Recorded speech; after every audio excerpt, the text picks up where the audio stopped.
Hello, everybody, and welcome back to Run the Flood, our weekly Shadowrun 5e game here on Table of Horrors. I am your Cosmic GM, Sophonomicon, and I am joined by my beautiful players. Morningstar, played by Theresa Rave, Anxiety, played by Slippery Nosferatu, Cloudburst, played by Lord Rodan, and Mojave, played by Daybreakathon.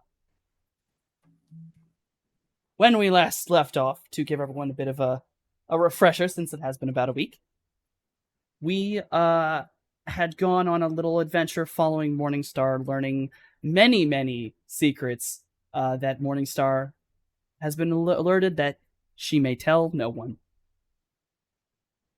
You have to watch the episode to find out all the secrets. But in core, Morningstar has been welcomed into a very dangerous and large criminal organization. We're going to start today falling back a bit. Right as Morningstar was entering into the limousine that had come to pick her up, Mojave had stumbled back upward, like towards the apartment, catching a small sight of. I can't talk.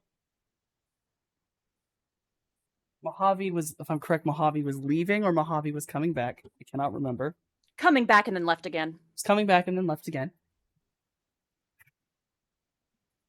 We are going to slide over and follow Mojave and discover what the disaster doc has been doing for the last little bit. Yeah, there's just that moment as Scales is stepping into that suspicious stretch limo that has appeared in front of our door. I wave to her. There's the split second pause as I consider opening some conversation and asking where she's going, but I decide not to. I say nothing because if I ask her where she's going, she might ask where I've been.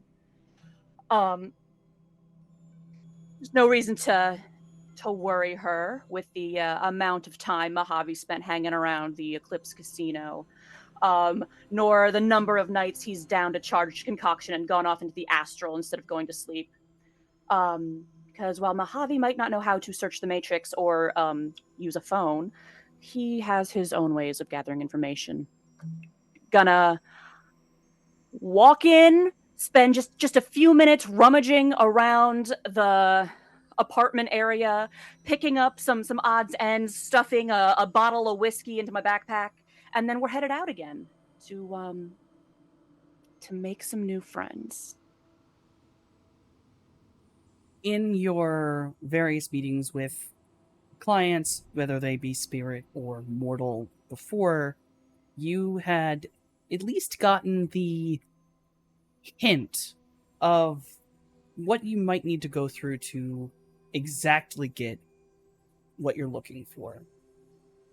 You are going to head off very, close to places you've been before. The underpass or Honey's place, a little bit past that. Areas that were destroyed by the flood but are technically still up, though abandoned. There is a small, basically busted out location that you may enter into.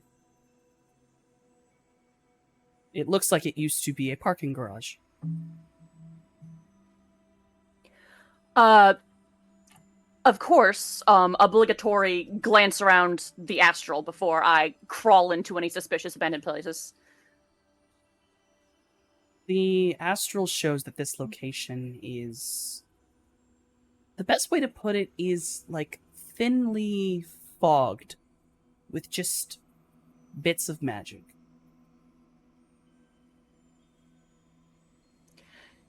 Fogged in a way that it dare I say, a wonderful vibe for a covert meeting? Yes. Yeah, we're heading in. As you head into this location, there's a moment where your body just sort of feels lighter for a minute. You're not super certain what it was. It's not easy to identify.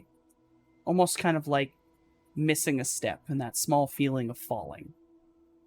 And then you are simply standing in this slightly misty, broken parking garage, and you hear all around you very small chitter noises. Little squeaks. Absolutely unconcerned. These are my bros. Is it Tina? Is it Tina? Hi, Tina! As you call out, the chittering gets a little bit louder, and from all around you, many little, small, dark shadows rush around in circles and then finally coalesce into a vaguely giant rat-shaped mass. Howdy, Tina. How you been? We have been good. Glad to hear that. We have gained many and more knowledge. Gonna sort of reach out and try and give the amorphous mass of collected rats scritches. The best way to put it is the mass sort of reaches up and it's as if many, many rats are all trying to be pet at once.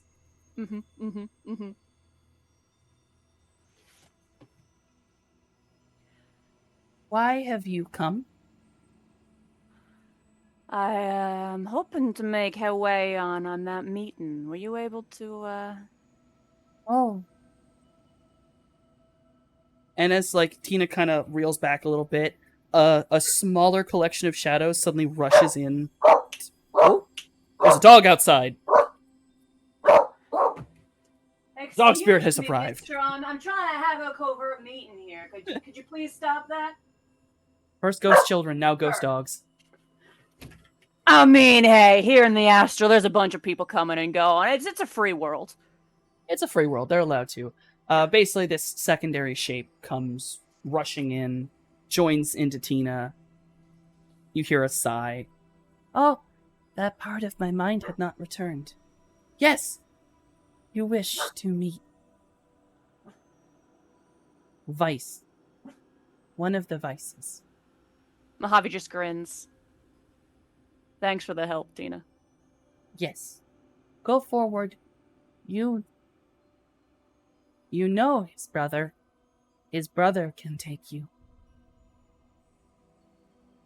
And there's just a moment of fishing around the back and bringing out a slightly squished prepackaged pastry, popping that thing open and tossing it into the collective.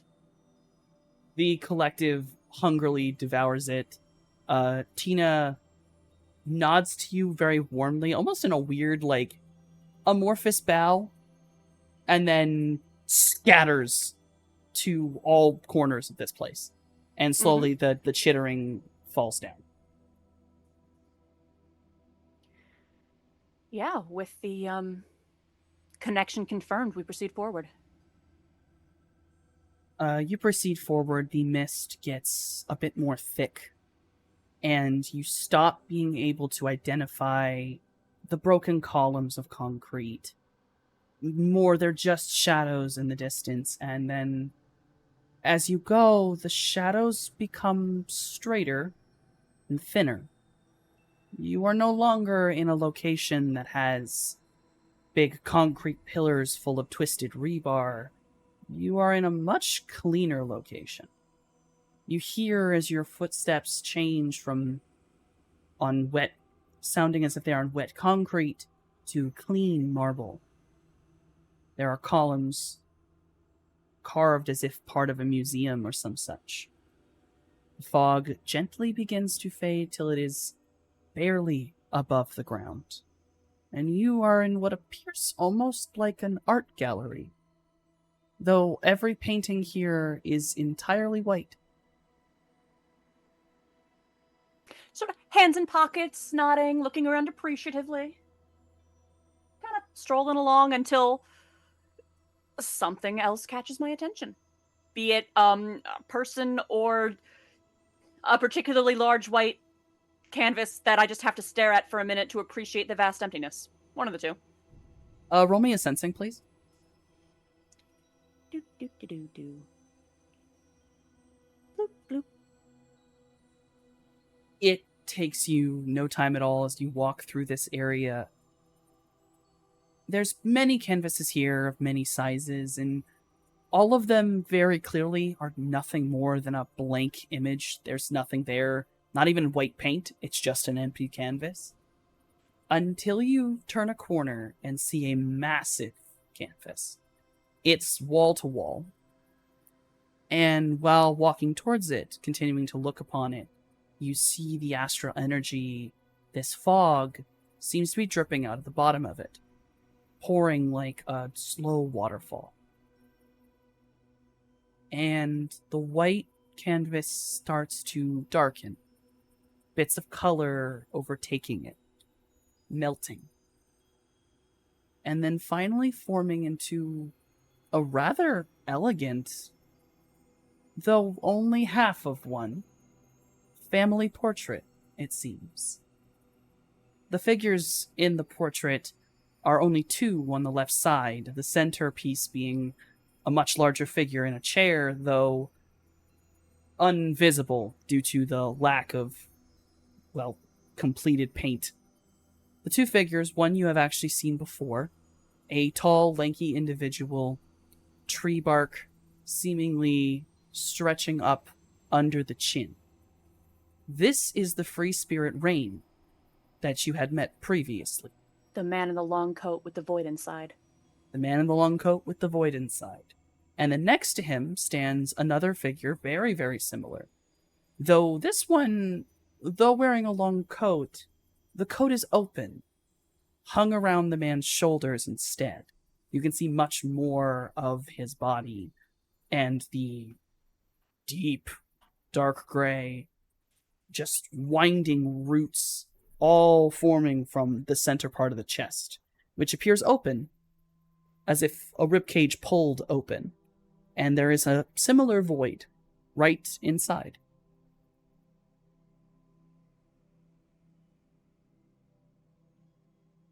Would you approach the painting? Yeah, I mean,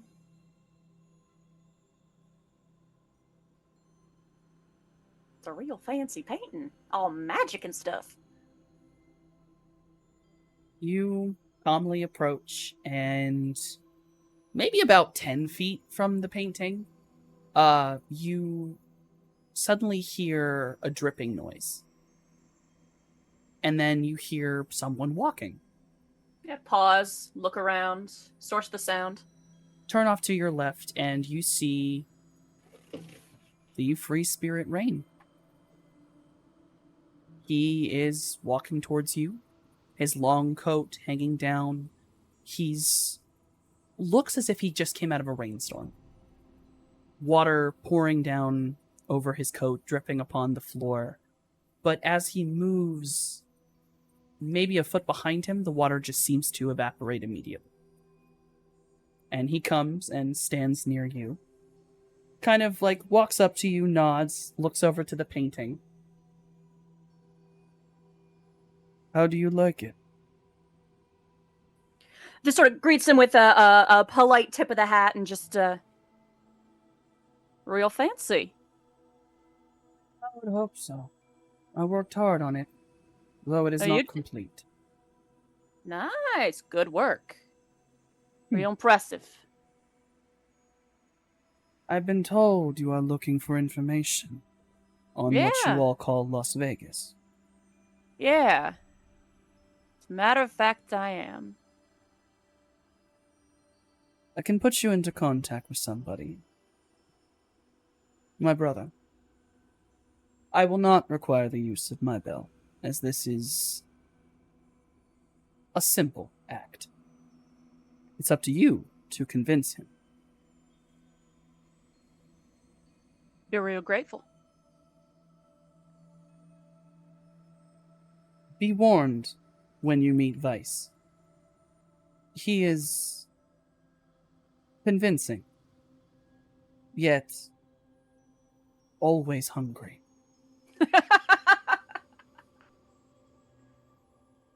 That comes as no surprise. Well, follow me. And he kind of crosses in front of you, and you see his hands finally come out of, like, because he almost always has them in his pockets. He pulls them out of his pockets, grips his jacket, and he actually takes it off. And you see, instead of the void that's normally in the jacket, he's wearing a very nice suit, very clean dress shirt, a vest, a much, clearly a small like, suit jacket that holds to him. And he's completely dry. But as he holds the coat, it still drips with water. Raincoat, got it. And if you will follow him, he leads you through this art gallery of sorts, and finally reaches an archway. Beyond the archway is what can only be described as a void of colored lights. Like flashing neon, Christmas lights, anything like that. But there's no object, just the light. And it's all shining from this massive archway. And once he stops at the edge of the archway, he just sort of points. I believe that you will be able to find him in there. Only those of our kind can walk so easily in. I think you will have a good time. Thank you kindly, Mojave says, giving another polite nod of gratitude. Then we're striding on in. Oh yeah. And the last thing you hear as you cross the threshold is the clicking clicking of his feet as he walks away, and the call out of, "Do be careful, he enjoys feathers." And at that, you cross this boundary. Once crossing in, you are in what is, or seemingly is, a back room of a casino. There's a massive window that looks out upon what appears to just be endless tables and slot machines. It is tinted, kind of identifying that it's mirrored, that people can't see in, but they can see out. This room has a single poker table at its center. You will notice instead of, most poker tables are green, this one is hot pink, with black lettering and lining to show where the bets or anything else should be placed. Mm-hmm. The chips on the table are interesting as they are all glowing. Very faintly, but they are all gently glowing with color. And none of them have numbers on them. Corvid brain activate, shiny glowy poker chip. Examine. Are you going to reach towards them? I'm gonna look with my eyes first, but maybe. Roll me a sensing then.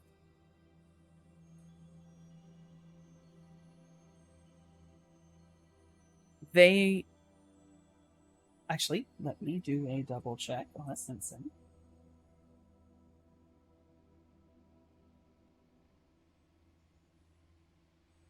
Nope, hold on, one is enough. Every single one of these poker chips, each color, denotes them having a different emotion. You sense healthy. Every one of these chips is a soul. Sort of nods to himself. Somehow he guessed as much. Doesn't go to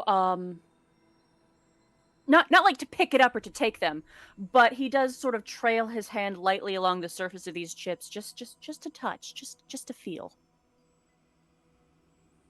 The best way to put it is the different emotions, the different colors are different.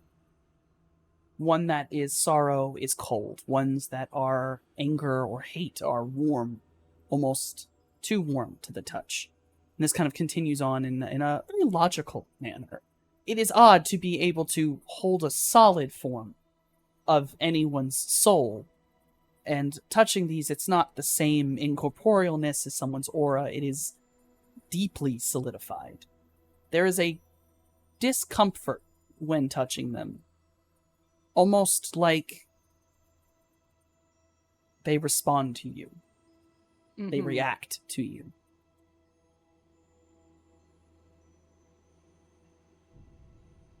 Yeah, just sort of trailing fingers over this collective of penny pressed souls, looking around for the man of the hour.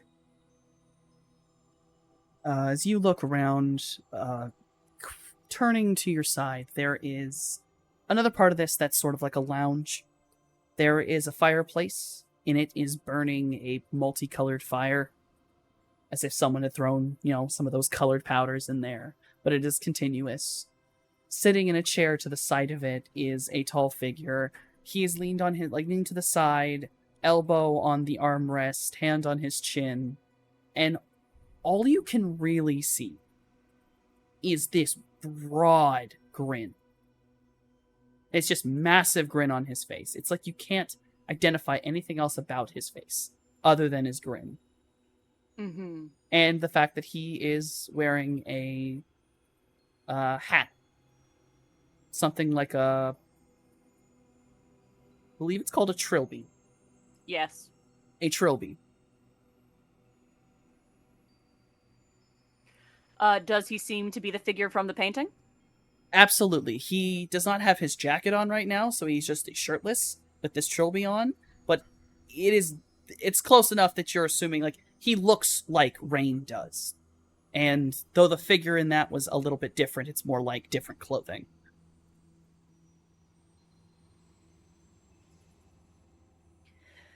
Yeah, just kind of walks up. Howdy, Mr. Vice. Mind if I sit? Please, go ahead. I'm very interested in you. Yeah, we're gonna either sit in an available chair, pull up a chair, what have you. We're sitting down. We're taking that bottle of whiskey out of the bag, sort of showing it to the guy, sitting on a table. Gonna pull out. I got a couple of gull feathers too. If he likes feathers, you know what? I'll take that. I come bearing offerings. You offer him the bottle. He holds it up. His grin, it doesn't fade as much, it just sort of gets smaller. You kind of get the impression that the way his mouth is, it is permanently smiling. So, contemplative or even trying to frown probably wouldn't look like one. He has in a weird way, a perfect poker face. As a man who tends to wear a grin like a mask, I get it. He takes the bottle, inspects it, nods. He takes the gull feathers, kind of flits his fingers over them. He lets out this low rumble noise that can only really be attributed to like the sound of a heavy tree in the wind. Not branches as much as the trunk being pulled.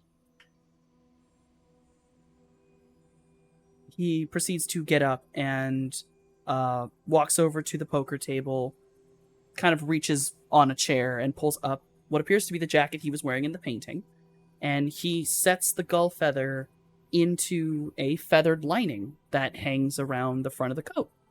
The minute the feather is placed in, you watch it completely change color, and it just shifts into this pinkish, reddish, magenta-ish color. And he adds the feathers to his coat. He places the coat properly on the back of the chair, pulls it open, sits. I hate to make you change places, but I have a feeling you're here for business, correct? You tell me you're the one to talk to if I want to learn about Vegas. Oh, I know her so well. Well, them. There's many. But they're all so beautiful.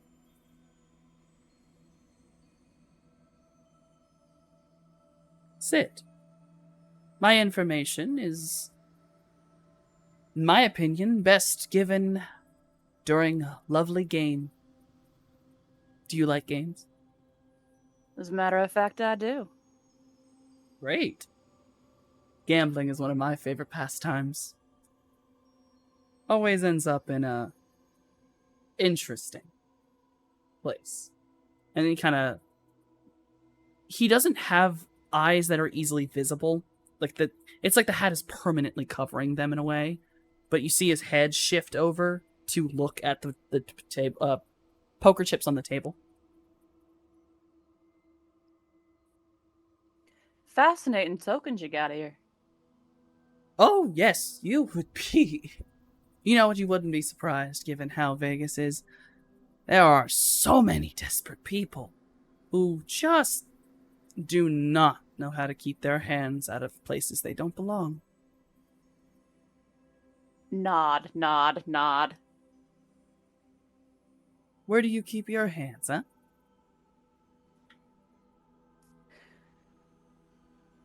Just sort of takes his hands out, looks at him. Right here.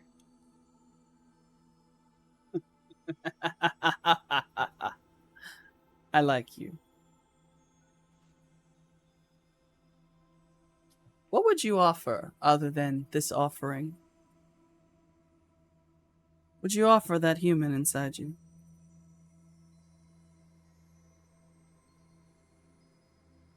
Just sort of the pause, the look.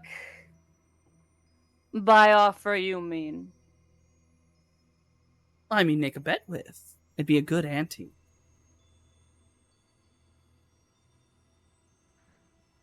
I don't know if he's mind to wager. You don't know. Well, it's clear who's stronger. It's clear who's more alive. It's kind of clear who's in control.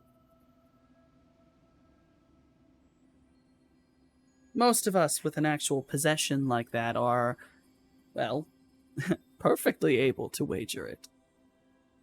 But I guess you're not interested in that kind of wager, are you? It's fine. It's fine.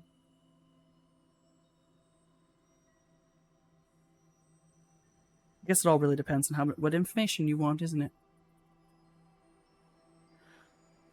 I mean, a lot of what I want to know is,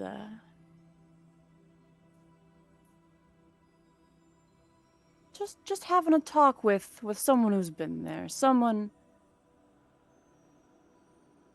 who's got the finger on the pulse of them streets.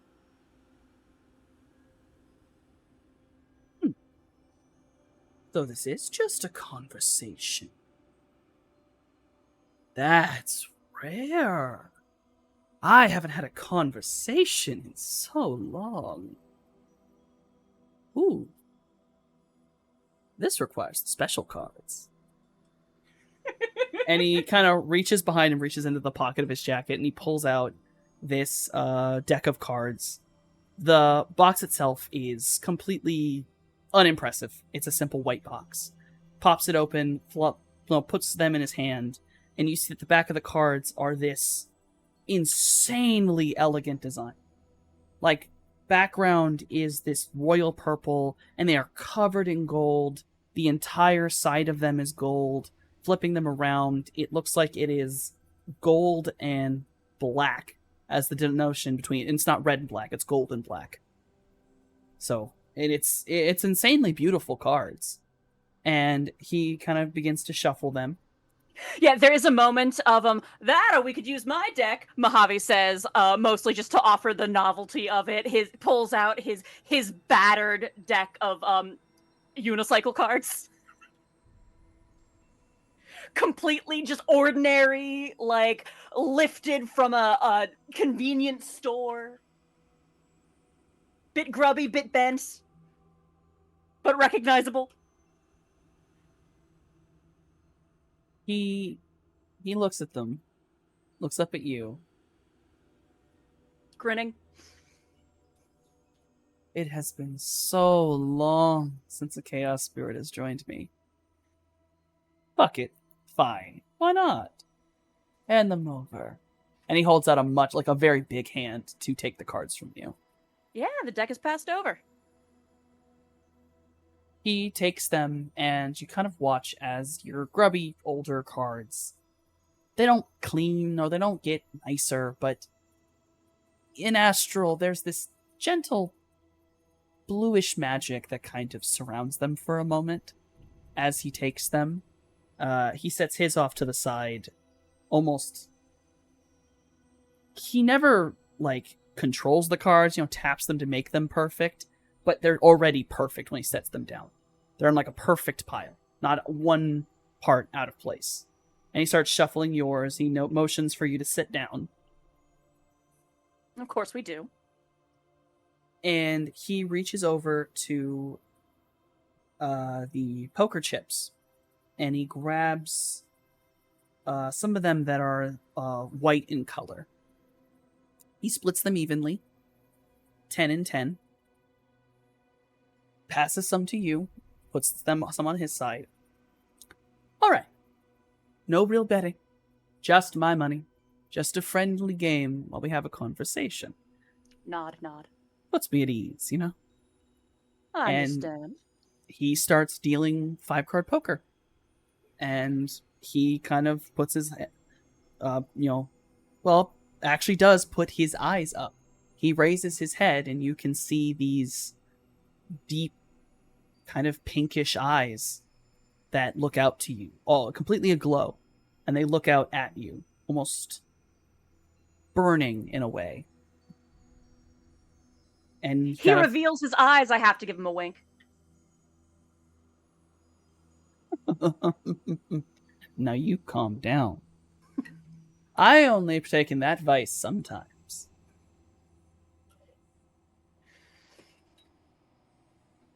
Now ask your questions. Well, I suppose it's best to start at the beginning. There was a night in Vegas about 3 years ago. Chaos on the streets, gunfire, big corp going after those people who do tech by magic, and a lot of folks got hurt, self included. I was there. Now I don't remember much of what happens. Can you tell me more about it? The circuit board souls. Yes. Many of them died that night. Very sad, but I know. What happened that night? Many of us were in chaos. Any kind of big thing like that causes a few of us to get a bit riled up. Not really me. I was spending most of my time trying to track down 2 of the Vegases and keep them calm. Muses can be so emotional.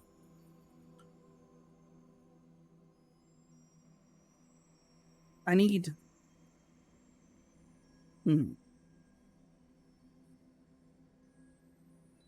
need to touch your hand.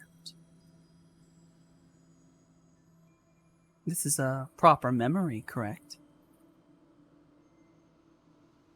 Shrugs. I wouldn't know. He's holding his hand out. Yeah, a hand is offered. He takes it. You feel kind of a little moment of cold. Kind of like something, a little chill that runs up your arm. He lets go very quickly. Many things happened that night. A man died. Spirit woke up. A man woke up. And they both waited. And the child was saved. Child? Yes. Young one. Even too young for... No, much too young for me to call and collect. I would never. Too innocent. Not very fun. But there are cruel people who go after the innocent. And I would say parents do anything to protect the innocent.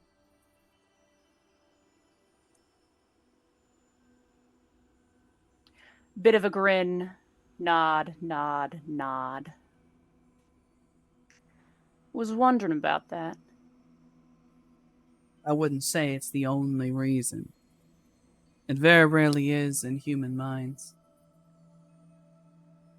That's kind of what makes them fun. I know a thing or two about that. Do you? Human minds? Been walking among them long enough. Oh, true. I'm a little shocked you haven't eaten that one yet. You're coexisting very well. Bit disturbing, but fascinating. Force of chaos, what can I say? Oof. That tree always drops the best fruit.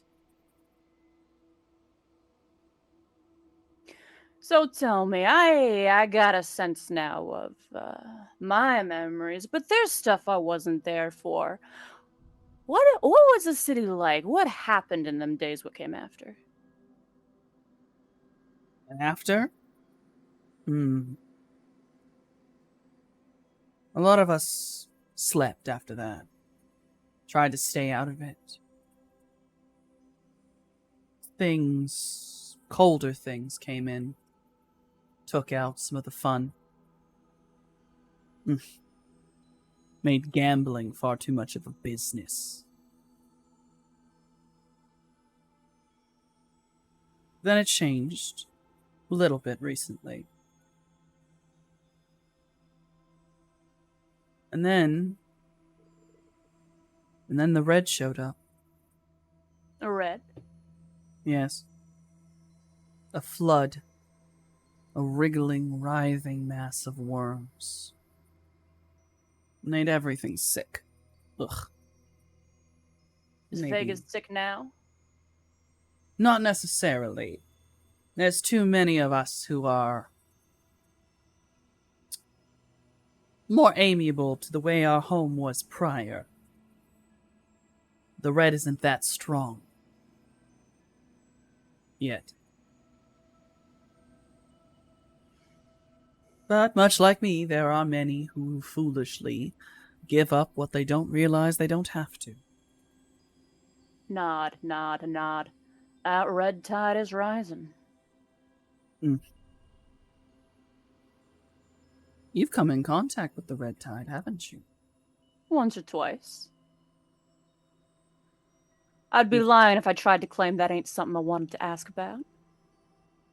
From the Samela view, you've also come into contact with a proper tide. Oh, yeah.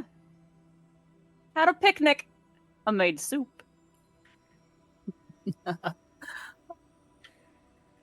That is wonderful. I would have to ask around, but I'd have to see if it's tasty or not. Mojave just grins. You know, you gotta keep some secrets, the air of mystery. Keep him interested. Ooh, that might be something we need to gamble for at some point. Yeah, I may or may not be headed down Vegas ways. Ooh, are you now? Yeah, you know, that red tide's about to be everybody's business. It is. It is. Mm.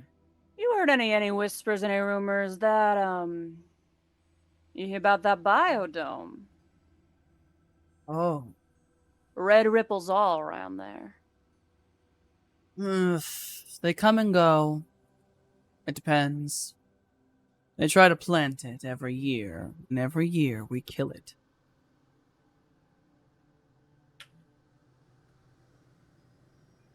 Maybe this time they have something new. That's why they're celebrating. You know, this question... What exactly is a biodome? Are you asking the him or the DM? Oh, no, Mojave is asking in character. But what? It's What's a biodome? a large dome-like structure with plants inside. Normally made by humans to fix their foolish mistakes. Or to brag. Okay, because I know about them red ripples. I know a bit about the who, but I don't got a sense of the what. I ain't never been inside.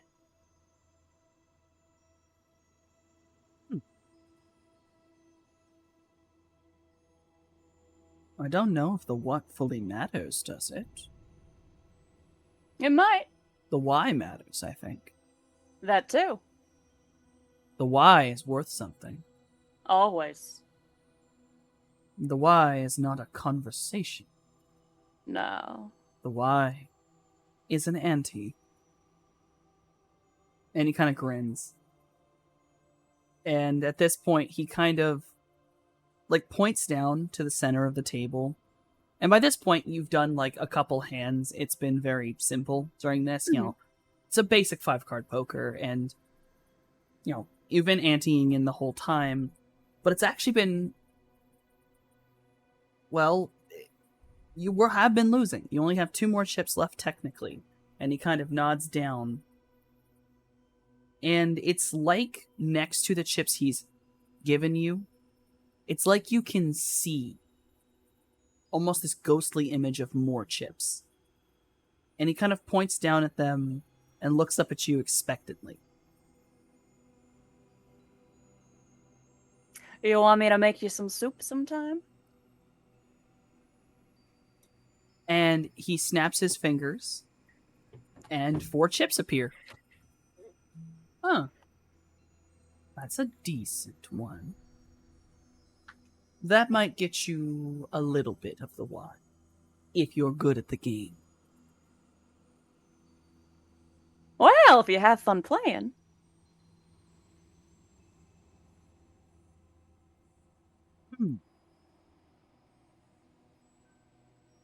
I hadn't thought about it in a fun way, but I guess it is interesting to have someone to talk to.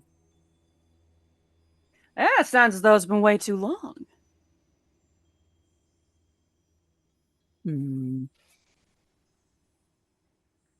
know, I'll help it a little bit more. I'll make you some soup, and got a secret treasure tucked away in my bag right here. Pats the bag. I might be willing to. Secret treasures. Yeah. Of course, you have to win to find out what it is. Oh, a blind bet, is it? I figure keep things interesting. All right, then. A blind bet. Seeing as I don't know what information you got on the table before I win and hear it, I figure it's only fair. You win over this. I will accept. And I need you to make me...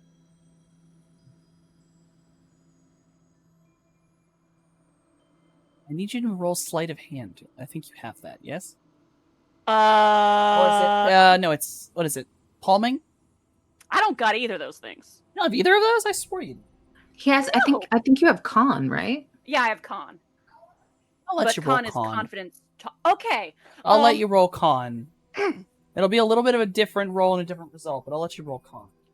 Okay, 1, I want to spend an edge to do a good. Right, you may spend that edge and click the thing and roll it. Yeah. Also, I have to ask: does first impressions apply? Nope. Not in this situation. Had to try.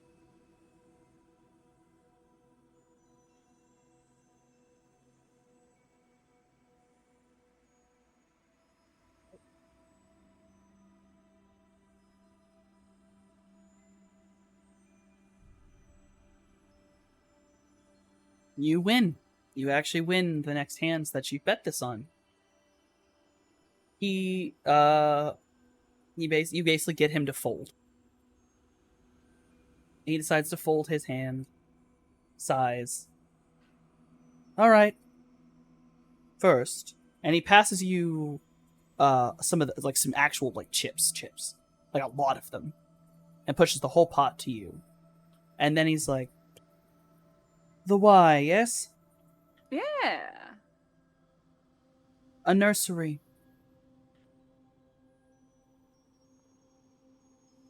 It's a nursery. A nursery, a school, a place to raise, a place to begin, and a place to repeat a tragedy." Oh.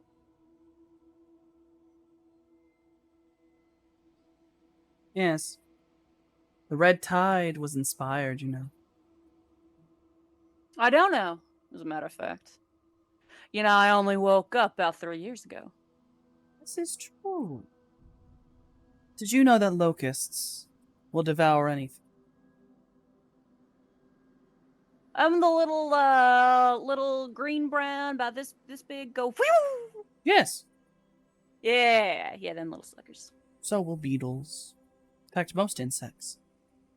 Most hungry, eternal things will devour until they are stopped. Someone with that much cruelty as the red tide. She found it beautiful. She wanted to find a way to do it herself. But it's difficult to get into contact or control them. Those groups are disliked even by those of us on this side. She thinks she's found another way.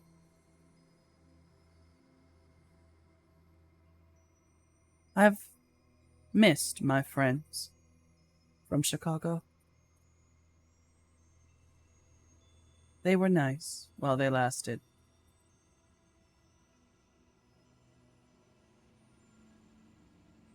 Place of beginnings to welcome an end, eh? Yes, a great end, which is why we fight so hard. Many of us do not want to share our plane with such things. Abominations, in a way. But not like you. You're a bit more of a nice situation.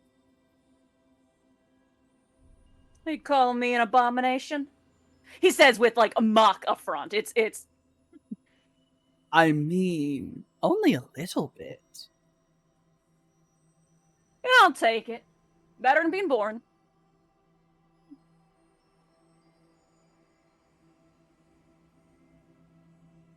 Any other questions after this? Well, most of the questions I had have been answered, but I do gotta ask. Right now, these days, how is it in Vegas? You know, for us spirit folks, who are the major players? Who are the names to know? There's me.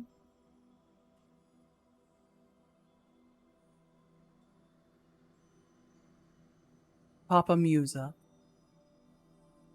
And the Muses. The last group flits about a bit, but you should be able to speak to Papa Musa if you'd like to. But he doesn't leave here. This is his home. This is where his children are. Well, I did say we're coming for a visit, so I'm pretty sure that can be arranged. Make sure you bring a party if you're going to meet him. Grins! A party and music and friendship. Oh, well, that right there is basically my specialty. He's always been so much nicer than me. Stronger, too. So if I wanna swing by, wanna make some friends, where should I go?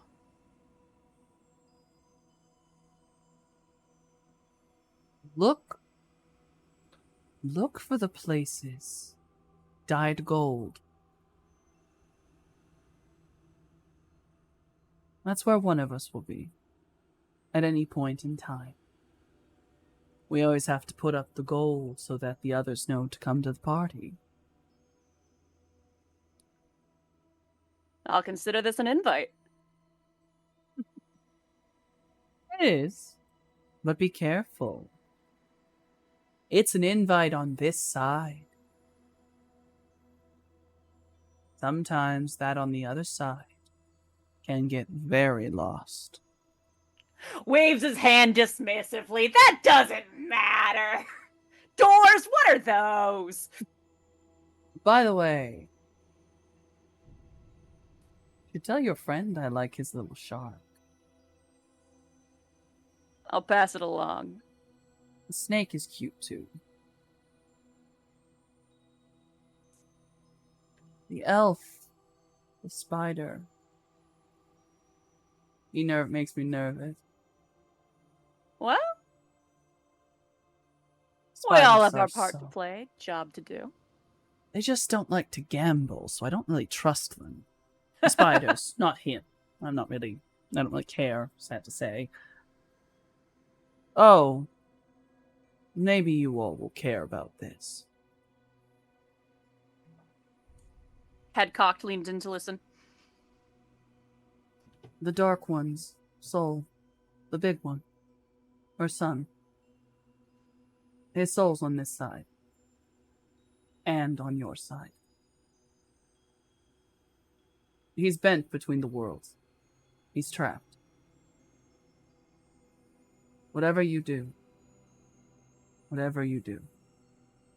don't let him be the one to end you. Because this world and that will not be able to recover what is left.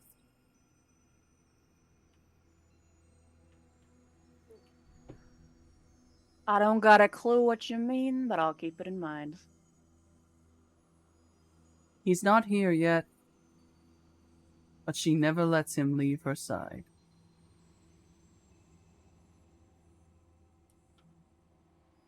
In her eyes, he's perfect.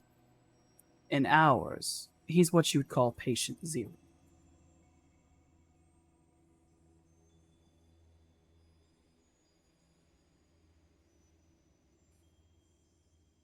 Sort of nods, absorb this information, impulsively reaches into a pocket. Do you want a mint? I just remembered I had these. Your breath stink.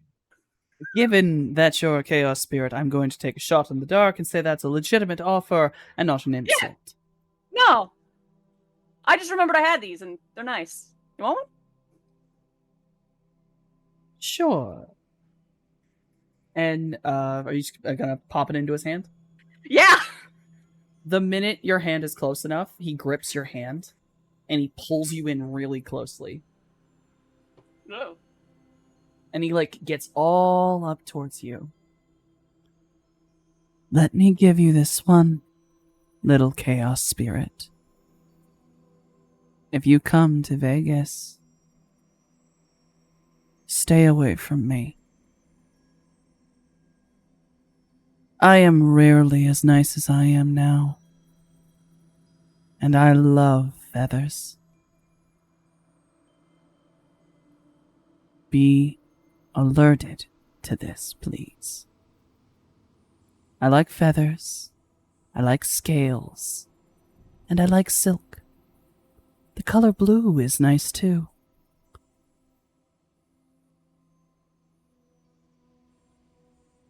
And certainly,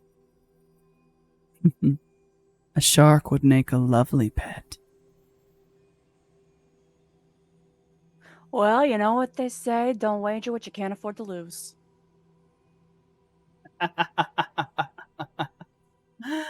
Oh, you're fun. Thanks for meeting with me. I'll do anything for my brothers. Besides, I owed him.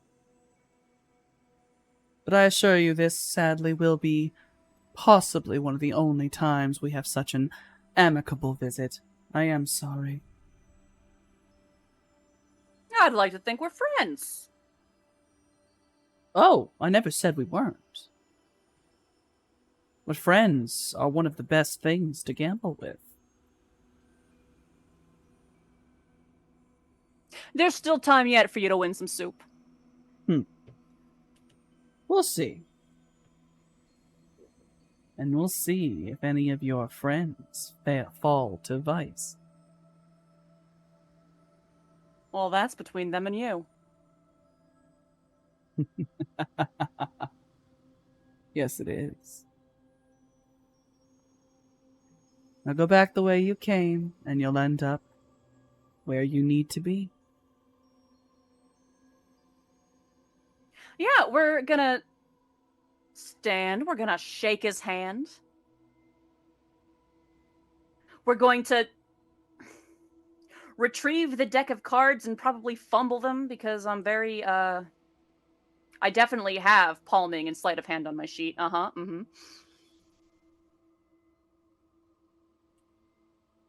And then, yeah, we're going back. And when you turn around, basically, the archway into here, unlike on the art gallery, it's just darkness. It's just like shadows. Passing that threshold, you're followed by his laughter. And when you come out the other side, you find it's much later at night. And you are back in LA, back on the other side of that parking garage, standing kind of in the middle of it. You're back directly to a column, and there is no haze in the air. Of course. And you will notice if you look down, you are absolutely covered in glitter.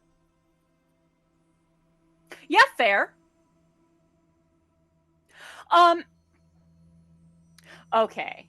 We're gonna take a minute to brush myself off. I don't imagine the answer would be yes, but I have to try. Would clean elements deglitter me?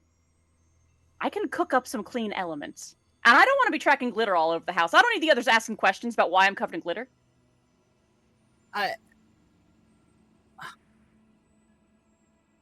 What element are you cleaning, though?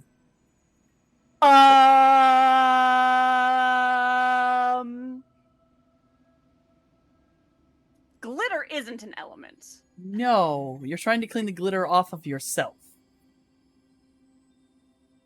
I mean, if it's small glitter, it could be counted as an airborne particulate, clean air. As I said, it was a long shot, but I had to ask. I would have to say no. It is varying sizes of glitter, including some that is very clearly body glitter. By the way, you do in fact smell like a Bath and Body Works right now. Okay. Yeah, I had to ask. I did not expect the answer to be yes, but I had to try. I'm sorry to tell you, no, you will in fact be tracking glitter for a long time. It is what it is. That's fine. I love glitter.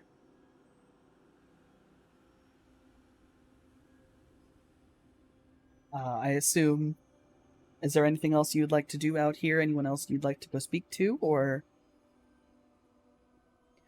No. At this point, it would be just, I don't know, leaving out another little pile of crushed granola bar for Tina, and then we're heading home. We got our info. We had our meeting. I've worked long and hard to arrange this, and I have my info. Gosh darn, do I have my info. And with this info, we are going to spinning logo back forward, and we are going to catch back up as Mojave comes in the front door, trips, falls over, and is now on his back with everyone else who were having conversations about. I'm not actually sure. You guys were. Wait, we're going to Vegas like right now? Yes, Right you're now. having a conversation about Vegas. Right. I mean, we agreed to that we were going to do it. So I think if anything, it's like hauling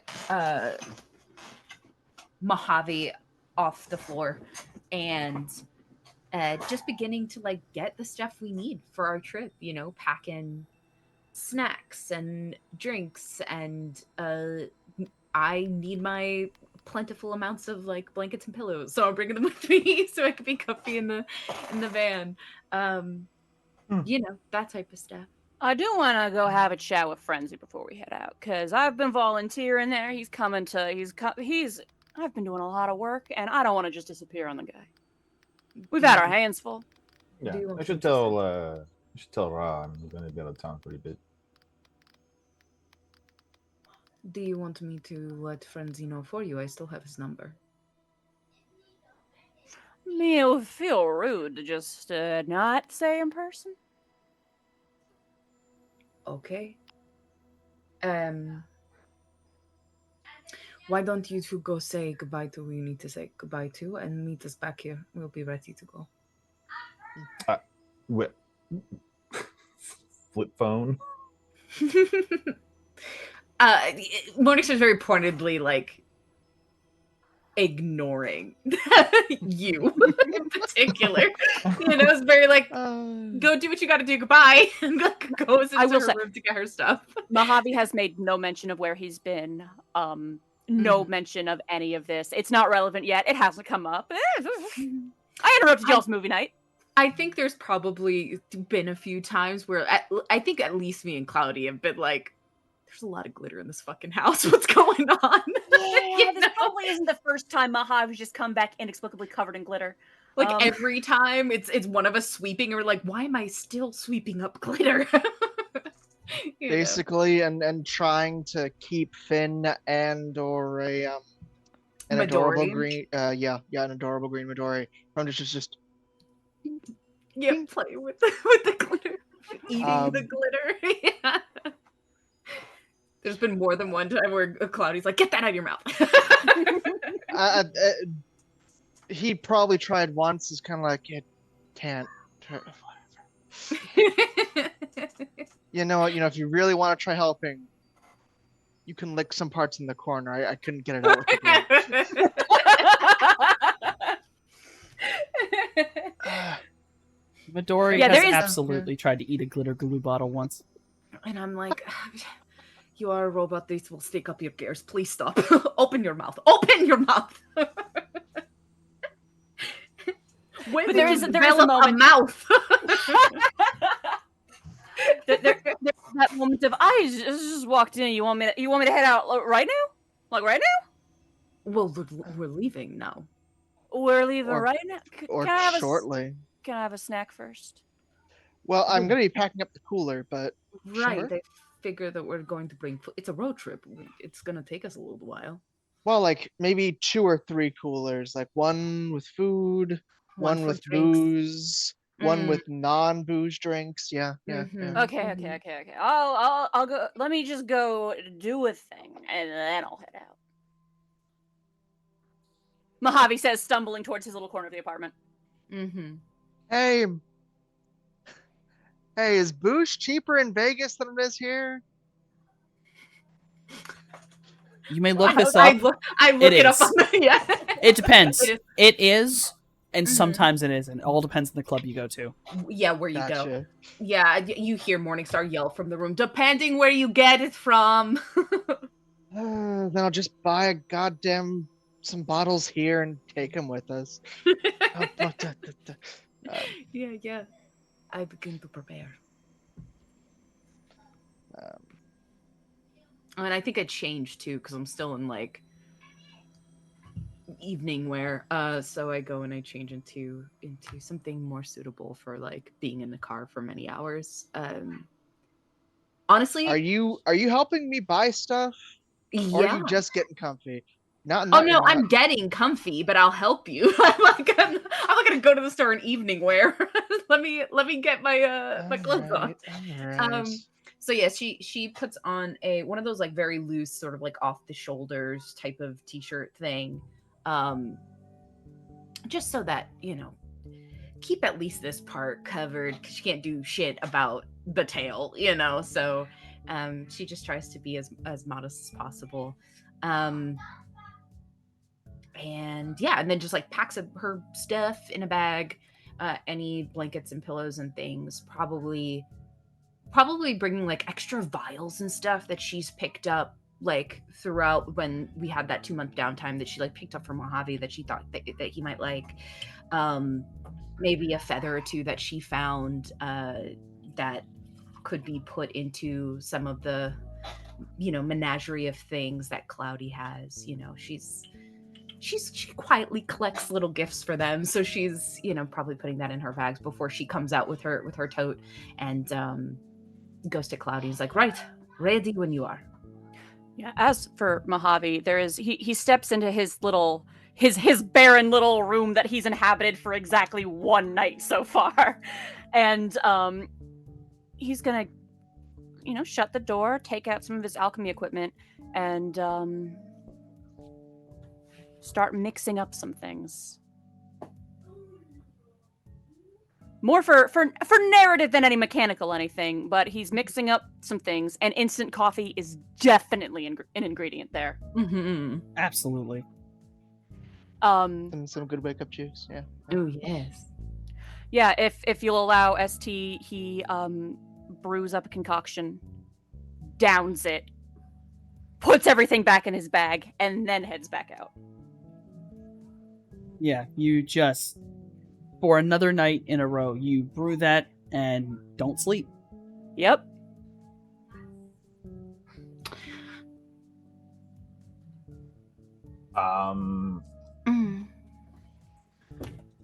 Liam makes 4 phone calls in total.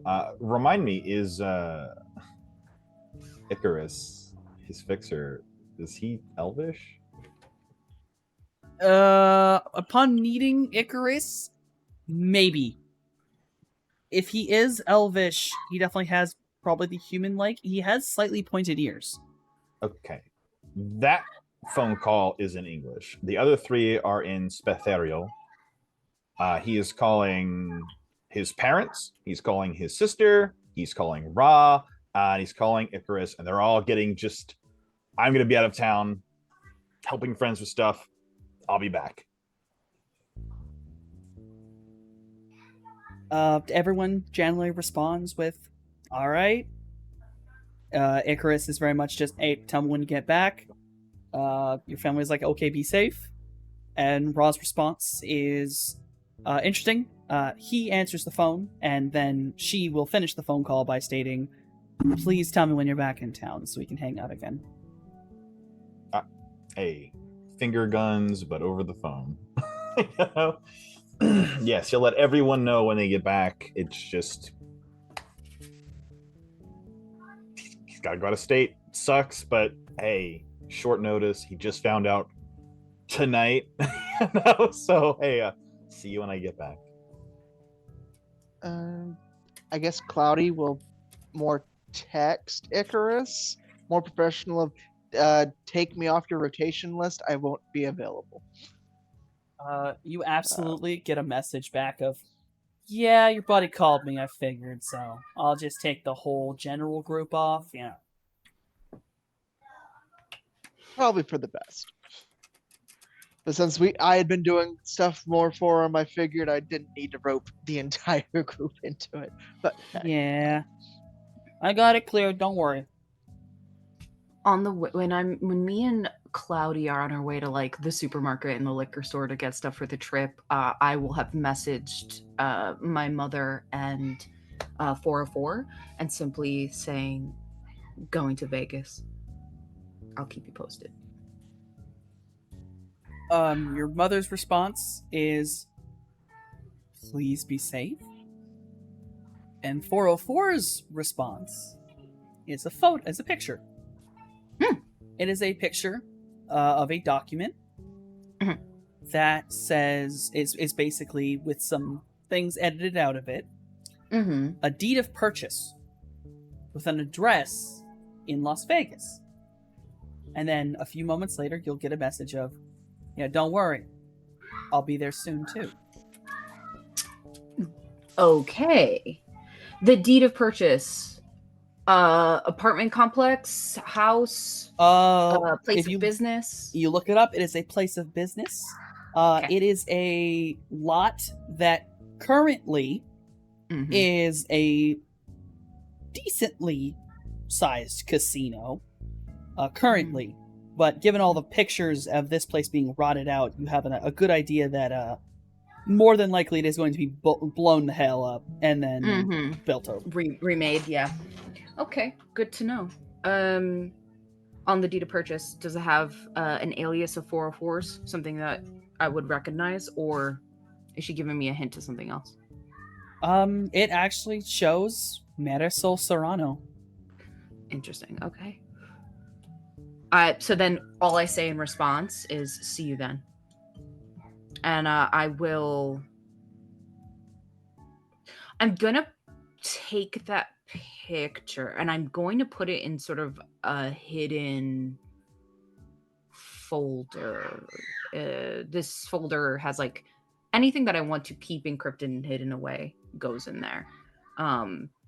It's like my secret black box. I will say, when you pull the file up and try to put it in your folder, You can.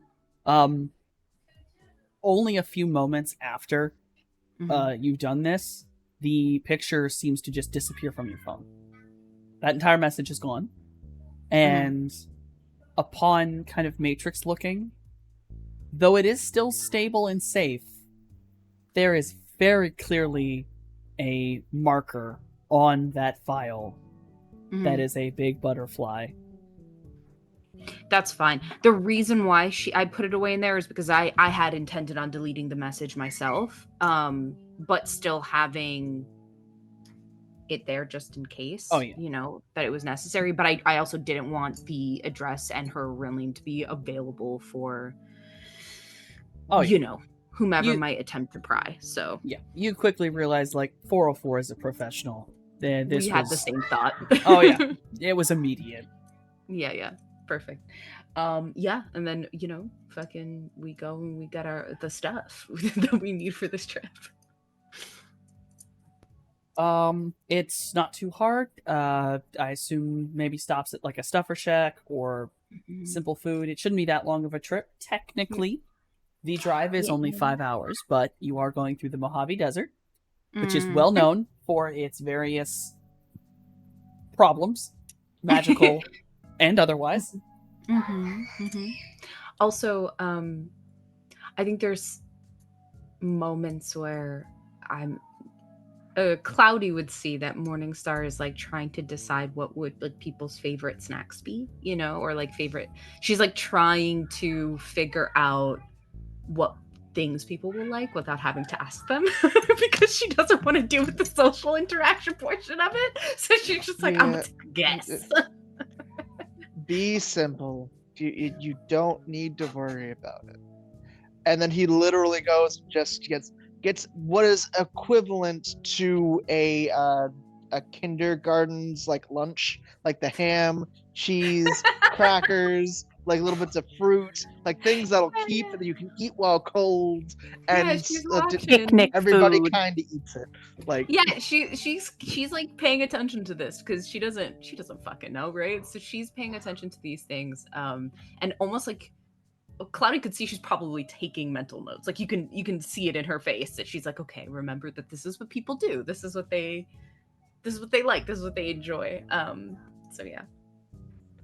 And then of course she's like, we get to the liquor store and she knows that's Cloudy's, like he knows the things to get. So she doesn't even bother helping. She's just there. The other ones are various like juices and things that are shoved in the freezer when we get back and then taken back out. Right before we leave, kind of thing. But once we're at the liquor store, he actually has to sit and do like a weird little spin in the middle as he has to decide. But nah, his grabs a few like. He probably sticks with the synthetic vodka. Don't test it, yeah. This seems like, or maybe like some rum. This seems like a chill on the beach style day than a sip fine scotch kind of thing. She definitely drifts over to where they would keep the like big things of ice, so they can have ice in the cooler, and then also make sure that they have like a good stock of like water, you know, because it is the desert and just in case, right? But then also we'll remember like anxiety doesn't drink. So she makes sure that there's like a pretty good selection of non-alcoholic drinks.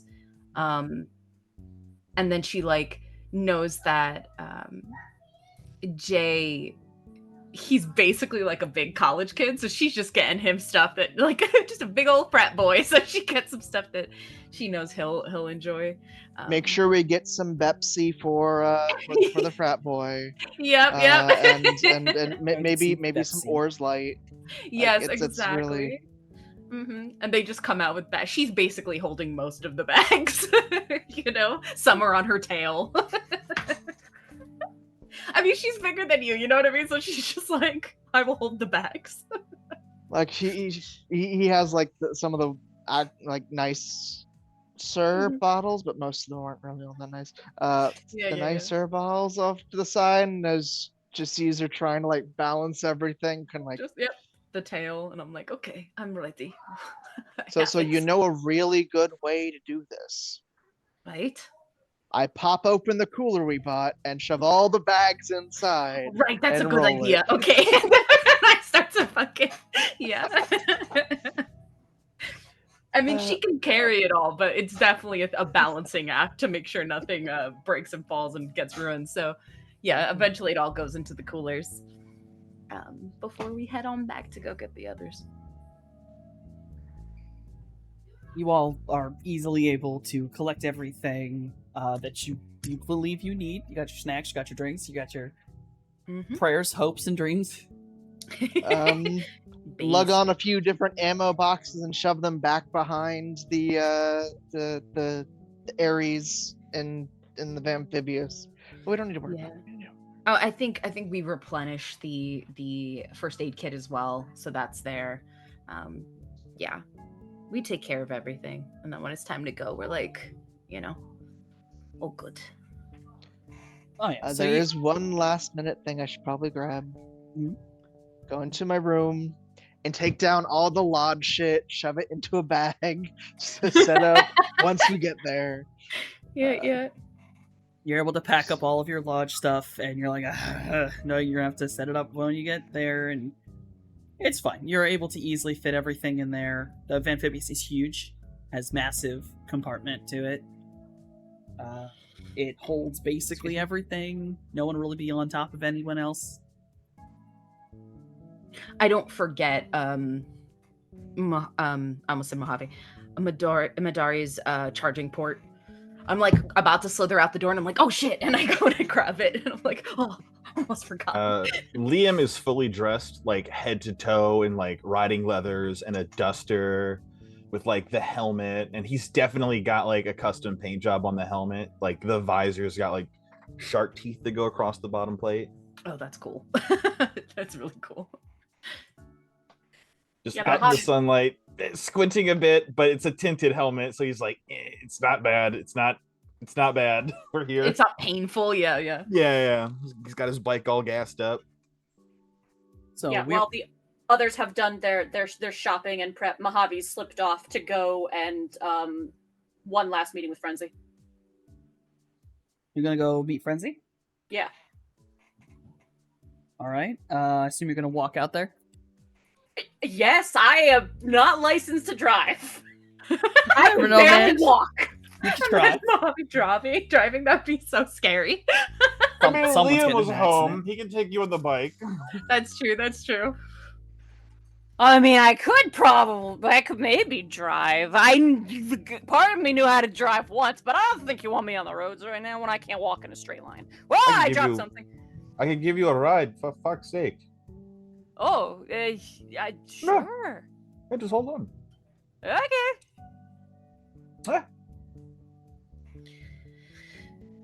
I'll give Mojave a ride. All right. He doesn't have to fucking drunken stumbles way down the street. That's so funny. I mean, Mojave woulda. It's true. You give Mojave a ride.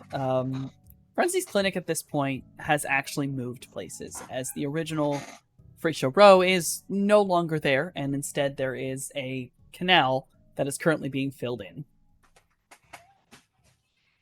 But Frenzy's clinic moved to a much larger building, and you roll up on it. It still has sort of a secret entrance of kind of going into an alleyway. You'll open the door, and you will actually witness something, Mojave. Once inside, you see Frenzy, Torpor, and 404. And she appears to be in, kind of pulling away. She was giving her sons a hug. And a kind of seemingly like they were in a farewell moment. Yeah, there was the vibe of, waltzing on in like I work here. But the pause as they're obviously having a moment, and the moment one of them glances my way, I just wave. Once they're kind of having their hug, Frenzy's the first one to look over going, Oh! Mojave, what are you doing here?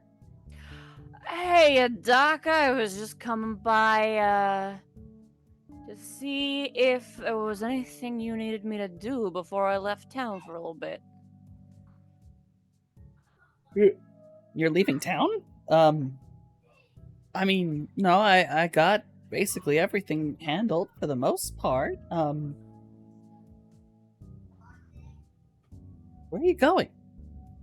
There's a brief glance at 404 because while I have no idea of like the extent of things, I do know that 404 and Scales are in regular contact.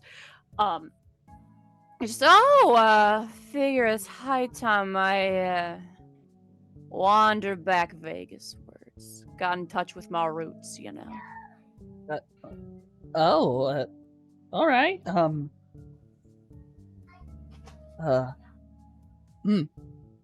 Damn. Twice in one day. Well, I hope you have a good time. You're coming back, right? I hope so. But I don't know. You know me. I don't really plan ahead. Depending on what happens there, sort of gives the... I don't know how to say it anything in any other words than the head tilt of, you know how it is with two people in my brain? Yeah, I get you, kiddo. You should probably say, and he's about to say something, like he never finishes his sentence because you are suddenly bowled over by a very large bear. And suddenly hearing a woman's voice just like, "No, don't go!" As Honey picks you up and basically bear hugs you very hard into her fur.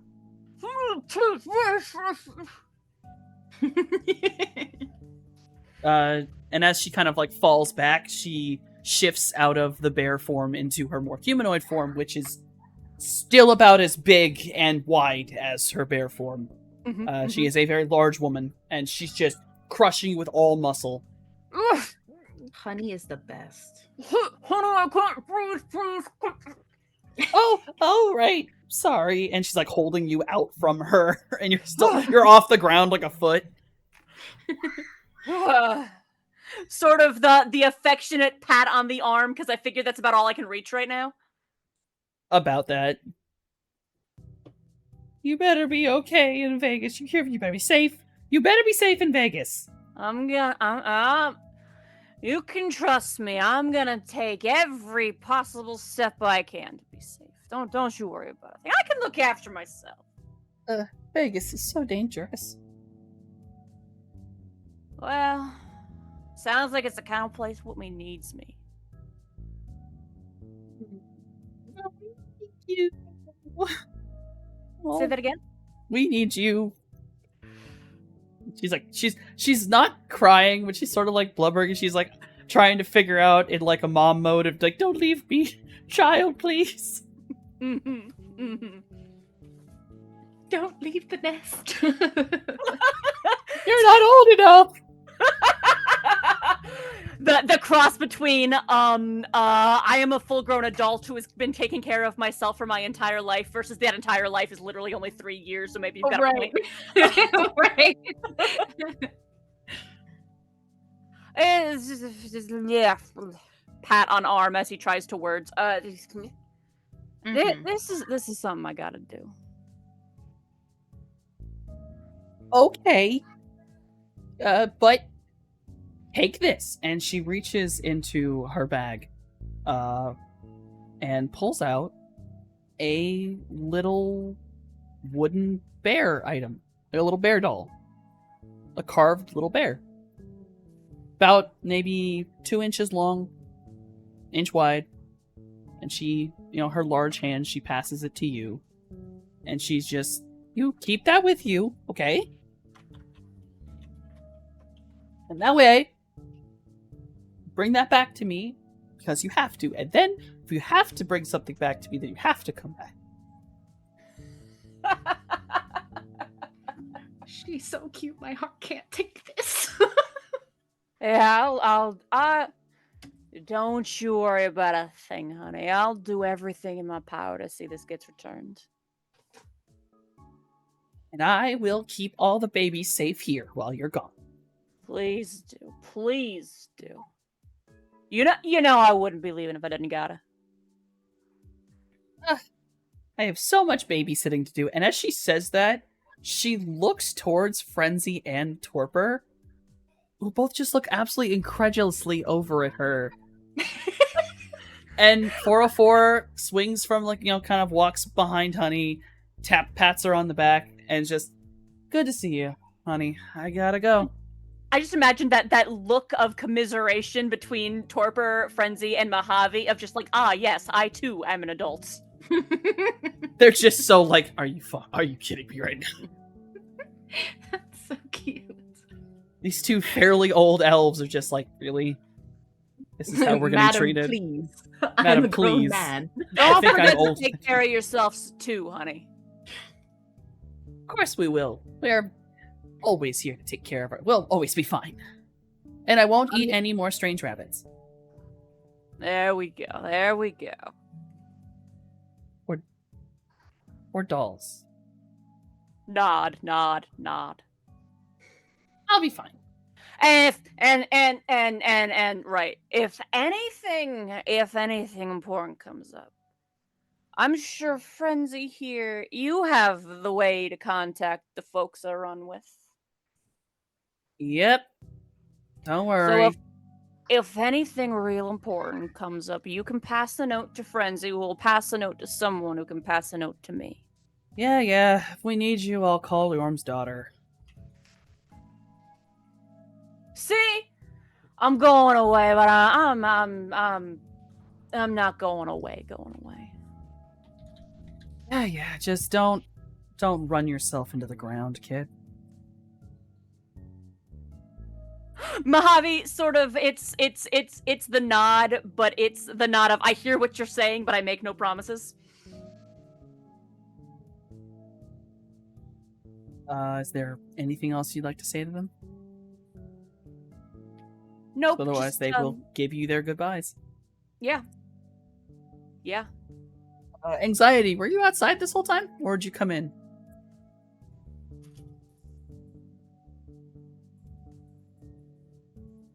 I was getting seconds of dinner. I'm sorry. I was inside. So you were inside. So this is actually the first time you've ever seen Frenzy or Torpor. Yeah, I mean, waiting by the door, just kind of like non-intrusive. Like, inside's better than outside during the day, even under layers. That's pretty much the depth of it. I will say, since you're kind of waiting by the door, 404 has to pass right by you. And as she passes by you, she kind of gives you like an up and like a once up and down kind of thing. And she doesn't say anything, but she kind of gets like an odd grin on her face, and then just kind of very gently nods to herself as she walks away. Just kind of like standing there, hands in pockets, watches that happen in like 1080p point blank and just lets it happen. He's just like, hey, all right, okay, cool. Not hey, cool. Hey, cool. Someone's mom likes me. All right. Stop. Amazing.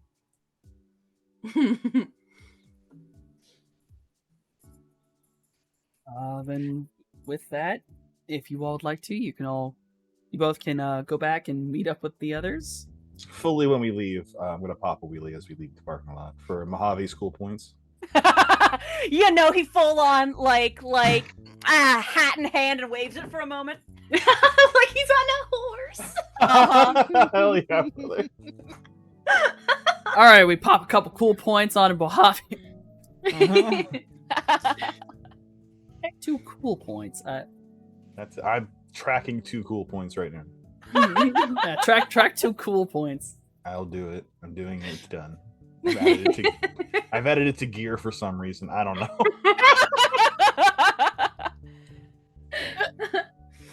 Here, you know what? I'll add 2 cool points to my inventory for what good that does. Which is to say, the list of Febreze cans I have. Right. Great. I will never cash these in. They're mine now. These are mine now. Okay.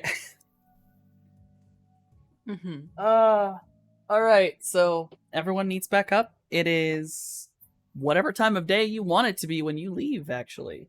I mean, you said I came back to the place, like, after dark. I stumbled over the doorstep over dark. So we might be coming up, like... You know what probably happened? Okay, just so that it makes fucking sense. We did the nap. You know what I mean? We took a little nap. Daytime. You shoved me out the door immediately. I did not get a nap. Listen, nap time. We did nap time. We did No, nap time. it's canon. It's too late for that. Damn it. Okay. So maybe we didn't do nap time. We were just like, we're gonna fucking head out. It's still, it's early morning. So it's about 4 in the morning. Wait, the sun is out. It can't be 4 in the morning and the sun be out. You don't know how space works anymore. No, all right. It's about we'll say please. It's a little past sunrise, so we're gonna say 6:30 in the morning. Okay. So there's a couple cars on the road. Probably about to be a lot more real soon, but you all are pretty free and clear to make it out into the external gate and out into the Mojave Desert. Before we leave, Yes. I'm fully meditating for 5 minutes to become one with nothing. Perfectly fine. You will do your meditations, which actually you're going to be on your bike, not the car. So yes, you'll do your meditations before everyone leaves. Yeah, please. Just so I can't be tracked or voodooed at a distance. Not easily anyway. So we have Jason is driving Vanphibious, Cloudy, Morningstar, and Mojave are in the back of it. And then Anxiety is on his motorcycle. We don't have a funny name for it yet. Fully acting a fool. Fully acting a fool next to the giant van. I mean, hey, honor guard. The honor guard next to the large van. I think that I make it my business to A, not watch, but B, keep track matrix-wise on his bike and make sure he doesn't kill himself on his fucking bike. But I'm not looking, Not looking. No, I refuse. I refuse to look. But I don't have to on the Matrix. I could just be like, there's a bike there. As long as it remains there and upright, everything's fine. Yeah. It's on one wheel a lot, but... Yeah. There's a few moments of like, oh shit. Oh wait, no, he's fine. Yeah. I think the first little bit Morningstar probably is napping. Do we have a sunroof? You know what? Yes, you do, because you need it can also be used as a hatch when it's submerged. Right. But okay. I imagine that as you go out, you may nap. Jason keeps the music a bit quiet, but once you're out on the road in the desert, windows are down, the radio is up. Jason is fully ecstatic about going on a road trip with his friends. The road trip of heroes has begun. Hero trip. The hero trip.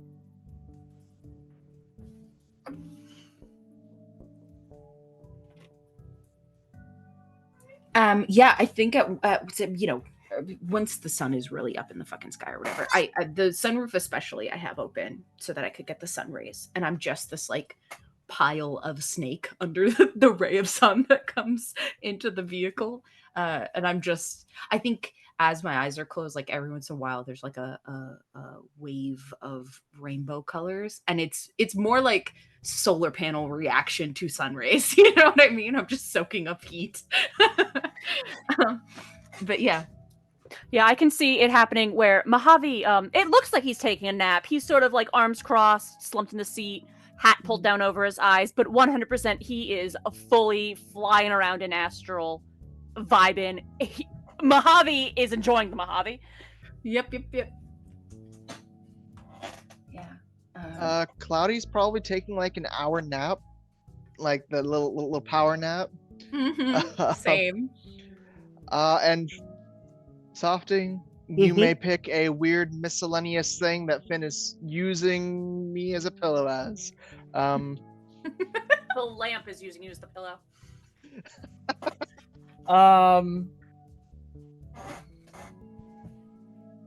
A copy of the cooler.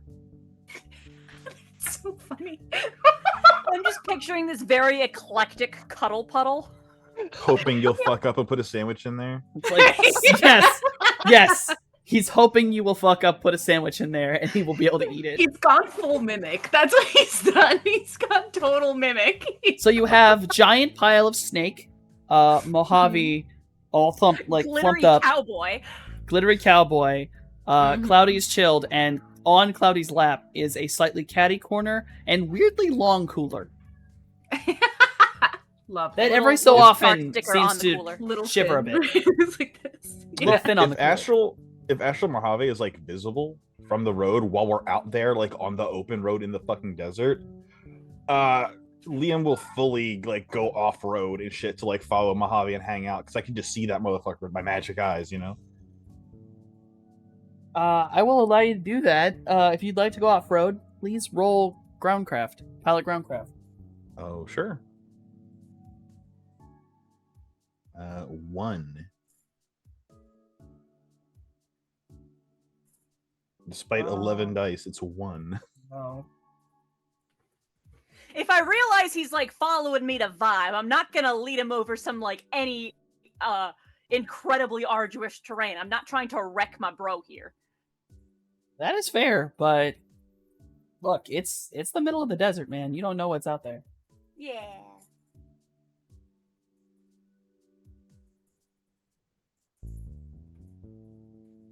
Make reaction and intuition as if you were dodging. Oh, we got a reroll from Pixie for Reaction. anxiety. Oh, you may reroll probably groundcraft if you would like. Oh, thank fucking God. It's 4 now. You are fine. As you are following Mojave Thank- out into okay. the Mojave, there's a moment Oh. where your tire kind of breaks through some soft soil into a little bit of a hole, seemingly made by basically mud that dried weird. But you're able to keep control of your motorcycle and bounce right back out of it. God. Yeah, full on. When I realize anxiety is like vibing with me, there's gonna be that moment. You've seen dolphins playing in the wakes of ships. We're doing that, but with air and bird and astral.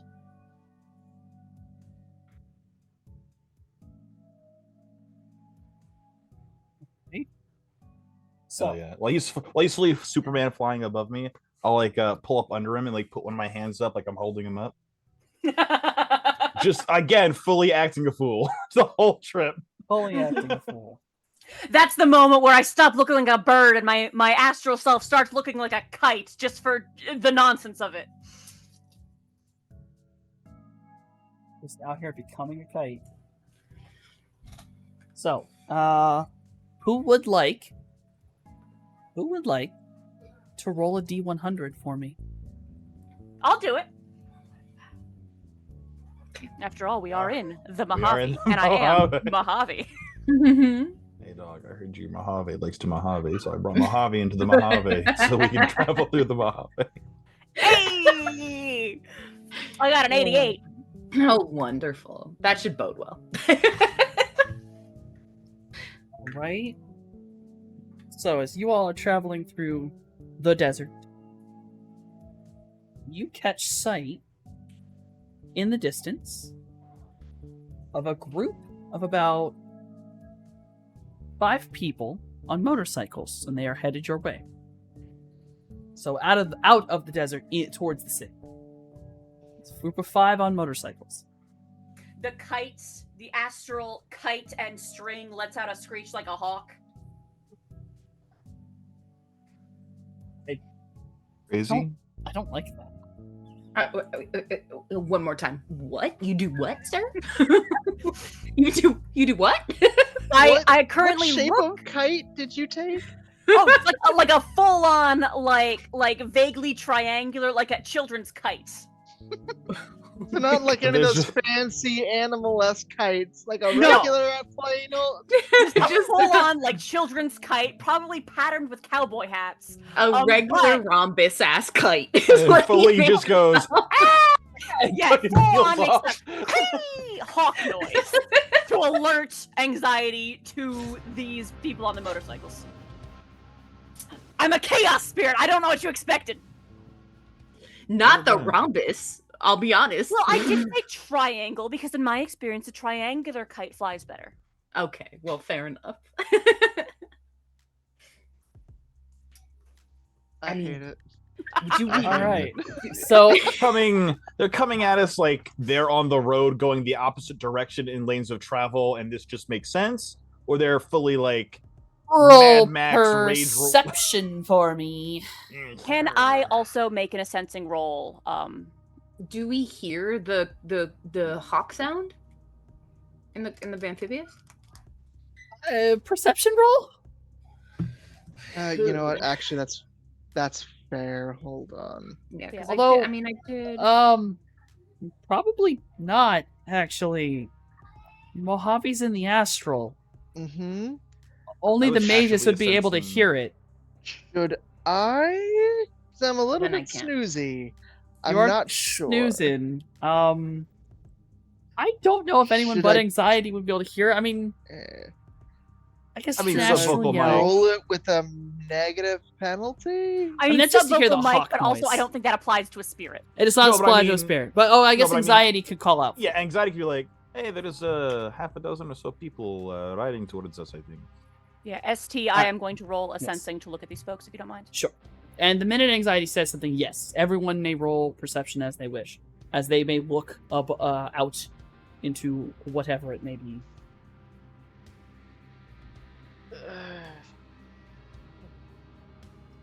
What the?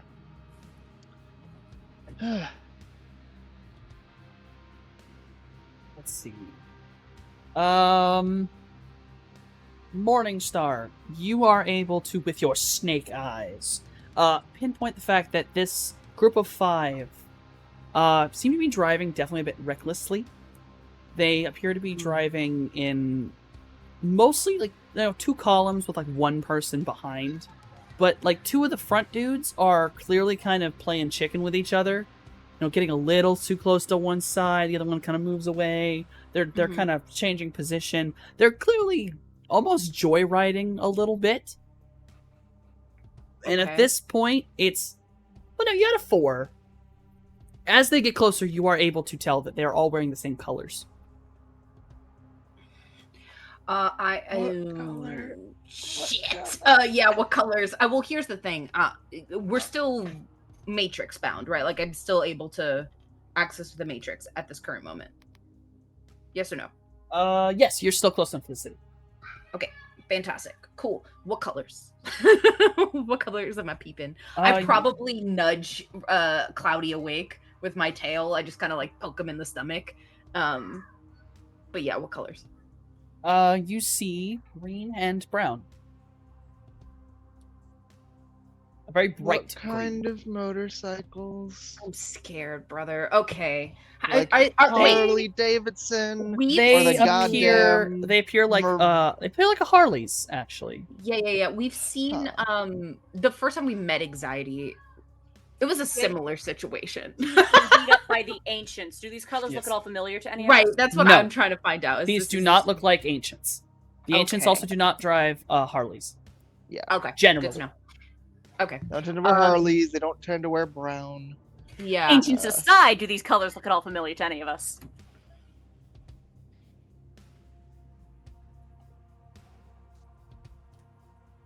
Mojave can roll memory, Oh dear, love that. for me. and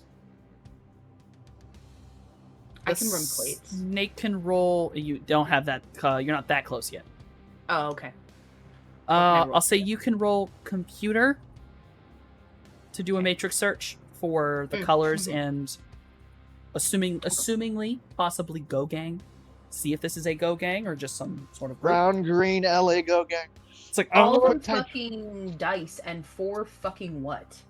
Jesus. Mojave, you don't recognize it, and there's a lot of Go gangs, like bits and pieces of ones.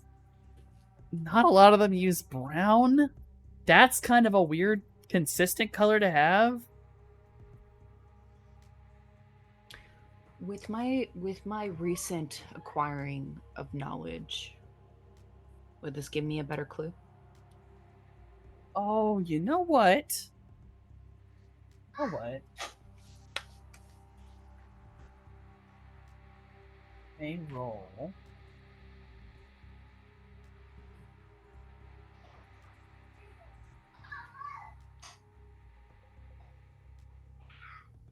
Maybe You may rumors? roll local rumors, actually. Yes, you may roll your local rumors instead. I roll rumors as well. My pool's nowhere near as good, I'm sure, but I have it. You have rumors? I have a single dot of rumors. It didn't go. Oh wait, no, it didn't go. Why not? I've had this, but rumors has never been called for. There we go. It's not. Yeah. I mean, yeah, sure. If you have rumors. No. But Morningstar, in your last ditch moment of God fucking damn, why can't I find shit? You slam yourself into the deepest, darkest sides of your weird forums that you've time to follow. And you find Brown and Green, LA, and Go Gang in the same sentence. Aha. There's a very small Go Gang. We're talking maybe 30 members. Up and coming, as it were, big air quotes. They are known as the Banished, as they are a group that got kicked out of LA recently. And they go by the Banished. They appear to be members that split off from a larger gang that was Augie's Go Gang. Basically, there were a lot of members. These split off, were banished out of LA for their crimes, as it were, and are at massive odds with basically every other LA gang. Okay. Okay.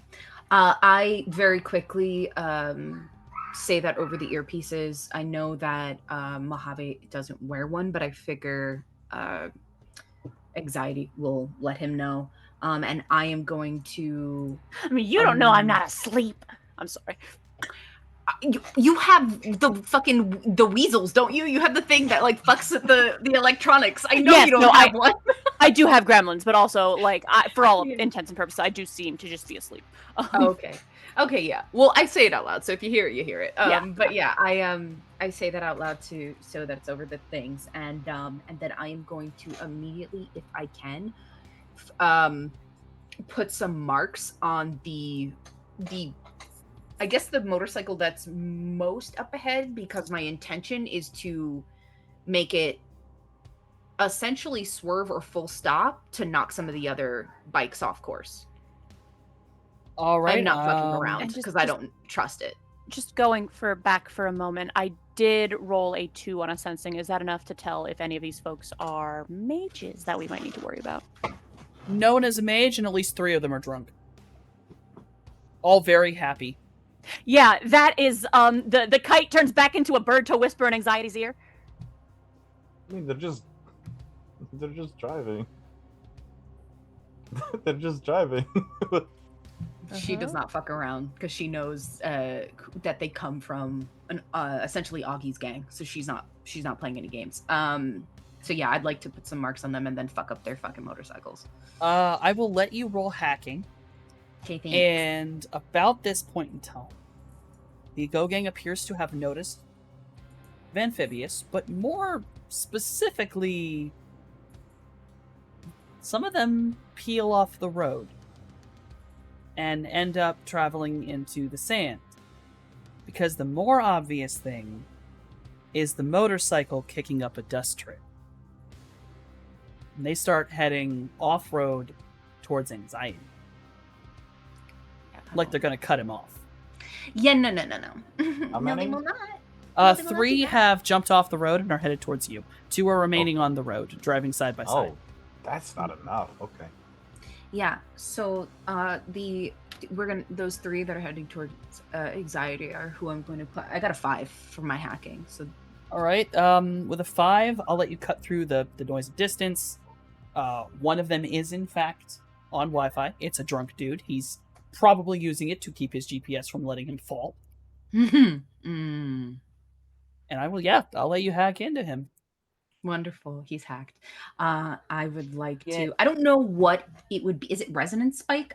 Essentially to fuck up his stuff so he does fall.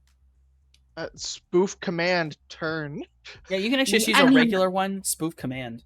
You have enough marks to just do spoof command. Oh, then yes, that's what I will do. Yeah, and that situation, you're literally just spending the marks you have already applied, and you can force a command. Yeah. So you can spend your marks, and you may spoof a command. It is a self-driving, so you can either make a turn, stop, anything you want it to do. Turn into his homie. You want it to veer hard into his homie? Mm-hmm. You send in the command. The gentleman is going to roll to register what's happening and try to take manual control. As this is going on, Mojave's just eyes in the sky, like getting that bird's eye view of what's going on and shouting down to anxiety. Mm-hmm. He is unable to get control, and his bike goes swerving, and he manages to fully crash into one of the other dudes, and both of their bikes, stop as one of them flips. Oh my god, we should check on these guys. Don't you fucking dare. What the fuck? What? Oh, did one of them just spin out? Jesus. I just told you who they were. Neither of you are paying attention. Those said it out examine loud. them in spirit, Oh, doctor. I didn't know you said it out loud. Yes, okay. I said it out loud. Yes, I said it out loud you to have you been guys. informed Okay. that this. Yes. Sorry, yes. As a clarify, you have been informed that this is a go about game. that. Fuck. Yeah, I have not been Dead. informed. Astrally, I am 100% going to be like, oh, hey, that guy just turned. I'm getting a closer look. Jesus Christ. Yeah, no, I mean, Cloudy will understand the significance. Maybe Anxiety won't, but Cloudy would. They used to be a part of Augie's gang, and they're heading. You know what I mean? Like, we not finna fuck around with that. The thing that the others don't know is that Morningstar is officially a part of Loki-san. So, enemy of Loki-san is the enemy of mine. So Yeah, this is a you know what? I'll let you have this, as you were definitely downloaded on this. They are killed on sight. Wonderful. So that is my plan. But, I let the others know about them being former, like, a part of Augie's group, and so they're dangerous and should be Formerly part of Augie's group. Nope, they're part. They're still a gang, like, with the same ideals as Augie had, is the thing, right? So Really? Huh. they only exist out here because What? they were banished from the city. What other things do they get up to? Child kidnapping. Oh! torture. Okay. Suddenly, fuck it, I don't Okay, care. okay. Hey, Mojave! They traffic kids! At some point, Mojave, I probably attempt to, like, in hopes that you'll hear me through your sleep, I say directly, like, to your ears, what's going on. I assume that you can hear despite not being exactly attached to your body in this moment. But you are downloaded on the information. Softy, what's this one dude that's left that watched his two friends eat shit in the sand doing? He still coming at me, or did he stop? He hard stopped. He literally hard stopped and turned and is staring at the dude whose bike just like flipped his other friend. And it's just, I mean, you can't see his face, but you're just assuming he's shouting. Oh, sick. I'm riding right up behind this guy. Yeah, high key, I am circling them astrally. Just I am bird. The two who were on the road, fully, I think they stay on the road. They just stay on the road. Morningstar, as you are viewing the Matrix, one of the men on the road, his icon blips on.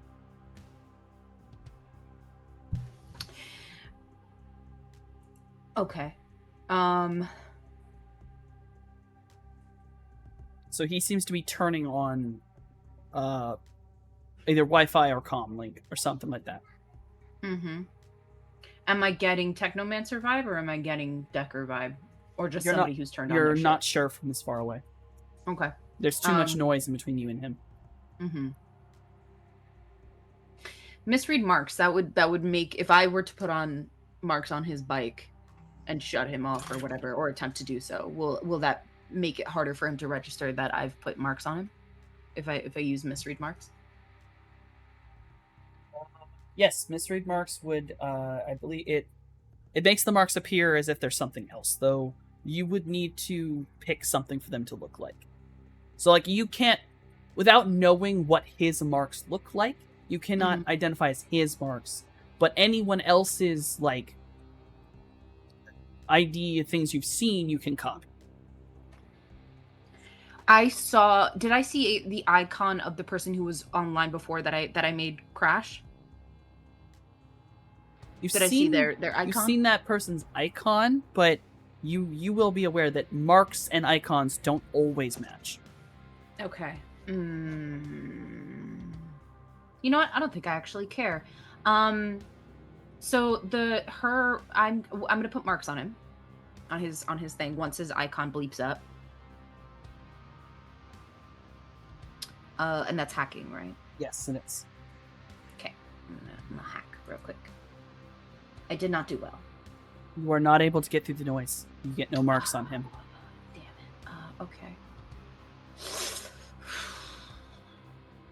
I could get out of the car. That would be dangerous. Am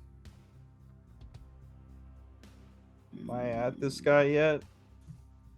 You know, you are moving fairly damn fast, so He's on a bike, so yeah, let him go while I figure out what the fuck I'm gonna do really quick. I'm caught here because yes, he's on a bike, but you're also moving at the speed of thought. Yeah, that's true. But we will. I mean, we I don't will- know that I mean, I mean, we're going I to be can't- guys, I think. Right? you are, yeah. Yeah. I'm going on a different person, but I'll tell you my intention. You tell me what to do, Safi. Yes. I want to cut off any communications that he might be attempting to make now that he's You- like turned himself online. You're basically kind of racing him in a way of trying to Mhm. hack his system before he Mhm. gets the message out. Mm-hmm. So you may continue to try to hack. Okay. And I'll say that in this process, Anxiety, you're riding a very fast motorcycle, and they were already headed towards you and were within visual range. I feel like you can make it up to them. Okay. And it's up to you I- what you wish to do here. I just want to toxic strike him on the shoulder as I drive by towards the two that wiped out. Just a tap on the shoulder. I just have to touch him. All right. What you're going to need to do here for that is you need to roll pilot groundcraft because you are performing a maneuver like this while piloting a vehicle.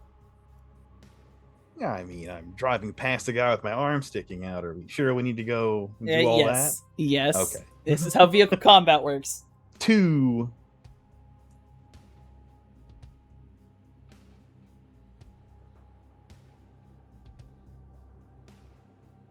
You may make the attack. Oh. Okay. Anything weird going on with it? Just make the attack like normal. Okay. 6.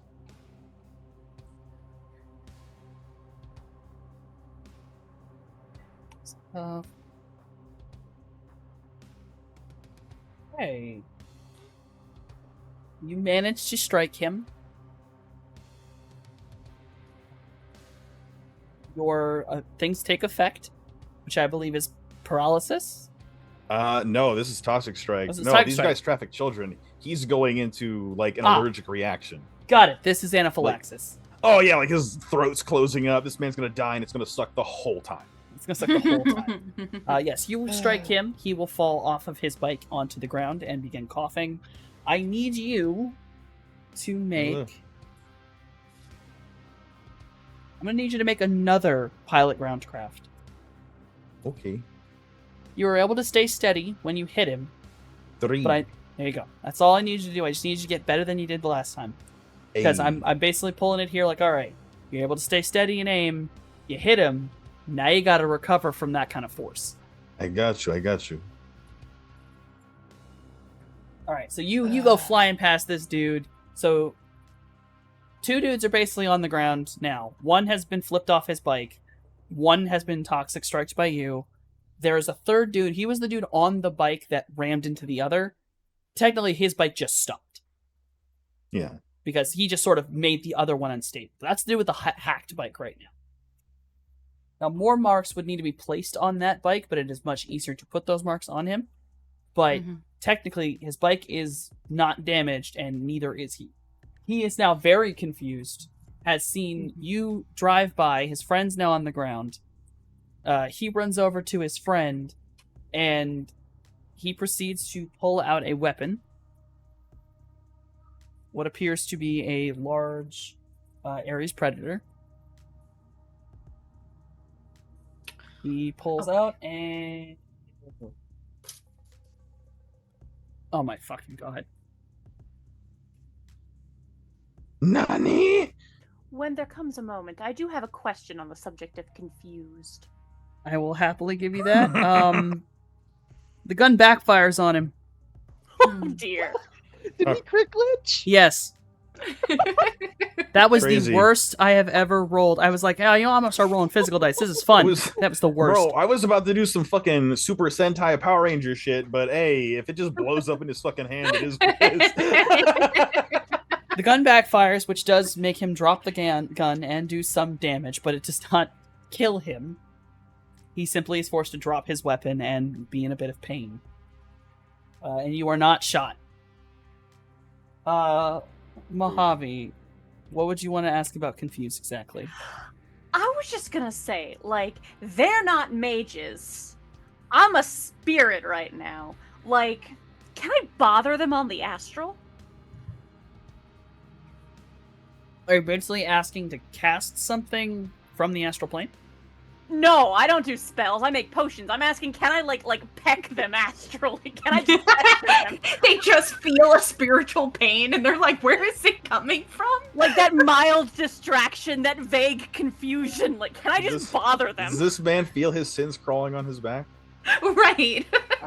You can't. Well, if Finn wakes up and feels like giving Mojave a little boost, morale boost, without him noticing, might just do a little fear power while I was pecking at the back. Yeah, I mean, I'll say that you can attempt to peck at them. Real rules. As you are astrally projecting, you are not technically classified as a regular spirit. You cannot manifest as such. Manifesting for you would be going back to your body. Because you cannot manifest in the meat space, you can't hit them physically. Yeah, whether or not it works, at the moment Mojave's like, wait a minute, can I bother them? And is 100% just like spirit clipping their soul, just like, hey, poke, poke, poke, poke, poke. Do you feel this? Poke, poke, poke, poke, poke. Is this doing anything? Poke, poke, poke, poke, poke. I will happily allow that. What did Finn want to do? Noticing that I was trying to like spook or do something to it. Tiny Shark may or may not have the fear power. Hey. You may cast fear.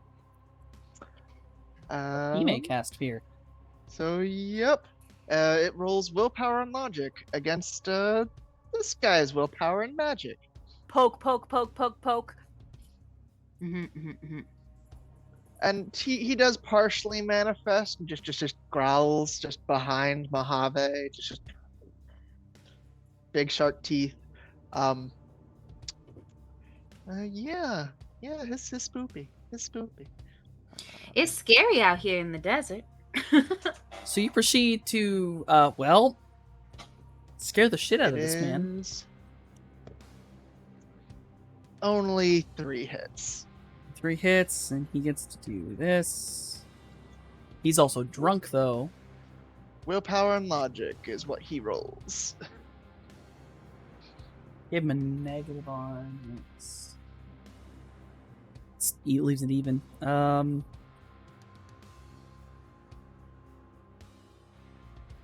Yeah, and invisible it meet or hawk is beat? perched on his shoulder. It is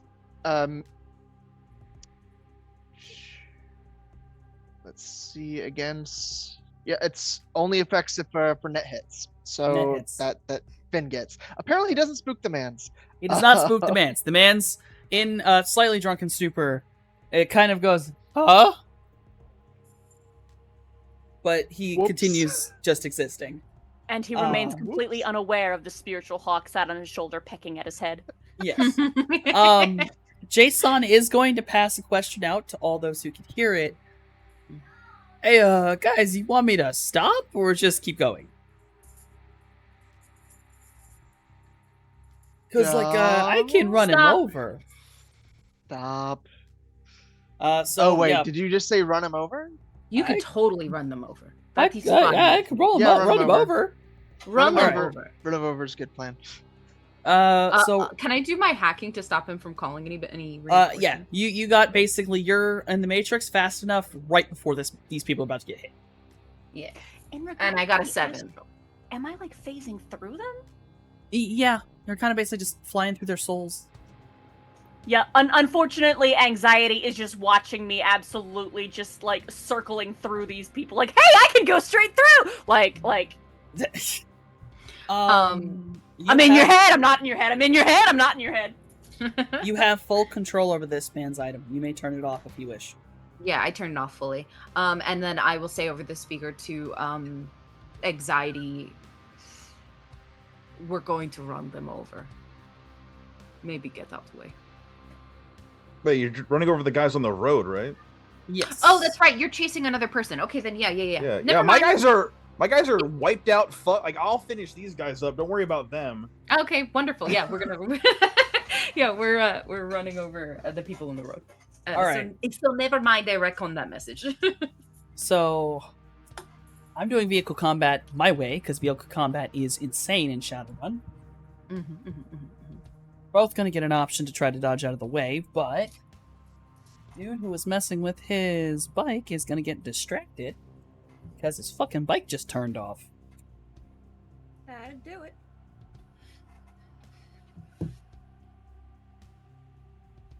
The dude trying to make the message does not dodge out of the way. Instead, one dude, he gets absolutely blasted through by a tank.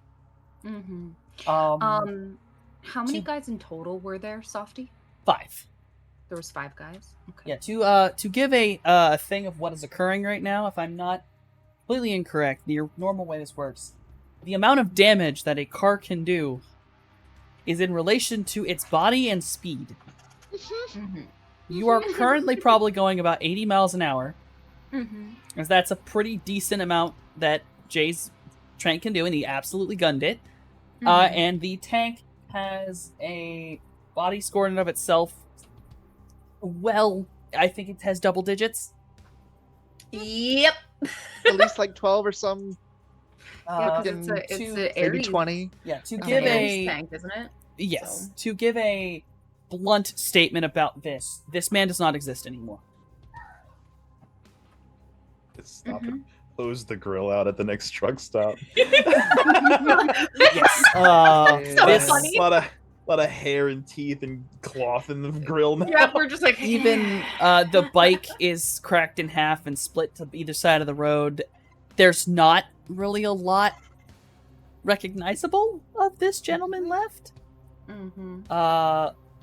Although now, yeah, that you're now right on him. Right before everything happened, you did find out he was an orc for about 0.3 seconds. Might as well open the hatch as it's going. It's just red passing through. It's going like, ew. Yeah, Ugh. there's still one guy left. Yes, there's one I dude may or who may not jumped. be about to just point at and say "fuck you" in particular with lightning. Yeah, Yes. he was able to get off his bike and jump to the side of the road. Amphibious did knock his bike also off, doing damage to it. He is now laying in the ditch on the side of the road. Amphibious is going to drive past very quickly. You'll have probably a shot. If Jay is going to break at this point, you'll have far more of a shot to do this, Cloudy. But I will let you fire it after the impact. and then we can see Anxiety deal with the last standing man. As Mojave, in the form of an itty bitty goldfish, is just swimming in and out of this guy's ribcage. Okay. A lot Yeah. of interesting fan art out of this sequence. You're right. I think I tell Jason to stop the car so that as you're like raising out of the hatch to do the fucking lightning. Or I mean, maybe just get a small little peek and just Manibolt, You're just Manibolt, Manibolt, Manibolt, Manibolt. Ugh. Alright, roll that fucking mana bolt. Fuck these guys in particular.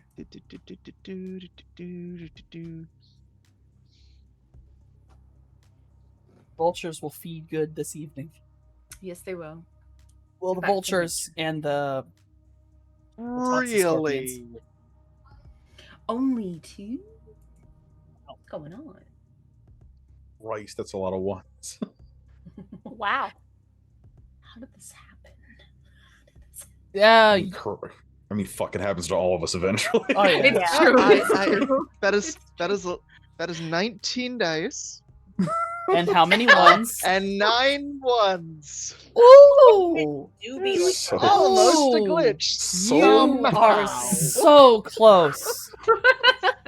You missed it by that much. Yahtzee God over here with the fucking. I think Apparently. I hear the Apparently. noise of like what the fuck from Cloudy, and I immediately go get the Advil from the. From the No, like he, No, there's no drain, blood or fine. anything. It's kind of like, Oh no! I mean, things be weird in the desert. Hey, he's just waking up from a nap. We'll give him a fucking That's minute. true. That's Yeah, true. you He's know what? groggy. That's Okay. fair. He just woke That's up. fair. Apparently, Noskavian tried to cash in a reroll, but it didn't come through. Oh. Oh, you know who gave? Oh. Oh no, but that was specific for anxiety. Never mind. was it? Okay. Yeah. We used that one. Yes, and thank you very much for that, Pixie. Alright, so Manibolt does go off. It Your Does? willpower. yeah.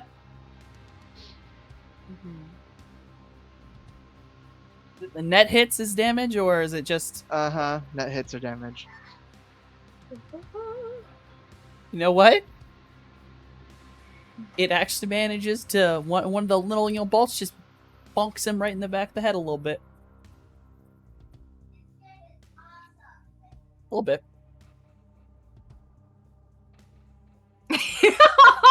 Turn around so I can hit them with my magic. I will understand. Drive me closer so I can hit them with my sword. Jay hits a K turn real quick. Pops the whole fucking parking brake, flips Amphibious around. We Tokyo drifted. That's all. You Tokyo drift Amphibious kind of into the sand, but that's alright. It'll handle it. You crush a couple cacti. Okay. We're not having this. We're not having this. We gotta and fix it. the Darth Sidious is this asshole laying on the side of the road. In a moment, because anxiety. How you want to handle that last standing man? Go ahead. I mean, I'll Treating this just guy's skeleton like a fishbowl, astrally speaking. I mean, Anxiety saw what happened. He'll pull up and stop his bike and just. What happened? To the dude? Yeah. Did I- he not clean his gun? What happened? They're just like standing there, like he's just standing there like, what the fuck? Fuck's up with you fucking guys? What? Us? Hey, you drove toward me. What was the plan, huh? Fucking nothing, man. He's Nothing? like, he kind of gets on his knees, like, come on, man, we didn't really mean it, man. We really didn't. In the astral, if anxiety is actually perceiving, he will see a little fish face poke out of this man's face and just I'm inside his brain! There's a face behind the helmet of like, ew. Right? And the whole time he's talking to you and like nervous, his other friend is in fact dying of anaphylaxis, like coughing and choking and shit. Mm-hmm. I mean, look, man, I understand you traffic people. Yeah? You the look he gives you goes from like, the best way to put it is it goes from like, fear because you are attacking him to this look of actual blatant terror.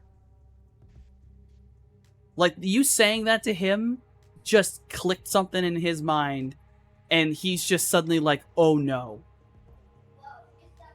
He knows. Yeah. Alright, No, man, we didn't. We didn't. I Okay. swear.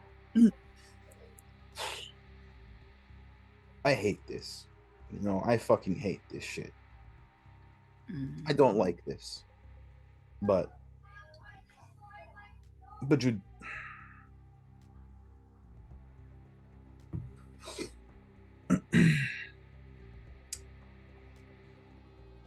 but you did it, right?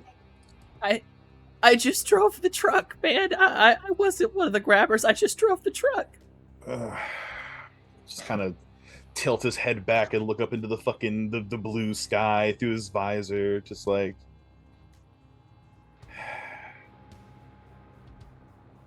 Hey, Cloudy. Yep. This guy's begging for his life, man. What do I do?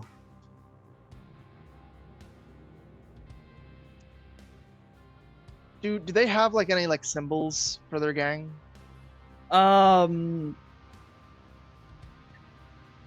Looking at my notes. Yeah, it is a fist holding a noose. Rip off the fucking patch and get him out of here. You got a doctor on board if he promises to stop. Says the itty bitty fish face protruding from this man's forehead. Can I hear this over the earpiece? Yeah, Yes. I assume you could add your 2 cents too, because it's Not like all my connected, bit, right? Yeah. Not Mojave. That's a goldfish in a skull. Right. Mhm. Morningstar hisses. Because she's like, no, he has to die. Yeah, she hisses and says, take him out. There's what would you call that when it's like there's a hit on a person? Do you know what I mean? Like when, because It is a kill an on-site order. Bounty? I guess a bounty. well, No, because bounty means that you can retrieve You could them say for a certain you amount of could money. say he's Is blacklisted Blacklisted. Okay. in a way. I mean, kill on sight is a fairly general term. Okay, I'll use that. Take him out. He has a kill on sight order on his hip. From who? Very important people in the city. And I'm looking at Cloudy with this look of like, you know who my mother is. Like, can't let this guy live. Have you told us? I have not Like- told you that I'm a part of the Uh-huh. Lucky Sons. Uh-huh. But you do know that my mother is literally one of the heads. So like, if she tells me that there is, kill on sight for these guys in particular, and we know their history, Morningstar is going to be like on her side about it. Take them out. But you don't know at all her Turns off the comms for a second. Mhm. I know having a mom's new, but you don't have to do everything she says. This is a man who was a part, took active and clear awareness in making his choices, in kidnapping children, in torturing people. He does not deserve to live.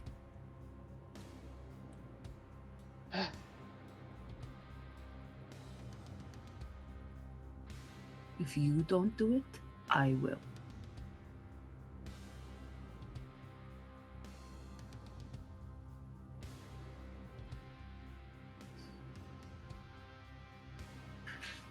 Do you think people can never change?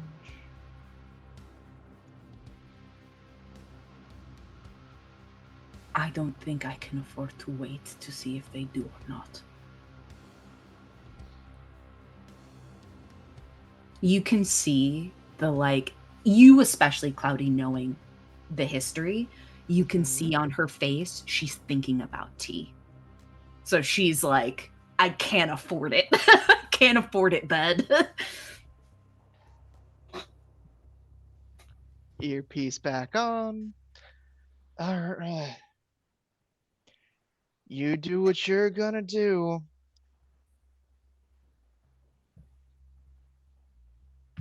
But you heard Morningstar.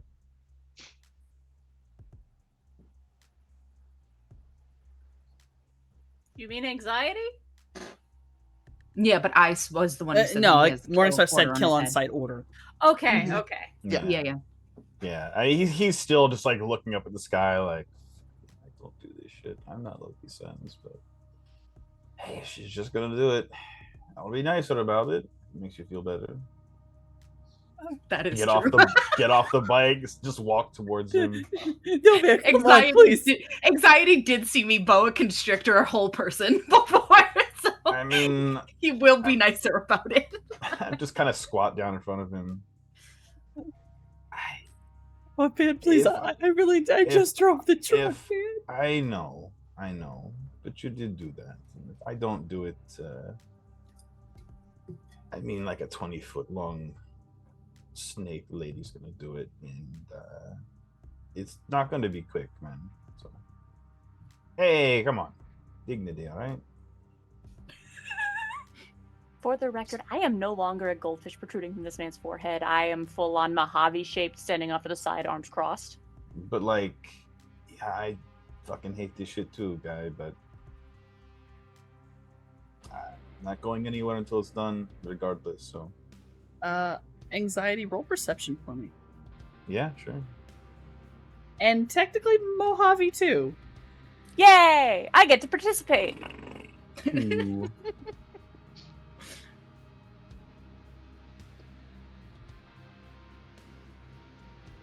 The fact that y'all got the same roll. Honestly. Yeah, you don't see it. Could I roll the sensing because I'm currently astral shape? I mean, that's kind of why I gave you perception here. Because, like, sensing is less, like, to notice it, more to, like, specifically, like, tell what things are once you notice them. No, I gotta stick with my guns here. This is perception and anxiety, or you do not notice this before it happens. Anxiety, I will, though, give you a dodge roll to avoid some of what's about to happen. Do we in the car see it? You will see it, but you'll be too far away to warn anything. It's going to happen very, very fast. Okay. Like, the perception is to see a very small thing that's going to snowball very quickly is the best way to put what's going to happen. Okay.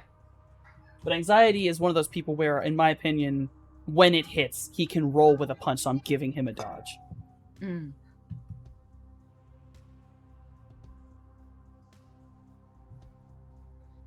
That would be Okay, so reaction you would like and me intuition. to? Okay. So, my question: can I make it a dodge and like add gymnastics to this? Yeah, it is a dodge. So it's reaction, intuition. Yes.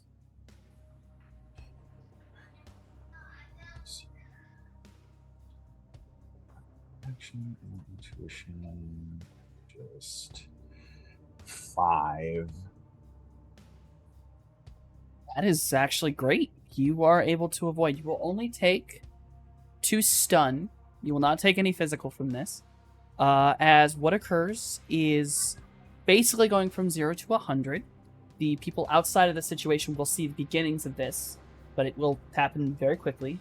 From the ground where the bike had flipped over, you will see suddenly sand kind of move upward, a large kind of cloud of dust form, and Anxiety at like the last minute your brain registers something touching your back, and you roll with it and flip out of the way of it. It does scratch you, but the motorcycle that had been on the ground flipped over nearly took your head off. And spinning around, and everyone can see this, standing there appears to be some lizard-like man who had just gotten up out of the sand and thrown the bike at you. He is wearing torn versions of the banished colors, so it appears to be the man who was flipped over. But he is now standing there, like, full-on, we're talking, like, anthropomorphized giant lizard. Yeah. I'll kip up. The astral, what are the vibes? On the vibes, once the astral kind of begins, is this individual seemingly had no astral signature at all when you first checked out everybody. But as he kind of forms, you watch something break, and this item that was such a numb, almost dull, astral-like signature to it falls to the ground. And that's when you watch this man's whole fucking soul change. And you're not certain what it is, but you can kind of clue into your mind that from what he looks like now, this man is a shifter.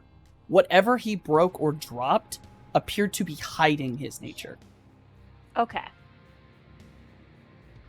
From the So as it ground, stands- Anxiety will kip up to his feet. All right. It's pretty close. Let's go done, big guy. And he just, full claws out, just looks down at you and goes, I'm gonna fucking kill you. Yeah, that's fair, actually. Yeah, there is a comment from Mojave just like, whoa, a shifter, as I go and try and just like, still in, Goldfish him in the ear. yeah, goldfish shape again, just going and like investigating the thing he dropped and just like fluttering around. I'll let you roll a sensing on the thing he dropped if you want. Okay. We see this from the car, though, right? As Yes, we're, like, literally from up upon the ground, you watched what was a man suddenly just get a lot fucking bigger and just throw a whole motorcycle like it was made of paper. Anxiety. Lizalfos. And then Anxiety did some cool-ass, weird-ass Matrix backflip and, like, landed, stunned a little bit, but he did it. I have no bones. yeah, no, Sensing rolled a 2. The item in question seems familiar. You can't place it, but you recognize this astral signature. So you know the mage, or you think you know the mage that might have made this. Okay. That's a, as soon as this fight is over, we're going back to my body, hopping out of the van and examining this object in person type vibes.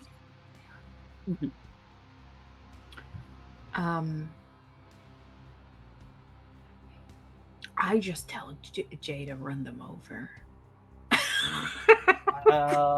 Jay has Maybe turned not run them around. over, but essentially like head that way, you know, at the very least. I don't know if it's wise to have him try to run over a giant lizard man, but at least get us in the same range as these two folks here. Jay can spin it, kick it into gear, starts driving really quickly towards him. The man can see you coming, so he will get a dodge when that time comes. But in the span of time, both Anxiety and Cloudy can respond here. You may choose what you wish to do. Finn's also out there, Cloudy. Finn is also out there. Finn may also Yeah. choose to do something. Because you sent him out before.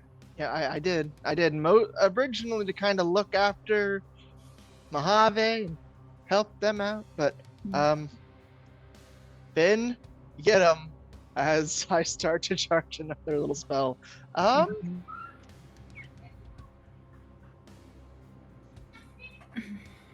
I need to touch her for the reflexes. Yep. No, I think he seems like nimble lizard, right? Like dip, dive, and dodge. Possibly? You know he's strong. He did just, pick up a motorcycle and throw it. It's a Harley, so he picked up a shit ton of steel. Yeah. I'll just mana bolt. I'll just mana bolt again. This maybe magic didn't like me trying to hurt an innocent man. The big lizard, though, well, not innocent, but downed and not actively attacking. This one, run ready to fight. Maybe it'll be more likely to smack him upside the head. Yeah. All right. Then I'll go ahead and do that. As I tell Finn to sick him. Better. Mm-hmm. Fine. Okay. All right. Okay. Get him. And this is aimed at the lizard man. Yes. The mana bolts fly out, and three of them bash into Lizard Man, right into his back. He lets out a very loud scream, kind of just as he opens his jaw and spits out. He kind of spits out like this. In anxiety, you can see it. It's kind of uncomfortably solid, like spit. Like it's very gluey, almost glue-like. And I will say, this man appears very much to have a lot of the hallmarks of a monitor type lizard. Oof, is that Gross. cheese? Gross. And then Finn will just go ahead and take his turn to move over there, and then manifest physically. That's basically his turn. The shark manifests, and it's just like, what the fuck? Angry shark. I have a question for you. Yes. So what would the role be if I wanted to wrap my body around the other man who's not lizard and maybe bite or squeeze? The gentleman who had been begging for his life previously? Mm-hmm. You would like to get out of the car and go wrap around him? Mm-hmm. Well, you will have to wait until the car gets up to them. Okay. It won't be very long. But the role would be, say, unarmed combat, just to get him down into that kind of grapple. And then it's a lot of strength and body. Because I have poison fangs. Where are your fangs? Are they not? Do they not count as unarmed combat? I don't know. They should. Mine would. do. They count as unarmed Yeah. combat. Yes, I just have. It's called Weapon Reservoir Chemical Gland. Yes, you have a yours are slightly more modified, but yes. Modified, yeah.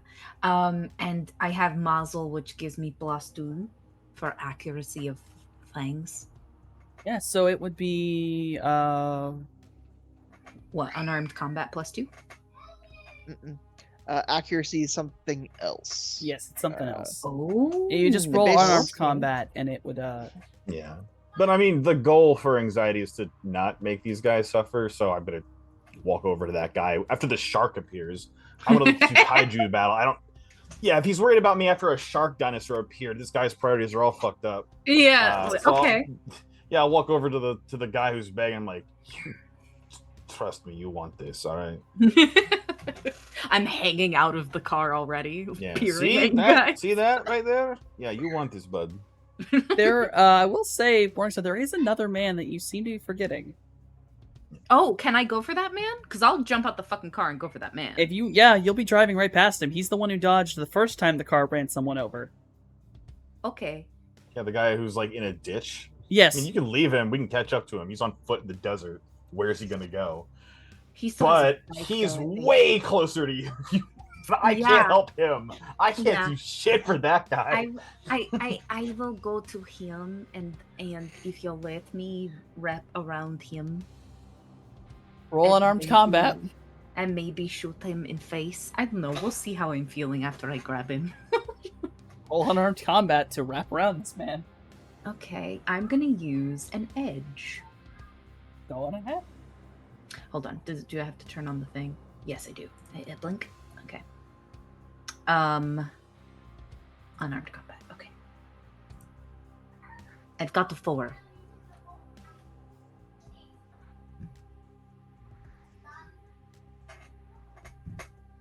Do I grab this knife? You beat him.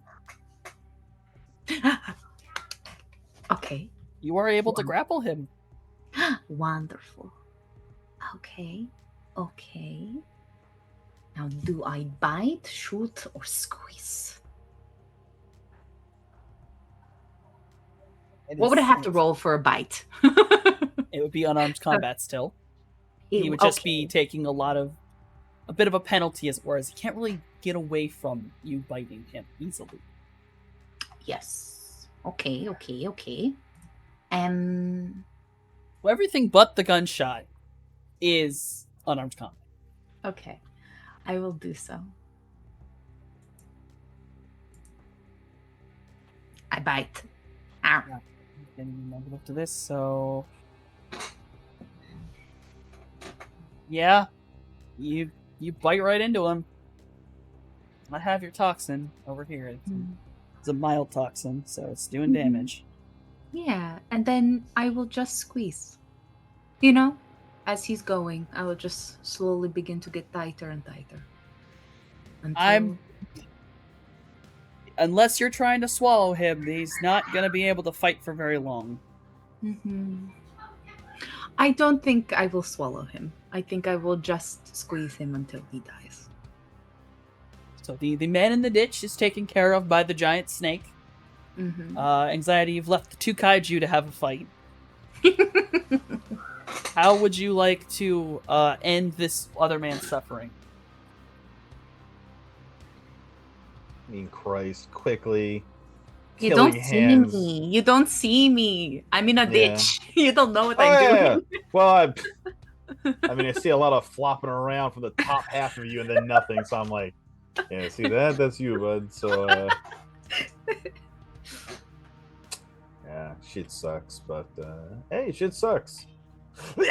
Killing hand. Just try to punch him in the fucking head and like, yeah, put my hand through it so it's fucking instant if I can. You can attempt this.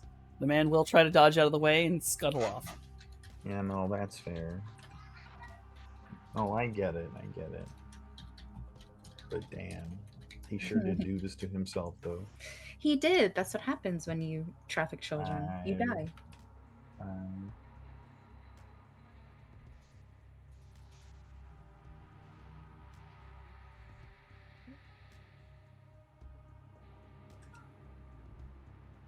He turns around.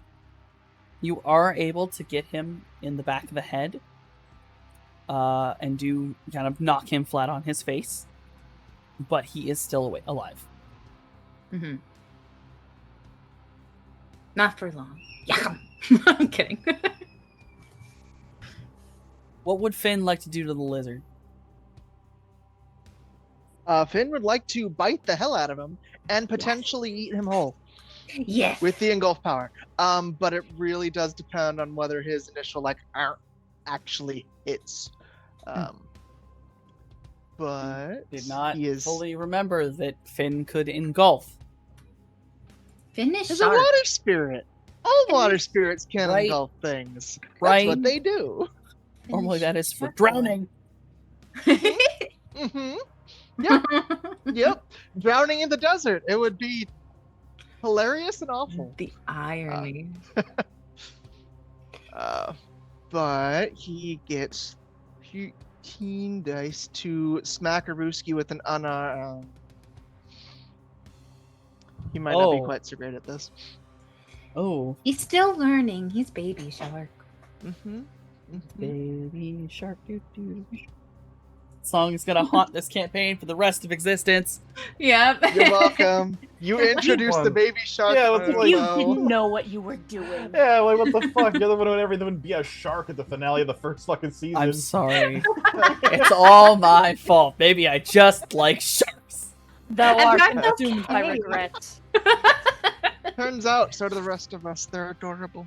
Oh no, the consequences of my own choices. Oh no, here come the consequences of my own actions. Alright, well, he misses. The lizard man is about as able to dodge out of the way, and he is going to attempt to bite Finn. He rolls. He's basically trying to bite ice water He is. because he is a very cold, deathly shark. Oh, I love this. Okay. He rolled Please, your mouth. 7. A 7 for an unarmed strike.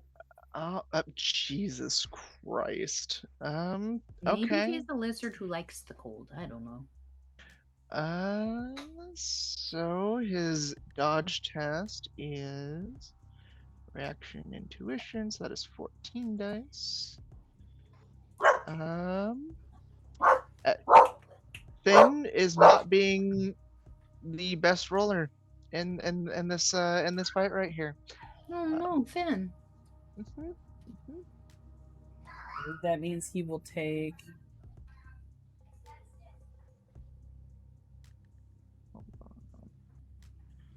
Hey.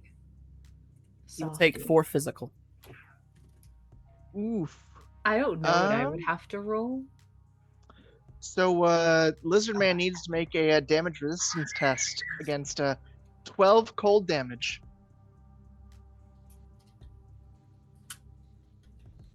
Hold. Oh, Finn has an energy aura. Surrounded by a field of damaging energy, which can take the form of fire, electricity, intense cold, which is what Finn is. And a successfully melee attack against a critter with this also damages the attacker. The attacker makes a damage resistance test equal to a DV equal to the critter's magic times 2. Magic 6. The attack has an armor piercing of 6, or minus 6. So, I don't think he has any armor. Damn, he used his head to do this damage, you said, Softy? yep. Yo, that's crazy. Hold on. I have to look up the damage idea for an allergy. Pardon. Is he allergic to cold? I made him as a lizard.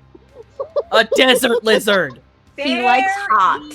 Enough. Like Morningstar, he likes heat. Fair enough. That cold-blooded shit. It's literally a death water spirit. Ice made sense. I'm sorry. No, it's not your fault. I didn't think about it.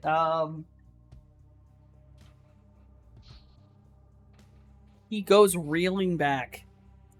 Basically, he tries to bite down on Finn, thinking he's gotten something. Immediately, he rips away, mouth open, water pouring out of it. He's coughing.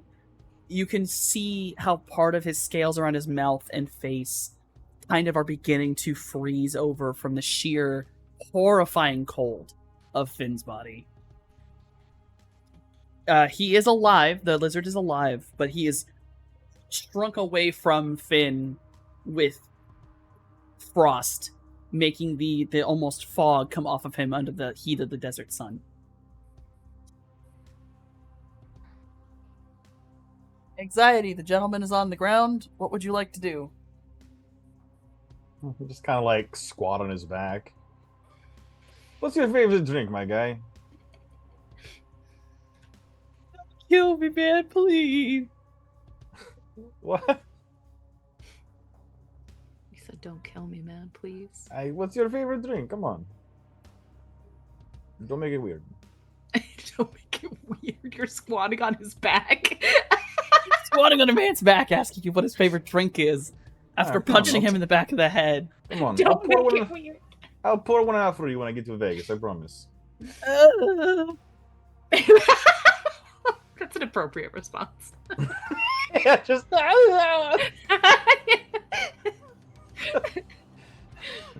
Anxiety, make a perception. Perception? Is Yeah. there another bite being thrown at me? I gotta stop talking to this guy. I I mean, at this, Morning starts hissing, kill him. It is. I am also here. Can I help with perception? It. Don't worry. It's not really gonna matter. The only thing that would have hurt him is he got a glitch. A little bit. You are standing on this man's back. It is not hard to see. It is literally so easy.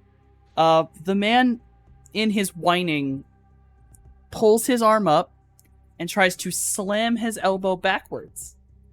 You are able to stop it, and then about a foot past his elbow, which would have got into probably your thigh or something, is a blade. He appears to have cybernetics, where he has blades on his elbows. Oh. But you are standing on him and caught sight of him doing it. I get it. I understand. Shush, shush, shush, shush. Go to sleep. And I'll just grab his head and turn it around. Mm-hmm. Oof. Roll unarmed combat just so we can get the damage in there. Yeah.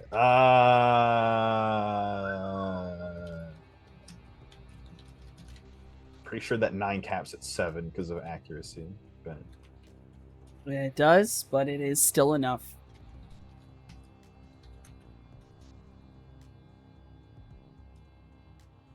You are able to snap this man's neck without too much issue. You are standing on him and have full access to his head. And, he doesn't have a lot of options left. He was not the main combatant. yeah. He was a simple truck driver.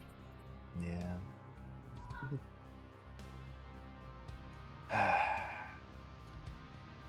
Well, stand up and glance over the crocodile who's slowly turning into a popsicle. Yeah, as you walk over to the giant lizard, when you step down, your foot crunches on something that's not sand.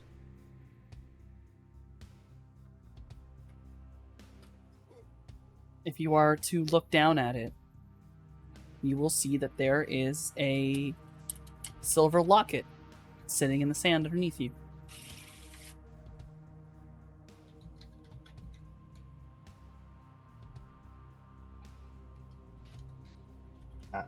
Step over it. You step over it.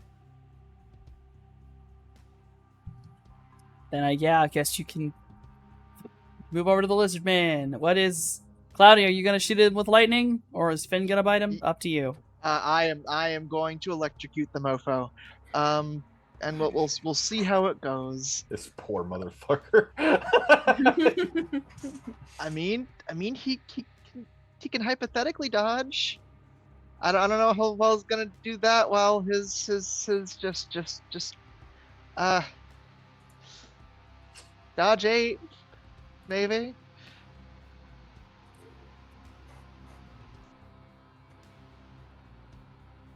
As my nose start bleeding, but that's fine. Oh my god. We did So- restock the first aid kit. Yeah, you do have a medic on staff. Mm-hmm. So as this frozen lizard backs up, he then proceeds to get electrocuted. And he's technically he's unconscious. Technically. I guess Finn will just Nom, nom, nom, nom, nom, nom, nom. And he is I'm just gonna say now he's absolutely going into overflow. He will be dead. Mhm. Mhm. He will bleed out and Finn may have a snack. He deserves it. All of these men are either unconscious or absolutely dead. It is up to you. Technically, the one who was anaphylaxis is unconscious right now, but will be dead soon, as no thing is stopping his allergic reaction. And then there was one other dude, but he got misted. Nope, Yeah, he got they're all dead. They're all dead. Yeah. Misted, Oh, strangled, dear. broken neck, lizard, Anxiety is and going to ignore the locket. He already hates this shit. He's not going to pick that locket up and open that and do that to himself. He's That going to is- let the sands have it. Absolutely fair. For the record, Um, Mojave has transformed into a little glittery quest marker sun, trying to indicate for anxiety, come pick up this trinket the dude dropped that has the familiar astral signature on it. Oh. Yeah. The thing that was Ah. able to hide Lizard Boy. Yeah, Mojave wants a closer look at that, but there's a time and a place, and when Mhm. everybody else is in combat, it's not the time to be like, hey, please pick this up. Yeah, I'll scoop that and bring that over, but I'm not. He doesn't want to make himself even more sad. He's just gonna leave the locket, head over. In the ditch, I think Morningstar has untangled herself from this body, and she's laying there because she feels guilty. But she feels guilty for not feeling guilty. She knows she should, but she doesn't. If anything, she feels bad that she had to ask one of the crew to do that when clearly they didn't necessarily want to. So if anything, that's really where the kind of feelings of guilt come from. It's not so much for these people.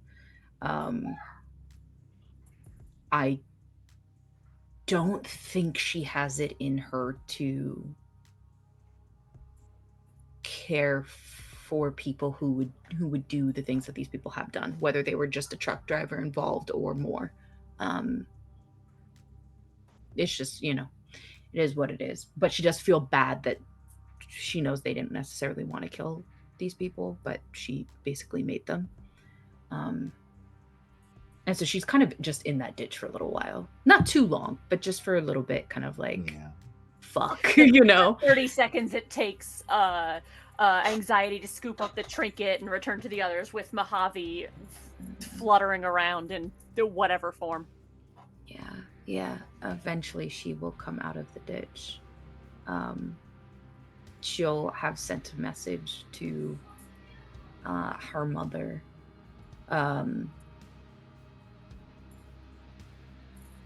To let her know that this particular sort of offshoot of Augie's gang has been taken out. Target eliminated. Yeah, basically 5 of them taken out. And she will head back to the vehicle. But her face is just this mask of numbness. There's nothing there. Pull up on the bike, lift the visor, immediately squinting. It is the thing you want, Mojave. Yeah, Mojave, those capable of astral perception will see the bird form back into the unconscious body right there. But for Scales at least, it pulls up, hat sits up, immediately alert. Thank you, Liam. There's something about this. Yeah, sure. What is it? Yeah. A lizard fella dropped it. He And was. then turned He looked into a like man lizard. before. Yeah, he looked like man. Can I see it? He looked like man in the astral too. Mojave's still kind of examining it himself, but he shows it up so that Scales can also get a look. Yeah, I'm just trying to look at it. If it's a device, a metal device, I'm trying to see if there's anything going on matrix-wise with it. There's nothing Matrix on this thing. Okay. No, that is something that is definitely your field of expertise. Hey, There's- Claudius, look familiar at all to you? There's something about a bugging me. What? Are there any notable designs on it? What? Yeah, now that we are no longer in the chaos of a fight, can I try a sensing again? And I guess I might as well too. Magic, non-magic, just eyeballs.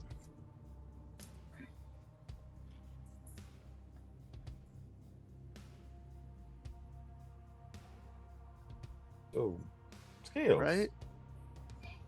Yeah. We are. Softy? Pardon. Yeah, pardon me. I'm sorry. My computer was trying to put something on the wrong screen and I could not make it stop. Mm-hmm. Oh no. Yeah, I don't know what the Oh, hell that no. was. That was wild. All right, good to know. I can't do certain things apparently.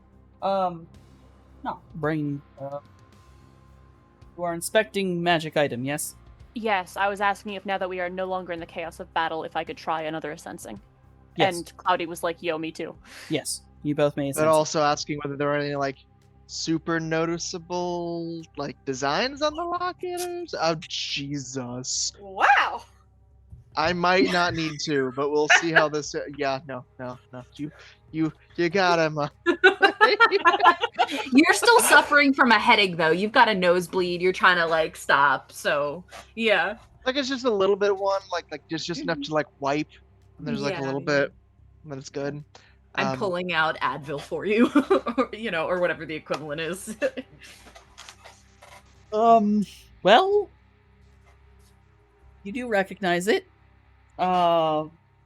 It's the best way to put it this way is that looking at it at all, Cloudy, you actually have something very specific to view this as. The best way to put this is it is, in a way, kind of a mass-produced object. Like, you can kind of tell that this was quick magic, fast magic, then this was kind of sold off to somebody. Like, this doesn't seem personal. It doesn't seem like it took a lot of care. It's basically a holder for a very simple, like, it's like giving someone Astral Chameleon. But it's pretty fragile. Like, can't imagine, like, this was really worth anything. Mojave, you are able to register, finally, once someone's really looking at it, its astral signature is the same as the mage from LA, the one that Bloody Mary was angry at. And just for my own personal clarity, which mage was this? Was it the dude who, when I was tracking down the teeth? Yes. The one that Bloody Mary was with. Yeah, full on. Mojave's just gonna be like, handiwork. This is the same fellow that was with what's her face when they tried to steal your teeth. That guy. This is that guy. Really? Hands down. It's the same guy. Oh, small world, I guess. Makes sense. They were offshoot of Augie's group after Augie was killed. Yeah. Banned from LA. But it makes sense that she would still work with the same people she was working with Augie. Yeah. These guys were killed on sight, yeah. Yes, they were. From It's every gang in LA. cool. Which one's paying us for this? The Loki sons. Okay, as long as someone's paying me for this. Mm-hmm. Okay. I mean, Alright. if nothing else, and I feel like anxiety, especially if he was perceiving Mojave astrally, there's the vibe of Mojave was also equally as reluctant about the whole taken life thing until this moment. Yeah. I mean, he gets it. He just doesn't like killing. Like, he understands fully bad people. He's gonna sleep okay. It's just like I still just sucks, hate this. yeah. I still hate this shit. Right? I'm not them. I'm not these bad people. Right. Yeah, but Mojave's like, if nothing else, that he was working for the guy what was trying to screw you over personally. Lots of people try to screw me over.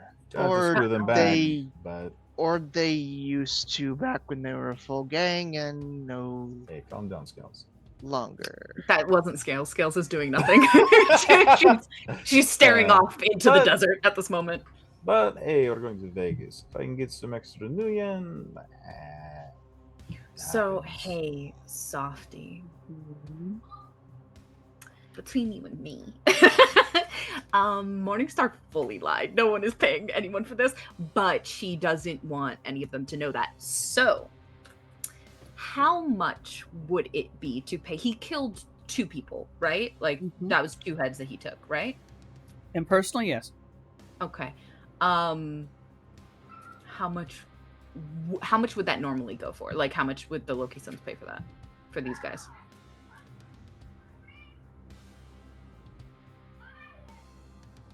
in this kind of situation, Yeah. these are in-gang orders. Mhm.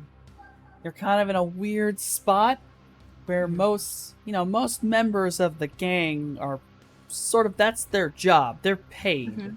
Mm-hmm. But if you're going on an outside Mm-hmm. payment, Mm-hmm. like something maybe a fixer would sign up for someone to do, Yes. that's something along the lines of like maybe 1,000 new yen a head. Mm-hmm. I have the money. I've saved a Then- lot of the money that we've made in the past. Then yeah, Oh, shit. So what I do, because hey, I'm a fucking hacker, I do the thing, right? And so I basically make it seem like it came from the Loki Sons, but mean, it is dude, my money. Other than the bike, everything I own is at the bottom of whatever list it's on. You're in and out. I don't even fucking know. It's just like it's so fucking. I'm not- Like the yeah, I'm security not- on my gear is so shit. I'm not making you roll anything to hack his phone. Yeah. I mean, especially considering you also fully have access to be like, hey, mom, I'm sending you some money real quick. Could you forward it to my friend? Yeah, well, that's essentially what happens. Like, and none of it is done in a way that like the Loki Sons themselves don't understand what's happening. They are not losing any money in the process, but the money is coming from her. She's just hiding it through the Loki Sons. So, yeah, she does that. Like, she's looking off into the distance, and it looks like, if anything, it just looks like she's very pensive about what happened, but really she just doesn't want them looking at her face to see her eyes do the thing it does when she's you know hacking into stuff. I don't know if it's possible, but with a 7 on a sensing, could I tell how long ago this thing was made? Like how long this astral signature has been trailed around? Like With a how 7, fresh it is? So- this shit's probably a couple months old. Yeah, so that is being conveyed that, like, especially considering as when we took Augie out versus when this was made, like, I am establishing a timeline to the others on how recently these folks have been in contact with Bloody Mary's mage. Mm-hmm. All right. Mm-hmm. With the 2 grand clears, he's like, "Oh, okay, we're going to Vegas, boys." Yeah. So who else took? I took out somebody. Rodon took out as well. Yeah. Cloudy took out one. Mhm. Jay Jay took took out out- another. Yeah. Yeah, Jay Tedlick took out one with the car. Okay. And the other 2. Yeah. Mojave didn't take out anybody. No, but, I was a no. goldfish at the time. right, and I took out one. He probably So- was. I He is paid the others, philosophically too. opposed. yeah. I pay the others too. They just don't know it's me. I just fucking zoom because I don't want them to know at all. And so I have to cover my tracks. And this is the only, because if I don't pay them, ooh, you know.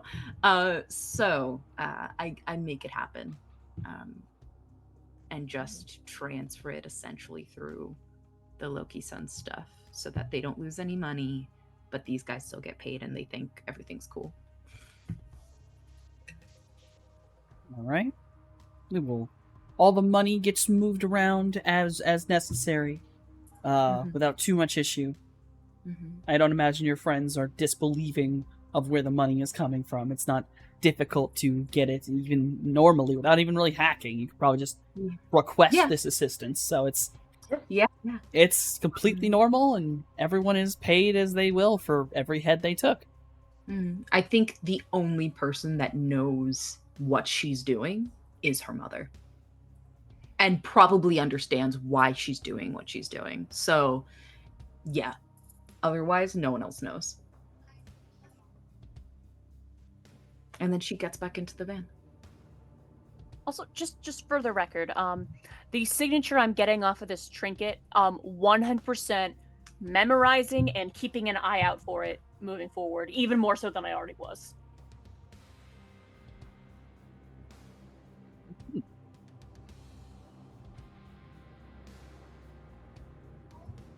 Had to pull something else up. All right. Hmm? Sorry, I had to pull something back up because when my Oh, computer did the no. thing, it closed like 3 other things, and I was like, Oh no. all right, so Mojave, you're keeping the trinket? I am taking note of the signature, and if I pass this scent again, I am taking note. If this guy is on the same street as me at any point in time, I am noticing him. Like, Understood. You are committing that shit to memory. yeah. I will, before I actually get in the van, I will make sure all my marks and evidence of me is gone from. Yeah, not The- even difficult to wipe these things. Do Like- I find the locket? Roll perception. Because you're right, one of the motorcycles I think you might have to clear is one of the ones that got thrown. Mm-hmm. It's a 2. I mean, it's a shiny silver locket in the middle of the desert. Mm-hmm. Yeah, Yeah. you find it. I take it. Okay. But in the way that it looks like you guys know that she has this ability now to like touch electronics and do stuff to it, right? And so it looks like she's just touching the motorcycle to erase her stuff.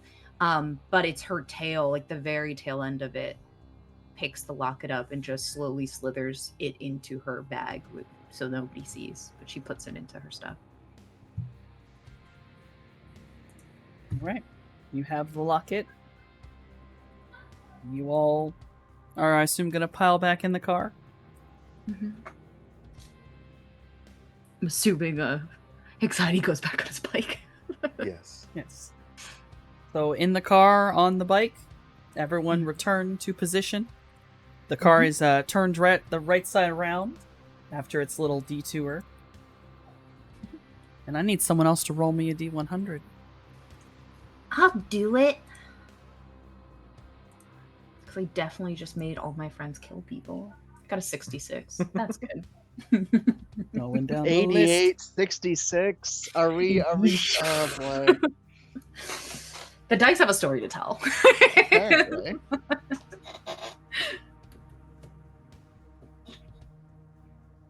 All right.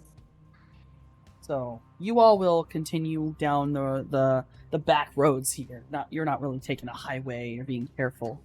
Mhm. You're taking these longer roads, headed down. Maybe an hour passes. Nothing much occurs. And then, kind of coming up, you see a sign. Big, bright, and bold sign. For a small bar.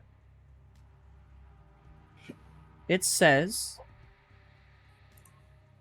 Bobby's Back Sandbar. Do you guys want to stop at the bar? Oh, am I getting a chance to stretch my legs? All right. Hey Jay, let's stop at this bar, see what it has. At least Okay. everyone can take bathroom breaks. Oh, okay. And Jay will pull into the parking lot of this bar. The building is small. The parking lot maybe only has 7 spots in it. You are the only other car, with the one other one being a very classic, like we're talking old antique classic muscle car. Ooh. Very muscle well car. taken care of too. The building itself kind of ramshackle. It's older, made of wood. It's been battered and beaten the hell out of by the desert sands. There's places where when the wood is worn too much away, they've put metal sheeting in instead. The metal sheeted roof, kind of almost incongruent with it, there is a barn kind of out behind this place. At least you call it a barn due to its shape, but it's a concrete building. And kind of looking at wires coming out of it, you're not super certain what it is, but it kind of looks like it's in some way maybe the power for this area. I'm gonna check matrix wise, like what I'm looking at. Matrix wise, you're starting to get into the area where the grids are kind of empty. Far and farther between, yeah. Yeah, but this area, it doesn't have a host in Mm. a traditional sense. It does have icons that are objects, but they're kind of just on the open grid, which isn't very well defendable. But I mean, it's a bar in the middle of the Mojave Desert. You're Mhm. kind of surprised that anything is powered or that the sign is on. Mhm. Okay. Obligatory astral check. On the astral plane, there are a lot of fire spirits in the area. No Ooh. shit. Mostly flying around, crawling among the ground, various shapes. And flip me a coin. I don't have my coin of fate right now. So I say that again, please. Someone flip a coin if they got one. Oh, I have a coin. I don't have my coin of fate with me for some reason. I mean, Uh, I have my devil coin, but I Horse mean, or lion? ah, shit. Alternatively, devil or eagle.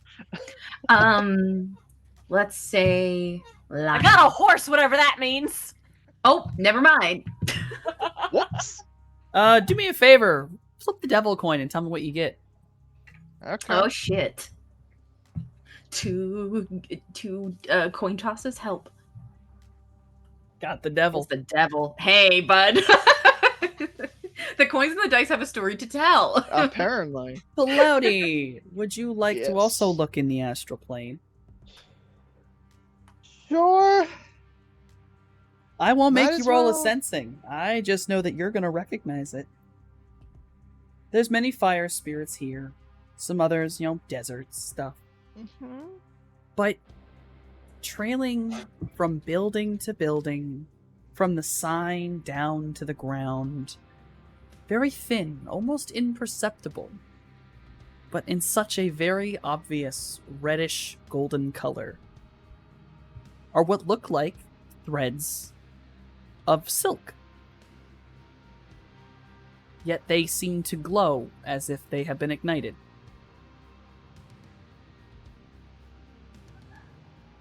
Huh. What are you all seeing?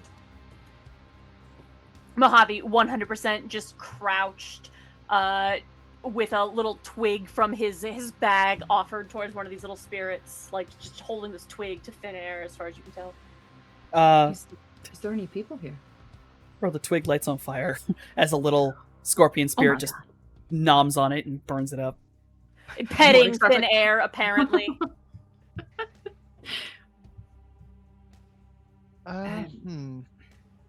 Wait, Hey so there, is this bud. like fire spider or previous silk that has been set on fire?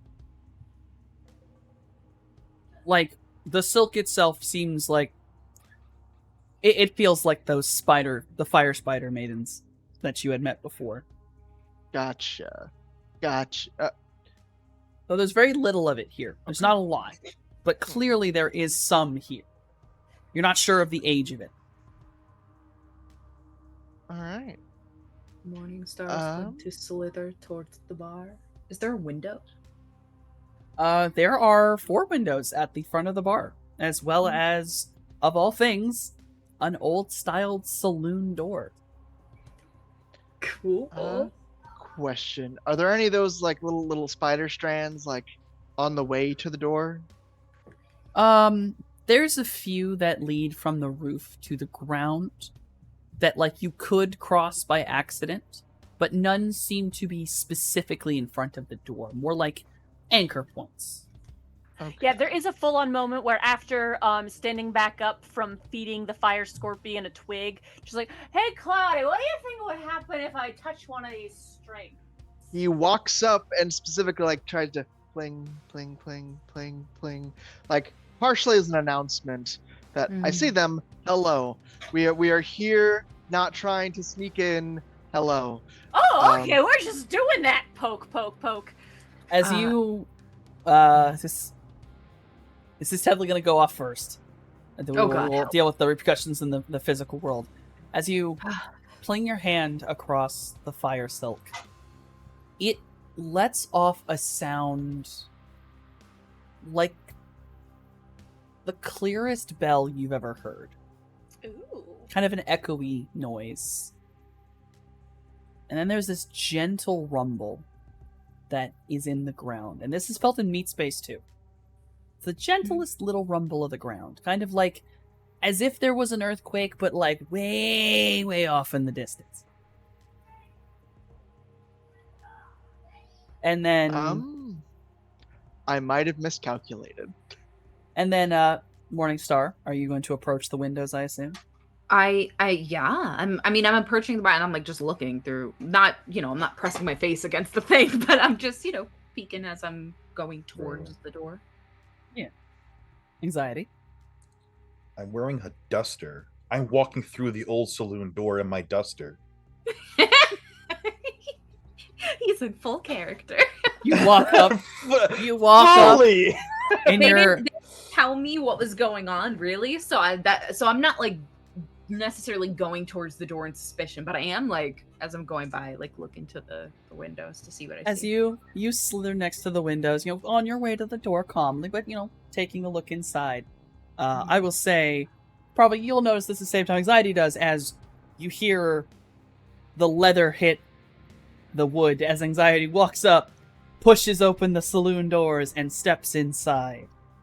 The interior of the bar is dark, but decently lit in certain areas with old electrical lights. There is a single older gentleman, probably in his 40s. He is a dwarf, and given his height behind the bar, you believe he must be standing on a stool. Mm-hmm. He is cleaning a glass, a la an old-styled bartender, and there is no one else in there. The minute the doors open, the dwarf looks up at Anxiety, takes a moment, and Anxiety, you can catch sight of this man's eyes, because they're pretty obvious. This man looks like he has the most severe cataracts you've ever seen. But he looks dead at you. Like, he should not be able to see. I'll come in after Anxiety. Yep. And when you come in, he then shifts his gaze, his unseeing gaze, to you. Yeah, I can't imagine I would be that far behind. Hey there, how are you?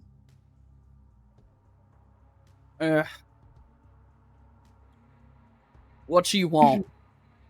Stuff's business kind of slow out there, huh? Bathroom, please. Out back, only got one. Right, there's a shed at least? Or am I just shitting on a cactus? Of course there's a shed. What the fuck you think is here? And don't touch my cactuses. I won't shit on your cacti. Don't worry, buddy. I'll be back. I'll head out back. He was so offended.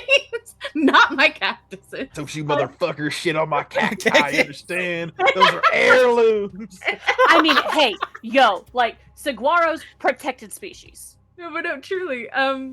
What's this guy look like on the astral? Like, what's his vibe? He looks basically identical, save for one slight difference. In the astral plane, there is this very gentle glow. Like, he has his aura. He's a living person. But on his hand, around his ring finger, there is a very strong orange gold glow coming from a golden band that's on his hand. And in Meat Space, he is wearing what looks like an old wedding band. Bit tarnished, but it's there. But in the astral, it's glowing. Cool. Notices in Corvid. Ooh, shiny. Yeah, Morningstar will. I'm looking for like a menu. I'm looking for like a what do you got here? You know, or is it just like a bunch of fucking old whiskey bottles on the back of the? You know. You don't see a menu of any kind. There's whiskey, tequila, what looks like a couple vodkas behind him. There are farther over, probably the most modern thing in here appears to be a refrigeration unit. That actually has a glass front, and it has like 6 kegs in it. Nice. So possibly 6 different beers? Cool. Yeah, Morningstar will order herself a beer. And look to the others. I mean, Anxiety's not here, but look to these guys and say, "Do you guys want anything?" Claudio go walking in, say, I don't think we should stay. Yeah? And this is. Wait, where's Anxiety? Anxiety Bathroom. walked out back to go to the bathroom. I will say, now that most people are inside, being in here for longer than a few moments, you will notice it was hard to notice because everything's so dingy in here. Yeah. But it takes a minute, and you look up above the bar, and you realize there are pennants above the bar. Different colors, all kind of not hung up as much as nailed into the wall. Every single one of them is burned in some manner. And I'm not even going to make a roll for this, because at least 3 of them are immediately recognizable. One of them is very much a symbol for the actual Ancients gang. And it has been torn and burned and nailed to a wall. One of them is what used to be Augie's gang symbol. And the last one, of all things, is the Halloweeners, which are very obvious. Every one of them burned, torn, look like they've been dragged through the mud. They have been nailed full sail into the wall. Yeah, and I'll say there's Mojave. at least 20 of them. I'll say Mojave just full on.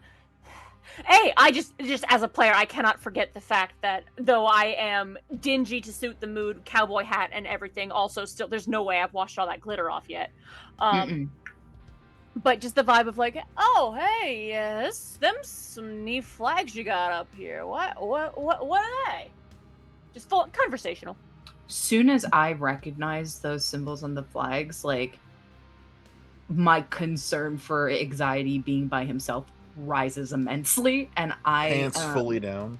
I'm not fully going down to see out if in the he's going bathroom. to the bathroom or not. Everyone's Yeah, relaxed. Like, by the way, vibe is very much. I do. Oh no, there's no way I recognize any of these innocent question. What are these? But we're Mojave, asking. the response you get. Those hunting trophies. Hung trophies. Yep. That's what happens when you get a bunch of assholes that think they know what they can do around here. You know what? I'll drink to that. What you got? What you want? What's good? Oh, what's good? All right. I'm scared. And I don't know what he this like man's about to give him. Like he leans in really close to you, Mojave. Full cataracts vision, but looking at you as if you were clear as day. He leans back, reaches under the bar, pretty far. He actually has to step off the stool to reach kind of low. Steps back up the stool, and he pours out of this old bottle with like the outside of it has a paper label. It's kind of dirty looking, but pops the cork, pours it into a shot glass, and he passes over this amber-colored liquid. And he sets it in front of you, reaches down, grabs another shot glass, sets it in front of himself, pours himself a shot, and basically goes to cheers you. Oh yeah, 100%. We're cheersing this man. We're downing this thing. I am by the door. Oh yeah, he shoots it. Mojave, I need you to make. Oh my god. Oh my god. You're gonna make me have to kill this old man. Oh fuck, calm down. You need to roll. Jesus Christ, Mojave, you need to roll I willpower. don't trust it, y'all. I don't Okay. trust it. I just don't be trusting it. I like that he killed these gangs in particular. I'm very happy about that. But Anxiety will come back from the bathroom now and walk in. Yeah, you just it was actually you'll notice it was a very clean bathroom. You know what? Very well maintained. Oh, hey. It's giving me a little pop-up window when I click willpower. I assume it says what plus something else. Yeah, body, agility, reaction, etc. Willpower and willpower. Does it have none, or we might have to roll it? None. Yes, it organically? does have none. Yeah, then none. It's just your willpower. Aye, aye. Mojave, you shoot this stuff back, and it is amazingly delicious. Woo! This is the best shit you've ever had. It's like honey with it's ambrosia at this point, all right? It's like honey and sweet and fruity. It's something else. It's also spicy as hell. Like it kind of burns going down. But like much differently than just it's alcohol. It just burns in a whole different direction. But you also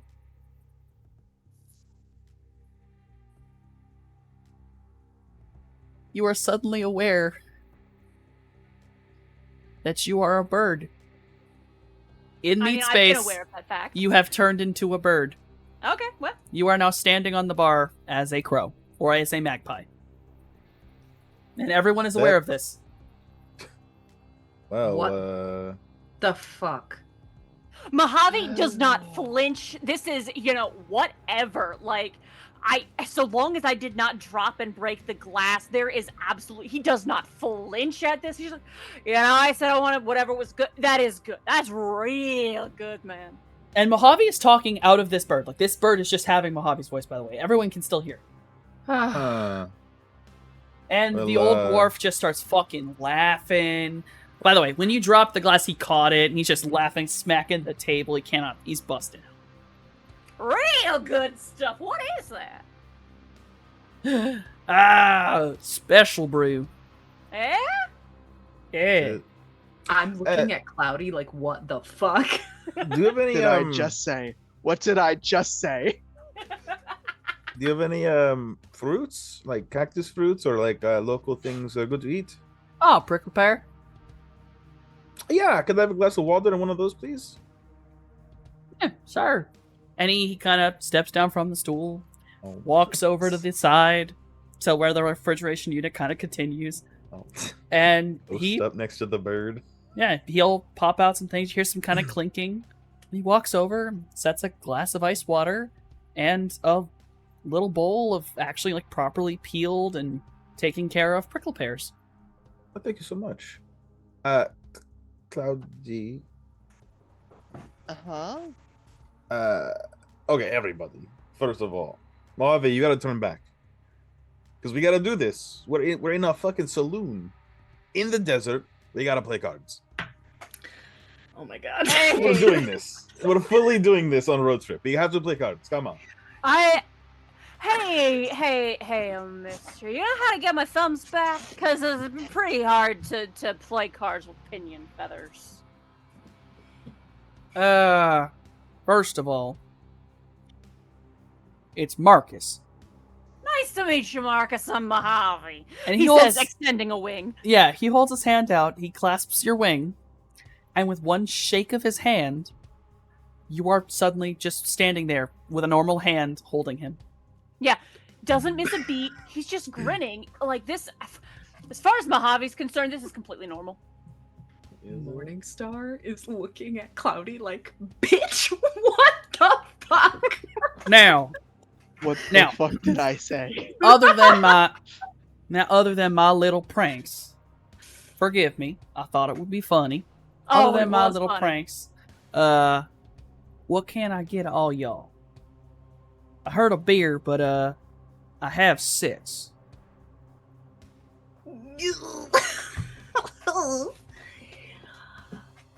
Actually, you know what? I think I will have water. Oh, What do you say, Pally Marcus? Why don't you join us for a friendly game, eh? you won't play with me. Morningstar if we're going into this, hand on the back of her shoulder as she's like a foot taller. Her paranoia is like at 1,000 now. She's know. like, these mages are crazy. Do as the Romans do. What the I mean, fuck? you know, business is slow.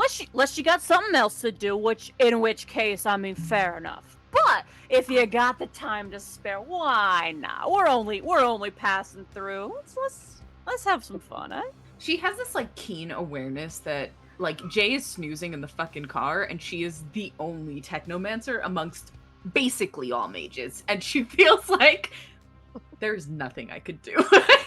Like, if something, what can I do? You know? Except turn into the skid. Turn to the skid. Can I have a whiskey? Whiskey popper. All right, let me get you that. And business is slow. I got some cards out back. I'll grab some right now. Hey. I'll also go get my kid. That way she can handle the bar while we're playing.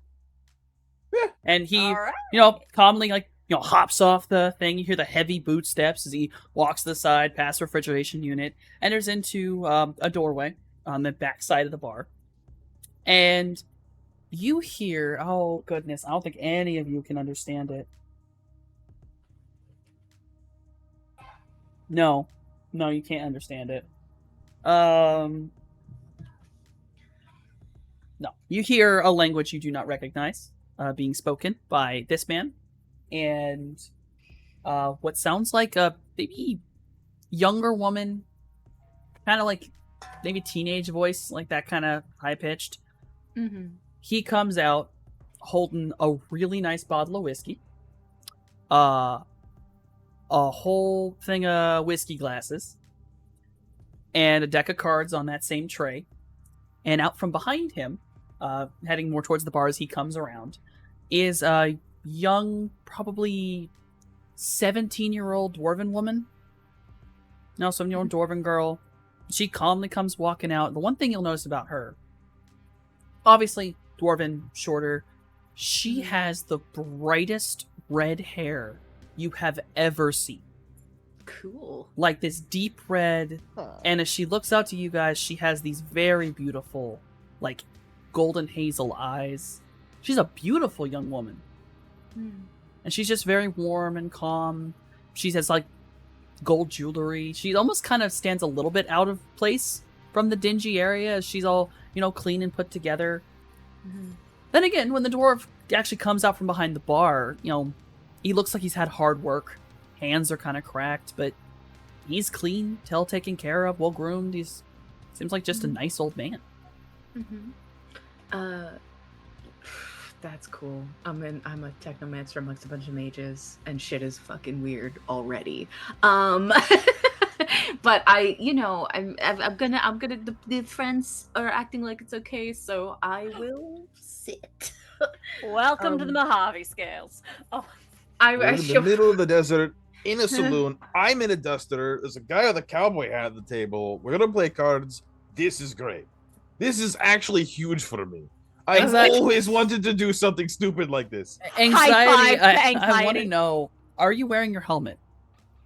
No. You've taken it off. Okay. That's with the bike. Understood. I just wanted to know whether or not you were wearing it or not. Nope. As you're not wearing it, I think the gentleman does sort of like once he's closer to you, it kind of registers in his brain. He kind of does a double take. And he just kind of goes, damn. They making elves never color now, ain't they? Wow. That's, all right. Ooh. Are we cool? Yeah. I mean, you're an elf, but yeah. Just don't steal my shit. I brought my own shit, thank you. I mean, I left the shit outside, but there is a just sort of like a, I guess not so much like a hard nudge or anything like that, but just something to like get his anxiety's attention, and then she sort of like with her chin gestures to those little flags that are up there, so he could see like Oh yeah. this This guy's man not has a hunting racist. trojan of Yeah, the no, ancients. and Yeah. anxiety, you can register that the ancient ones is obvious to you, but Okay. you learned how to be wary of all of the versions. There's at least 6 of these that are just variations of the ancients group. That are all burned up and nailed to the Burned, fucking torn wall. apart, destroyed. Yeah. So, just a gentle, like, I'm nervous, but you don't have to be nervous. I'm just a paranoid snake, Oh, okay. All right. Yeah, there was a meanwhile- little bit of like when he said that he was like, "Oh, great, Oh, no. a dwarf My of all dream. people." My Like, what dream. happened? So, I- Marcus, how long you been out here?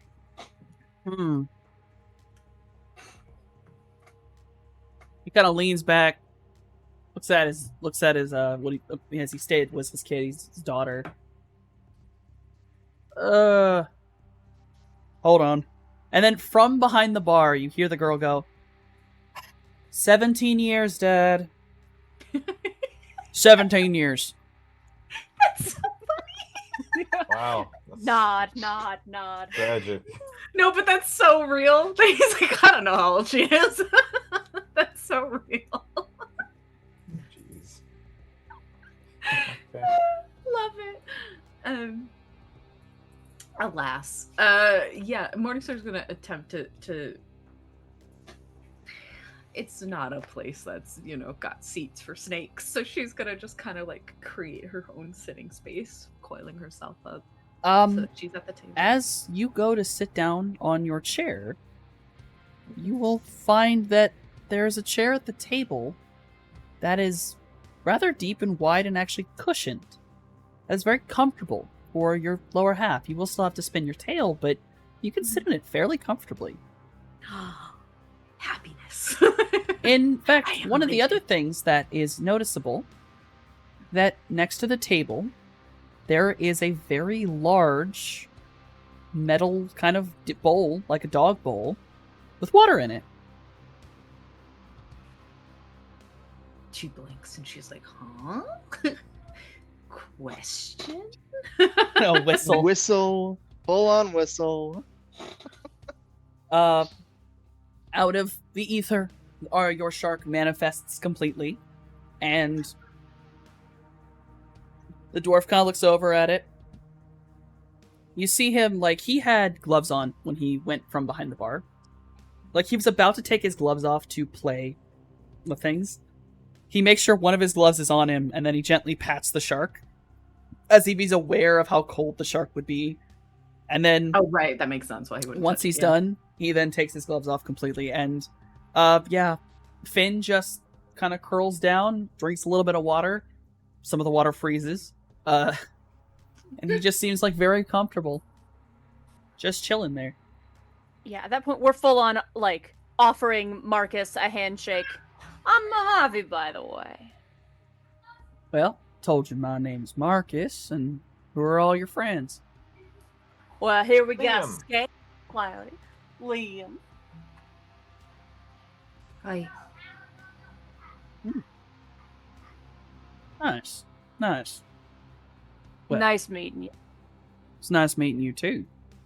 It's been a bit of time since customers actually came in here that, well, didn't have their banner end up on my wall.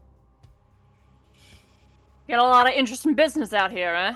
There's only a small group of people who actually travel these damn roads.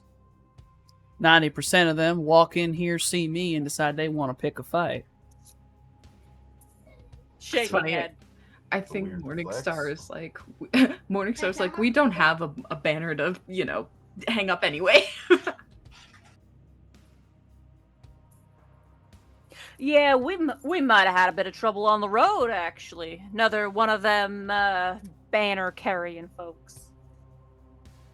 Oh, them boys with the banished banner. Yeah, they them ones. they didn't make it inside. They decided to get out about the time.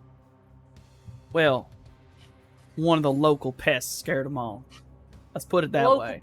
Local pests. Well, that's what they call him. I just call him Stevie. He's a good Stevie? boy. He is a Oh, good boy. Stevie. He's a little scary, you know? All right. Who's Stevie? Hold on. And he kind of reaches in his pocket, and he pulls out this little baggie, and he very carefully pops it open. Like, very quickly pops it open just a little bit away from him, and then closes it immediately. And all of you are suddenly hit with this very acrid smell, kind of acidic, from whatever was in that pouch. And then all of you start to hear this, like, clicking noise of something hard on wood. And you hear it get closer and closer till it reaches the door. And then it crawls in under the double door. And you see a meter-long scorpion. Hey! It's manifested. I could see it too. It's not a spirit. Oh, it's okay. No, that's Rad scorpion just crawled. yes. This is one of the Mojave's animals. They are just straight up actual scorpions that are a meter long. Normally they are nocturnal. This thing in arachnid slowly closes its eyes a little bit and crawls over, and the dwarf feeds it something, kind of like holds his hand down where the mouth would be under this scorpion. The scorpion laps up whatever it is, and then proceeds to a darker corner and curls itself up, claws in front, tail behind it. Oh, look at the little fella. Can I give him a scritch? Can I give him a pat? Is he friendly? Would he accept that? I mean, technically, he is a scorpion. I mean, Like, yeah. he's cute, but food really is the only thing in that brain of his, you know? But I'll he is leave him alone. real good at scaring the shit out of folk. I believe it. Bet. Yeah. I mean, he's gorgeous, frankly. Yeah, you know what? Them meter scorpions, they got some real pretty colors to them. The fun part is when it comes out at night, you got a nice black light, they glow. Oh. Morningstar in her head goes, "Me too," but it doesn't say it out loud. All right. So, what are we playing? Well, y'all guess, so I'll leave that up to you. We could play poker, Texas Hold'em, all the good stuff. You will have to teach me. I do not know how to play cards. Don't you worry about a thing, Scales. Okay. I mean, we can start with blackjack. That one's easy. Oh yeah, blackjack. Cool. Oh, you want to play blackjack? I could be the dealer. I used to deal in Vegas back in the day. Oh! And do you know what? I won't ask the immediate question. You know, we're headed that way. Let's play a game. Let's play a game first before we start asking Vegas questions. I mean, even as this man is shuffling, we're headed that way, as a matter of fact. Headed to Vegas, huh? Yeah. Well, that's a dangerous little ride out here, trying to drive it. Then again, y'all looks like some capable folks. Vegas is not what it used to be, but I don't know. Maybe it'll get back to that point sometime. Trouble lately? Lately, no. I mean, I guess, yeah, give or take 3 years. Nod. Yeah, there was some bad stuff a lot of us had to run. A lot of us who didn't even really count, as it were, had to run too. And he kind of looks back, and he kind of looks back towards his daughter. I actually haven't been back in, well, almost 17 years, as it were. But Why did you have to run? well, I left on my own 17 years ago, but 3 years ago, Oh, my daughter had to run because damn corpse started doing something suspicious. Something messed up, you know? tracks. Yeah. Yeah. happens. Yeah. They can't really just let people live, now can they? Shaking head. It's kind of why the desert's one of the last places you can really be.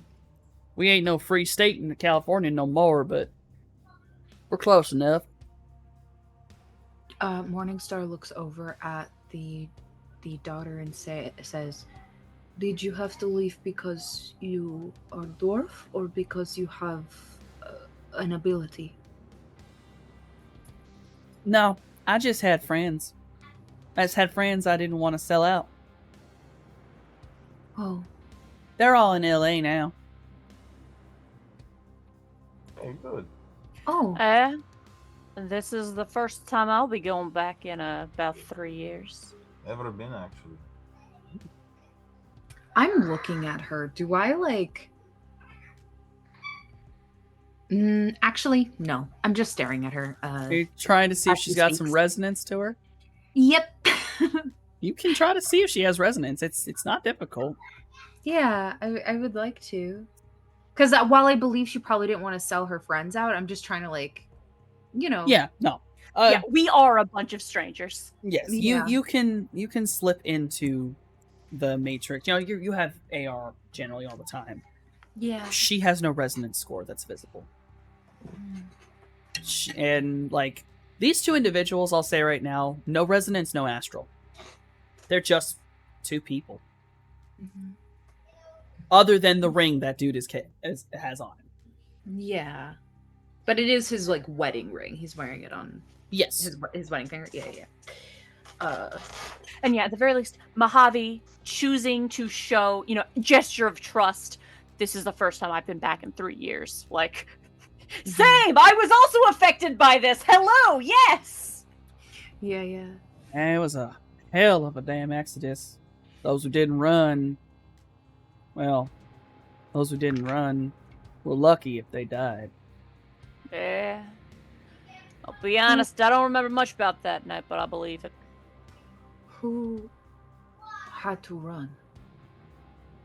Oh, what's the damn word? It's not back in my day we used to call them otaku, but there's something else nowadays. Technomancers? I think that's Yeah. that what that was?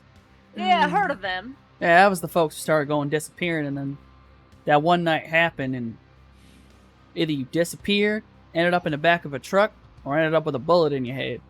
That's about it. I don't know. Technomancers are like birds. No, not really real. Yeah, not really real. Yeah, they. Not really real. Hey, can I take a picture of Stevie? Just imagining the Yeah, you can take a glance picture shift of him. between Scales and Mojave, one a technomancer, the other a bird. Yeah, literally, I'm looking at these cards, and then I just slow side eye to meet Mojave, and then back to the cards. Technomancers Middle and flash. I am birds, taking a also. picture. You I'm may- taking a picture of Stevie with the phone. You may take a picture of Stevie with the phone. The phone camera, due to the way that phone cameras work and the light that they give off, the image shows that Stevie is slightly blue. Excellent. I'm sending that picture to my sister and probably Ra. I'm just like, It's like, look at this this cool shit. scorpion. This is crazy. dog." Hey, so I have a question. I have a question for the DM. Yes. From where I'm sitting, can I see his face right now? The old man? No. Oh, no. DM. He turned to take a picture of a scorpion. I don't know. Okay. I mean, it all matters. Like, I don't know where all you decided to sit, but I mean, as long as you're all faced forward, you can see each other's faces. Whose face? My face? Your face, yeah. Oh. Okay. Because I imagine I'm sitting like on the far end of the table because I'm the biggest, so I can't imagine I'm sitting in the middle and then, so I'm probably off to the side. If I can see his face, does he look happy?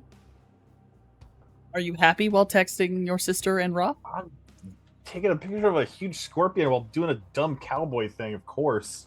Mm-hmm. He's ecstatic. Cool. She takes a screenshot with her eyes and keeps it to herself. The stalking begins. Oh yeah, he's got like the dumbest like his eyes are wide, his mouth's open like and there's like the dark teeth. And he's just like Yeah. wearing a Yeah, no. duster and he's having a good time. Yeah, she is capturing the happiness because she knows she made him very sad earlier.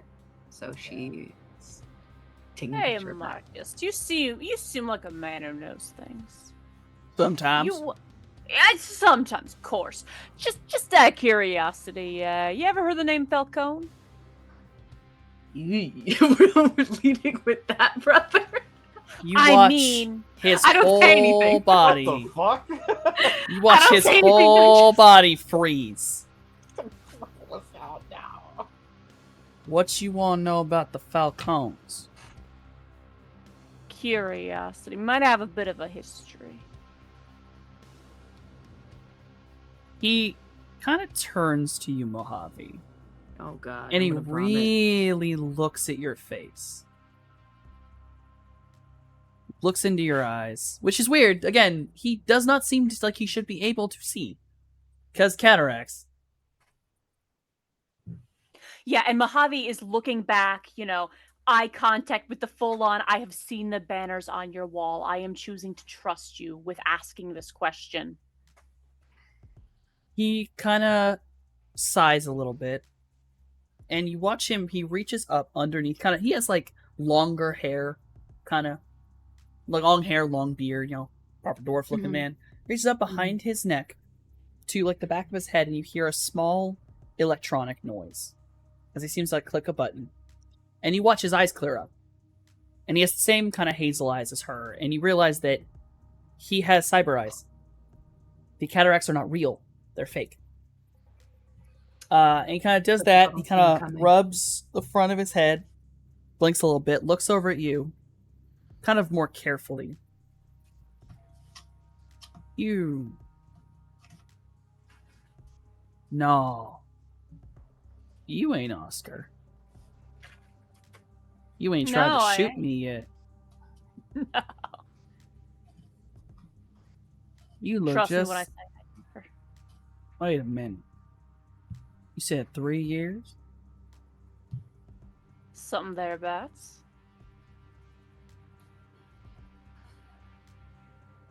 I thought you was dead.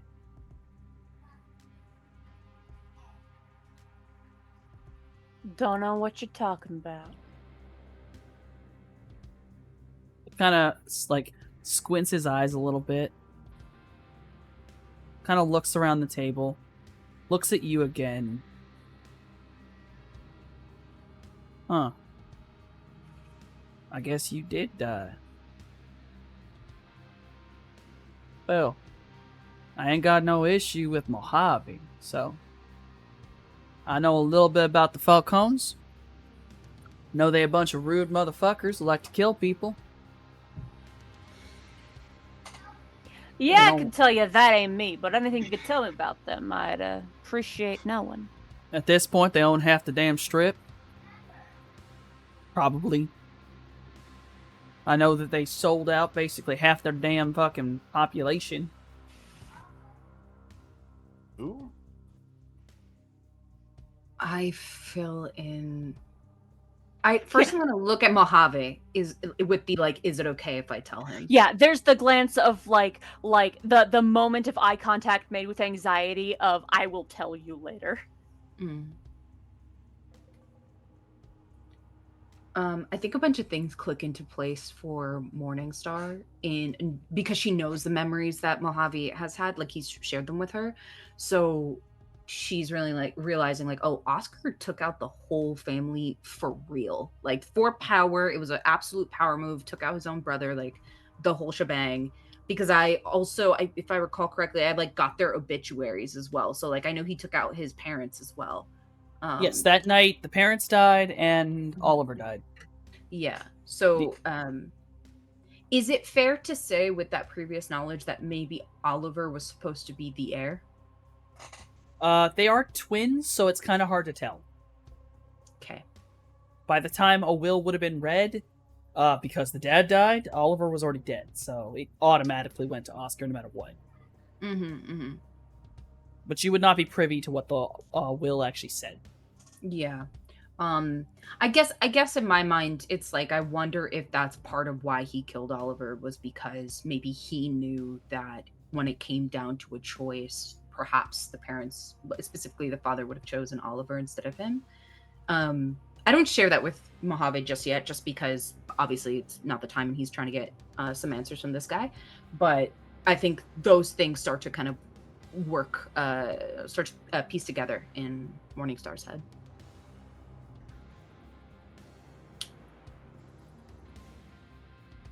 Now, why are you asking about the Falcons while you wearing that face? I'm just curious. Just Call it curious. an idle interest.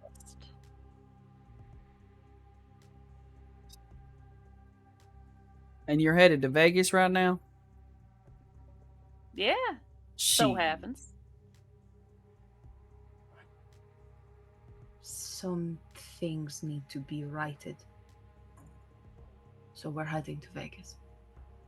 Oh, you all out here trying to go right some things. I am more of like a fifth wheel, but yeah. I'll just say it's.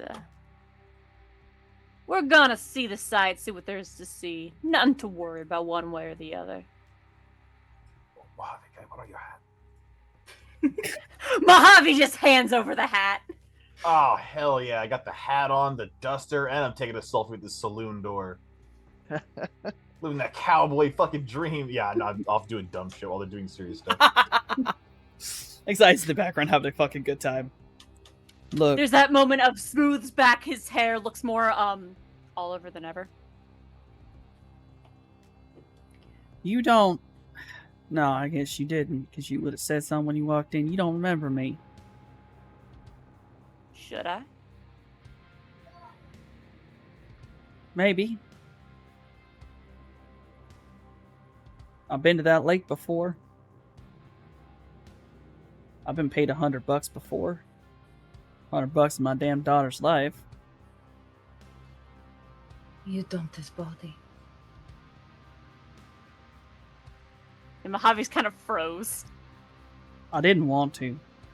But when the mob walks up to your damn door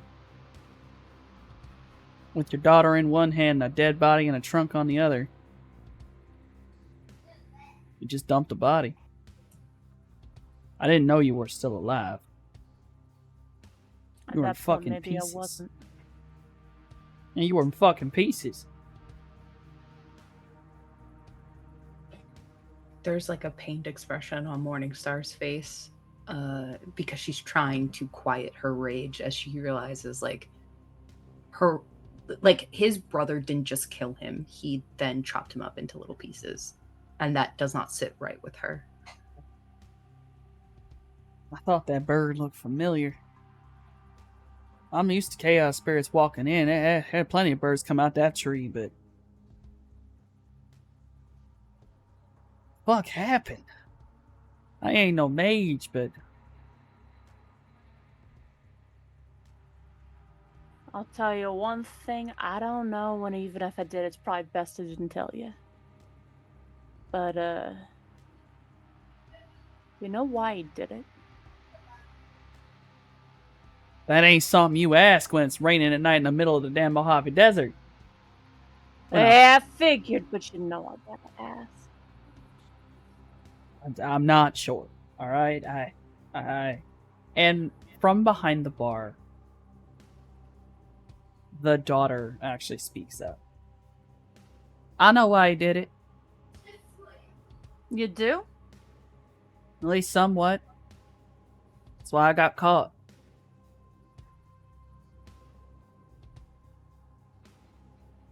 He did it because, well, he did it because you were selling him out. Is that so? Well, that's what I heard. Now, I could have been wrong. That was 3 years ago. I was 14. Selling him out to who did you happen to catch? Horizon? I look at Mojave like, what? Yeah, I think we're probably mirrors of confusion. We're like, what? Yeah. staring blankly and amnesiac. Yeah, 3 years ago, Horizon was asking basically everyone for anything that was odd. We had, like, you know, otakus, and even though we weren't supposed to know about it, technomancers and such, and a lot of us just kept quiet, said we didn't know anything, but, I mean, Horizon offered a lot of money. Horizon offered help. And I guess, you know, it's easy to sell out a bunch of teenagers when you got that much money hanging over you. Oscar didn't like hurting kids.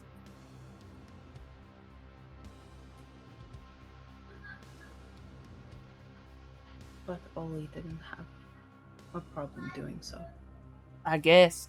Listen, I wasn't there when everything went down. I overheard something. I was a maid in one of the hotels, and I shouldn't have been there that night, but I ended up in a closet, which is why they grabbed me. Only reason I ain't dead is because of my dad.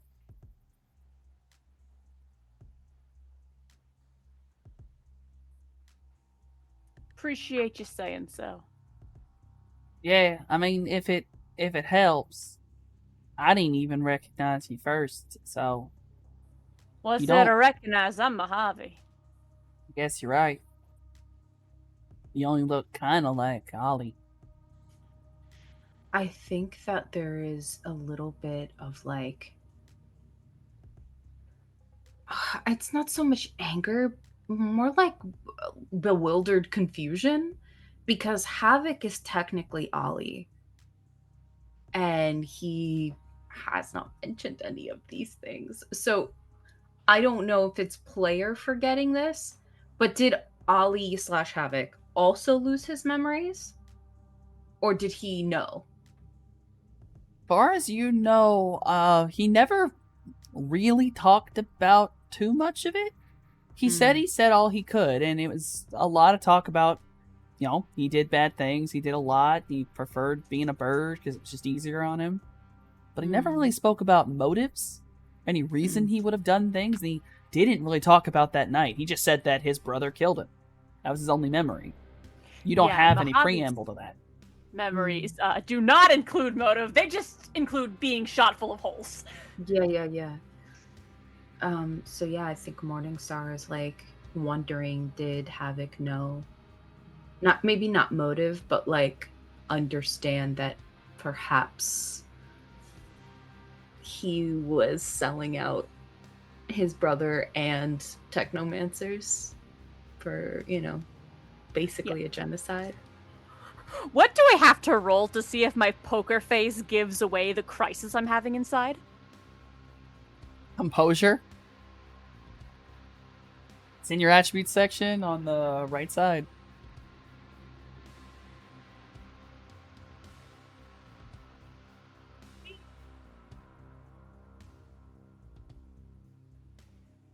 I'd say maybe you're letting loose a little bit of worry. But I will say, with 3, about this point in time, you're having this crisis, right? You're thinking about it. And you feel a little bit of magic leave your body, and kind of sat on your shoulder suddenly is Havoc.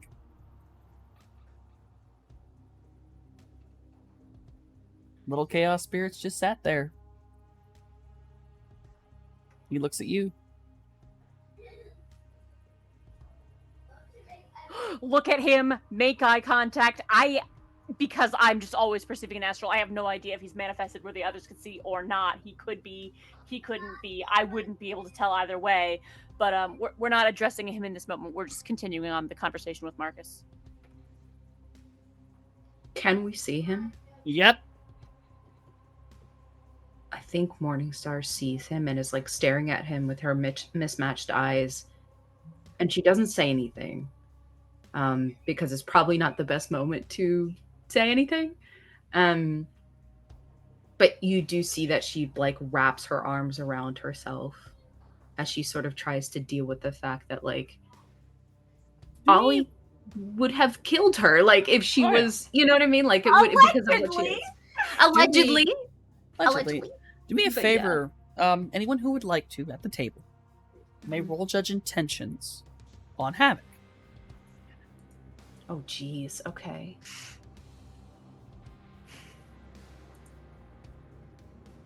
Oof. Mojave, it's good that you got the biggest one, but we'll go with Cloudy. Cloudy, you've seen Havoc before doing his little thing, the way he speaks. Havoc generally, when he comes out, he tends to like talk. He behaves very, intelligently. He's sitting on Mojave's shoulder, watch his head twitch, move his eyes, his head. No speaking. Wings don't even shift anymore. He doesn't. This is a very bird Havoc. He's almost a little too solid of a bird as well. Havoc was always smoky, would always turn into other things generally, like to be in the center of attention. Smoky and animated. Mm-hmm. And Mojave, Havoc is there, but something feels wrong. Just on your shoulder, it doesn't... Something feels cold. Mm-hmm. Something almost kind of hurts. Really deep in your chest. The same sensation as poking an old scar. Yes.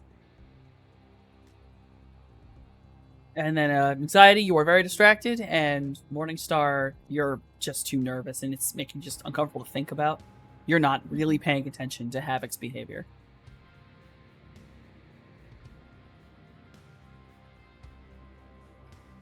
Havoc. At the mention of his name, he does look up towards you. Are you still in there? He blinks.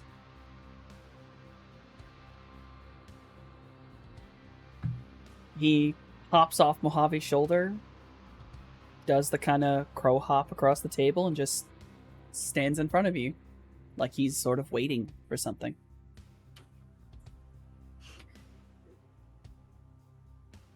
Mojave is poker-faced. I'm now looking at Mojave. Look real close at him. What's your name?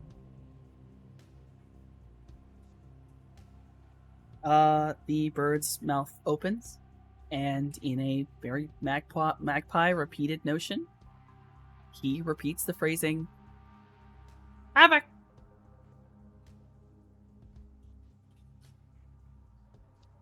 And Cloudy, you're real close to him. So you see it. And this bird it's not a natural magpie. It has very bright orange eyes.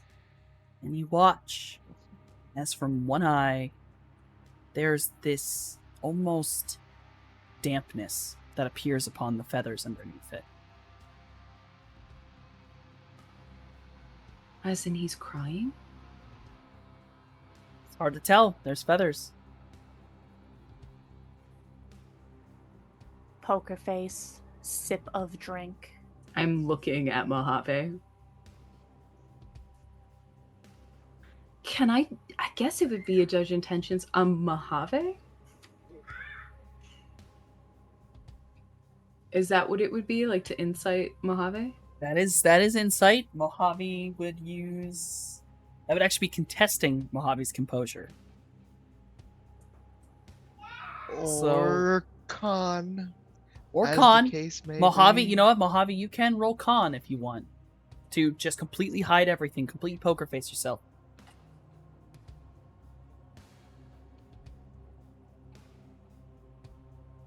Cloudy sees through it. Mojave, you are attempting your poker face. You are keeping yourself calm. Wait, that judge intention was the last one.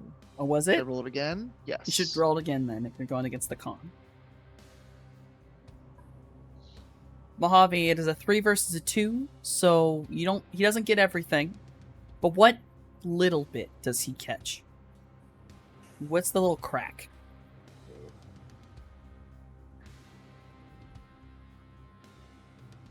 The fact that Mojave doesn't seem surprised. The awareness that something's been off for a while.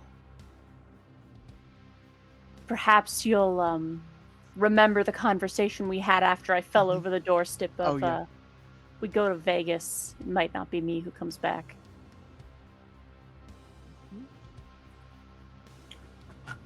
I think because she doesn't notice any of this. She reaches over to Mojave and just puts her hand on his and squeezes it, because in her head she just goes like, Mojave, my friend, is dealing with some very difficult things. Maybe Havoc not being able to be his normal self is just like a reflection of sort of Mojave's own inner turmoil and pain from the stuff that his past self and family have done. And so she's just like holding on to his hand and looking at him with like her eyes sort of like soften, and she just holds on to his hand like, we're gonna figure it out. For what it's worth, though he like outwardly attempts to maintain the poker face, there is a little squeeze there, just the acknowledgement of, I understand you are here. Mm-hmm.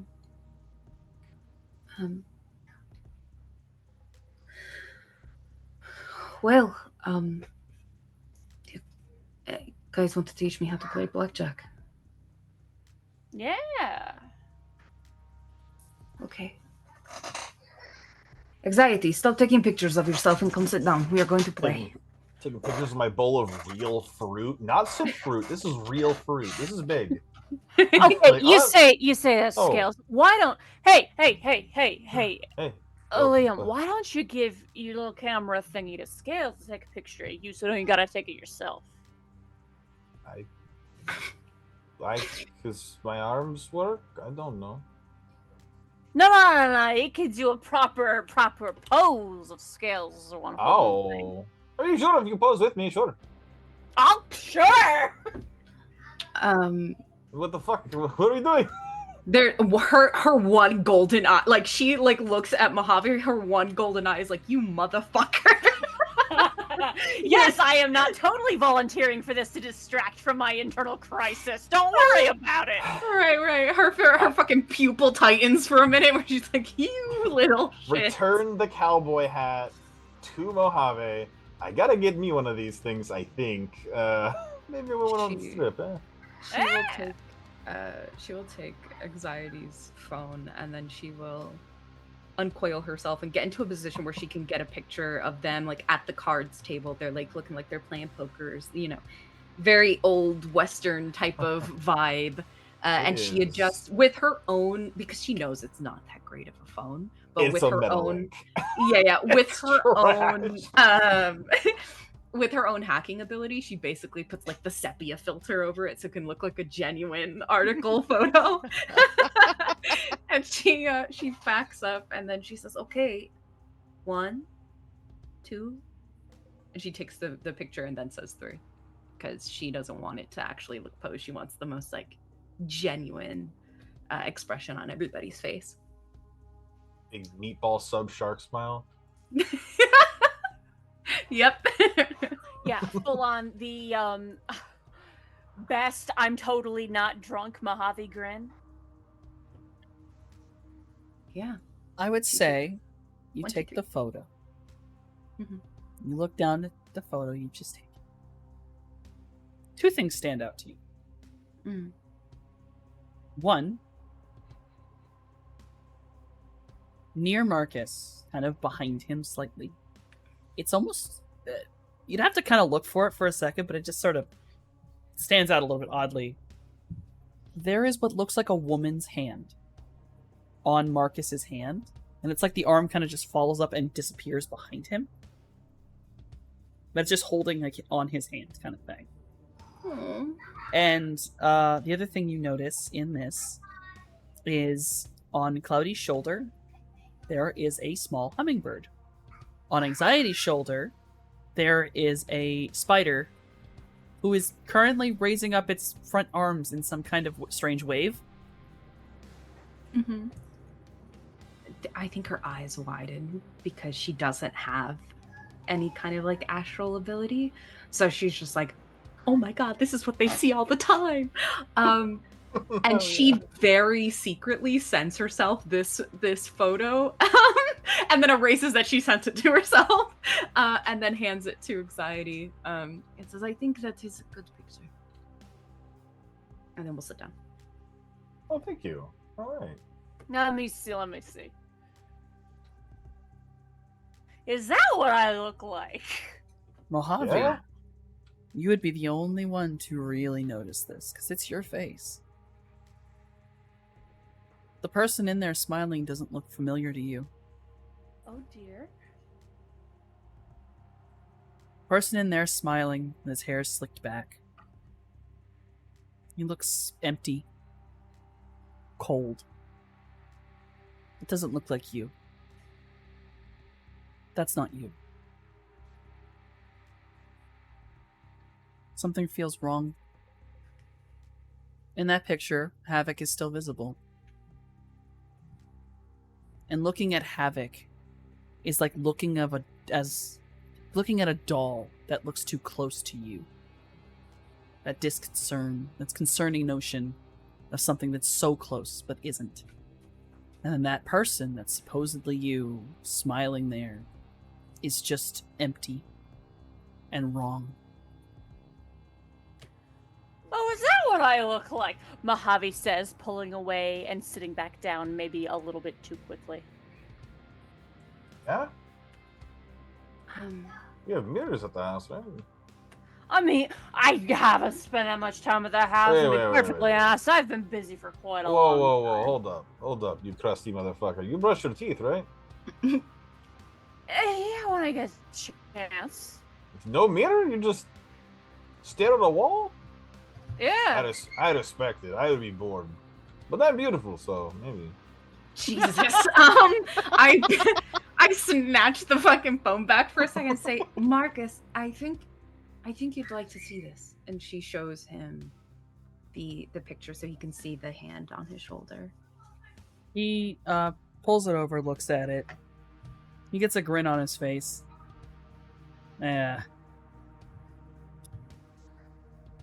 And he leans back over his shoulder. And he says out sort of into the ether. Not funny, Fia. You're gonna spook him. And you all suddenly hear heels clicking on wood. And someone else enters into the bar. And it is a drop-dead gorgeous woman. Like, this is one of the prettiest women you have ever seen in your life. Oh my gosh. Human, but still sat there like... She's at least, like, 6'1", and she's in heels, so she's a little taller than that. She has Love my type of long, lady. dark red hair. She's in a full, like, proper dress. She's just insanely pretty. You're just like, who the fuck is this? And you see that on her hand, she also wears a gold band alongside of a rather, the best way to put it is affordable diamond ring. I feel like there's very little point in asking, but I am going to anyway. Signature-wise, does she vibe similar to that glowing ring on Marcus's finger? Yes, she does, and she is not a human. Mm-hmm. Does she match the strings outside? Yes, she does. Yeah. Alright. So you're the one I rang the doorbell for. Hello. Fun. Tip of the hat. Pleasure to meet you. It's a pleasure to meet you, too. Also, darling, that's not my doorbell. It's my dinner bell. Be careful next time. Fucking Morningstar just is like looking at Cloudy like, what? I what will did say, I say? I will say, just to kind of give a real thought to you, Cloudy. Something strikes you in your brain. You look over to those banners again. Hmm? They're burned and torn, and you Hmm? realize they're not abraded. They're not torn by hands. Hmm? Oh dear. No, when I first walked in and said we probably shouldn't stay, those were the marks that were already there. Oh, already They were there. already You have now kinda met. there. You have now met Um, what causes this. Yep. Yep. Amazing. When I realized it probably wasn't this man, it's kind of like, okay, it's not quite here. Hello. And as she's Hello. walked up, she has she puts her arms around Marcus, and the only way to describe the facial appearance of her just here is this legitimate love. There's just so much real, honest love here. It is, in a weird way, kind of sickening, but at the same time, it's beautiful, but also Jesus. It's so fucking sweet. Saccharin. Ugh. It's I think Morningstar's like, that's so aw, that's cute, but then is also like, damn bitch, you out here eating folk, okay. That's the type of time you on, okay. And she said the dinner bell thing, and Marcus goes, oh, she doesn't eat anybody. This is where Morningstar looks suddenly very shy, because Morningstar has had to do a dark thing a time or two in the past when she didn't know how to get herself food. So she's like, oh, well.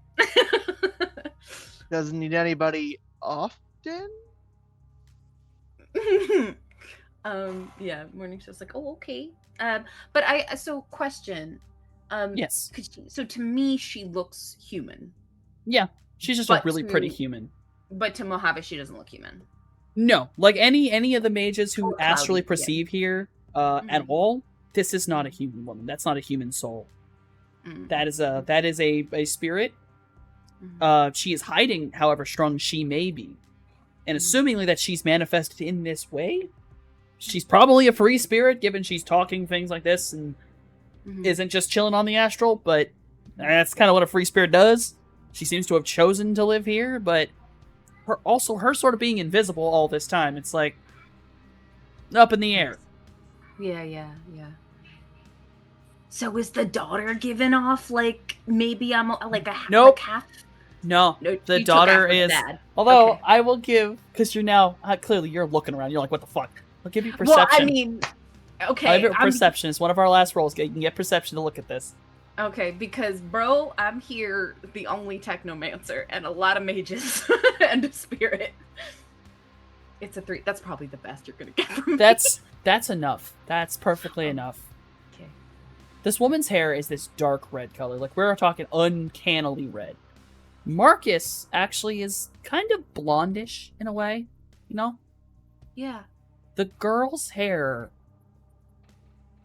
is bright red. A fake red. And her roots are dark. Huh. So it is very clear that the daughter dyes her hair. Her eyes are that golden hazel color, but Marcus has hazel eyes. Mhm. The woman's eyes actually appear to also be gold, but it's a spirit. Doesn't mean a lot. It does not appear that Marcus's wife is his daughter's mother. Understood. Yeah. Interesting. Oh, well, I mean, hey, he put his place of business out here in the middle of the desert. It's bound to maybe a spirit or two took interest, A man alone out there, spiders start to look good. Yes. Marcus fully said, now hear me out. Hear me out. Morningstar understands as a snake. She gets it. Well, I mean, as a bizarre spirit abomination, it's not my place to judge. Yeah, to be clear, there's no judgment from Morningstar. She's just trying to figure it out because she's the only person that sort of has to rely entirely on meat space, I mean, I guess Marcus and his daughter also kind of have to rely on that, but you know what I mean. So, she just kind of like nods, and then it's like, right. Do you want to sit and play cards with us? I'm much more someone who likes to watch. But I will sit back here and watch. I mean, if you say so, but the more the merrier. And Marcus goes, slams the table. No, she ain't playing because she cheats. She knows I won't play with her because she cheats. You're no fun. Morningstar blushes a little bit because she fully intended on cheating. And it's like, okay, teach me how to play this game. In the background, the teenage daughter just kind of rolls her eyes. Oh, do we not like stepmom? Is that what happened here? She doesn't seem angry, but it's more like the commentary of she cheats and then, fun. It's just that's oh god, not again. That's their version of flirting. The rolling teenager eye energy. Yes. The teenage vibe of, oh no, my parents are expressing affection. Oh no, they're flirting. Oh no, they're flirting. Yeah. Yeah, she does not seem she seems to have no ill will towards her stepmother. In fact, after, rolling her eyes, she actually walks over with a glass of, that amber-colored liquid and hands it to her mother. Ah, understood. Okay. And she then goes, there you go, Miss Fia. And Fia's just like, thank you, dear. Sweet. Although you do now know that she does not seem to call Miss Fia mother. Yeah. And I will say, as you all are sat down to play cards with Marcus, his wife, and his daughter, with all of the revelations of this day in various ways, we're going to call it. We're going to start back up in this bar, which, by the way, I found the name finally, because I lied on the first name. It is not, in fact, that one. Yeah. It's called the Copper Spider. Oh, I love. Yeah. The first sign did exist when you walked up, but it was fake. It literally is only from one side. The other side in the bar itself actually states its real name. Understood. The Copper Spider. All right. Thank you all for playing. Thank you all for joining us this evening. I know we did not have a break this time. We just sort of ran right through because we were having too much fun. Welcome to the road trip episodes. This is going to be interesting. Hey. Love the random chance. We'll see who we find. We are going to, as I get my thing organized, we're going to go in order of most likely to sell out their brother. Ouch. Jeez. Goddamn, something. Oof. You're not going to like what I'm about to say either. Oh, goddamn, Softy! Cloudy, who are you and why do you exist? Goddamn it, Softy! Hello, everyone. God damn it, Softy. But I'm Lord Rodon. I am a nerd that occasionally does voices and mostly does characters here on Mondays. But yes, hello. Go shoo. Throw shade at somebody else, Softy. Morningstar, who are you and why do you exist? The way I'm so insulted that you would say me is crazy.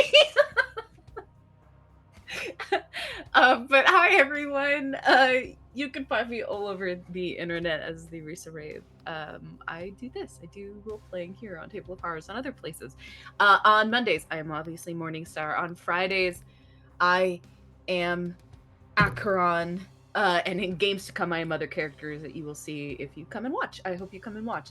I'm also part of Lanyap Gaming. Our stuff is up on YouTube. Things are in the works, are going to be happening. Hopefully you guys will enjoy it when it drops. And I do spicy content if you are interested in that sort of thing. It's in my link, so check it out. To be clear, I would not sell out my brother. Okay? Ever for anything. I'm sorry I've done this, but damn, it's funny. You're not sorry. That's the worst part, is you're not sorry. Mojave, who are you and why do you exist? God damn. Now I'm just thinking of the few times in my life I have been genuinely angry on more than one occasion, and it was in fact on my brother's behalf. Hi, I'm Mojave. Oh, I just threw my headset off of my own head and also dropped my tablet. Okay. Everything is fine. Hi, I'm Daybreakathon. You can find me over on my own channel, Daybreakathon, where I play whatever I want, whenever I can, on days when it is not an eclipse. The sun was smiling today, and I had to be there for it.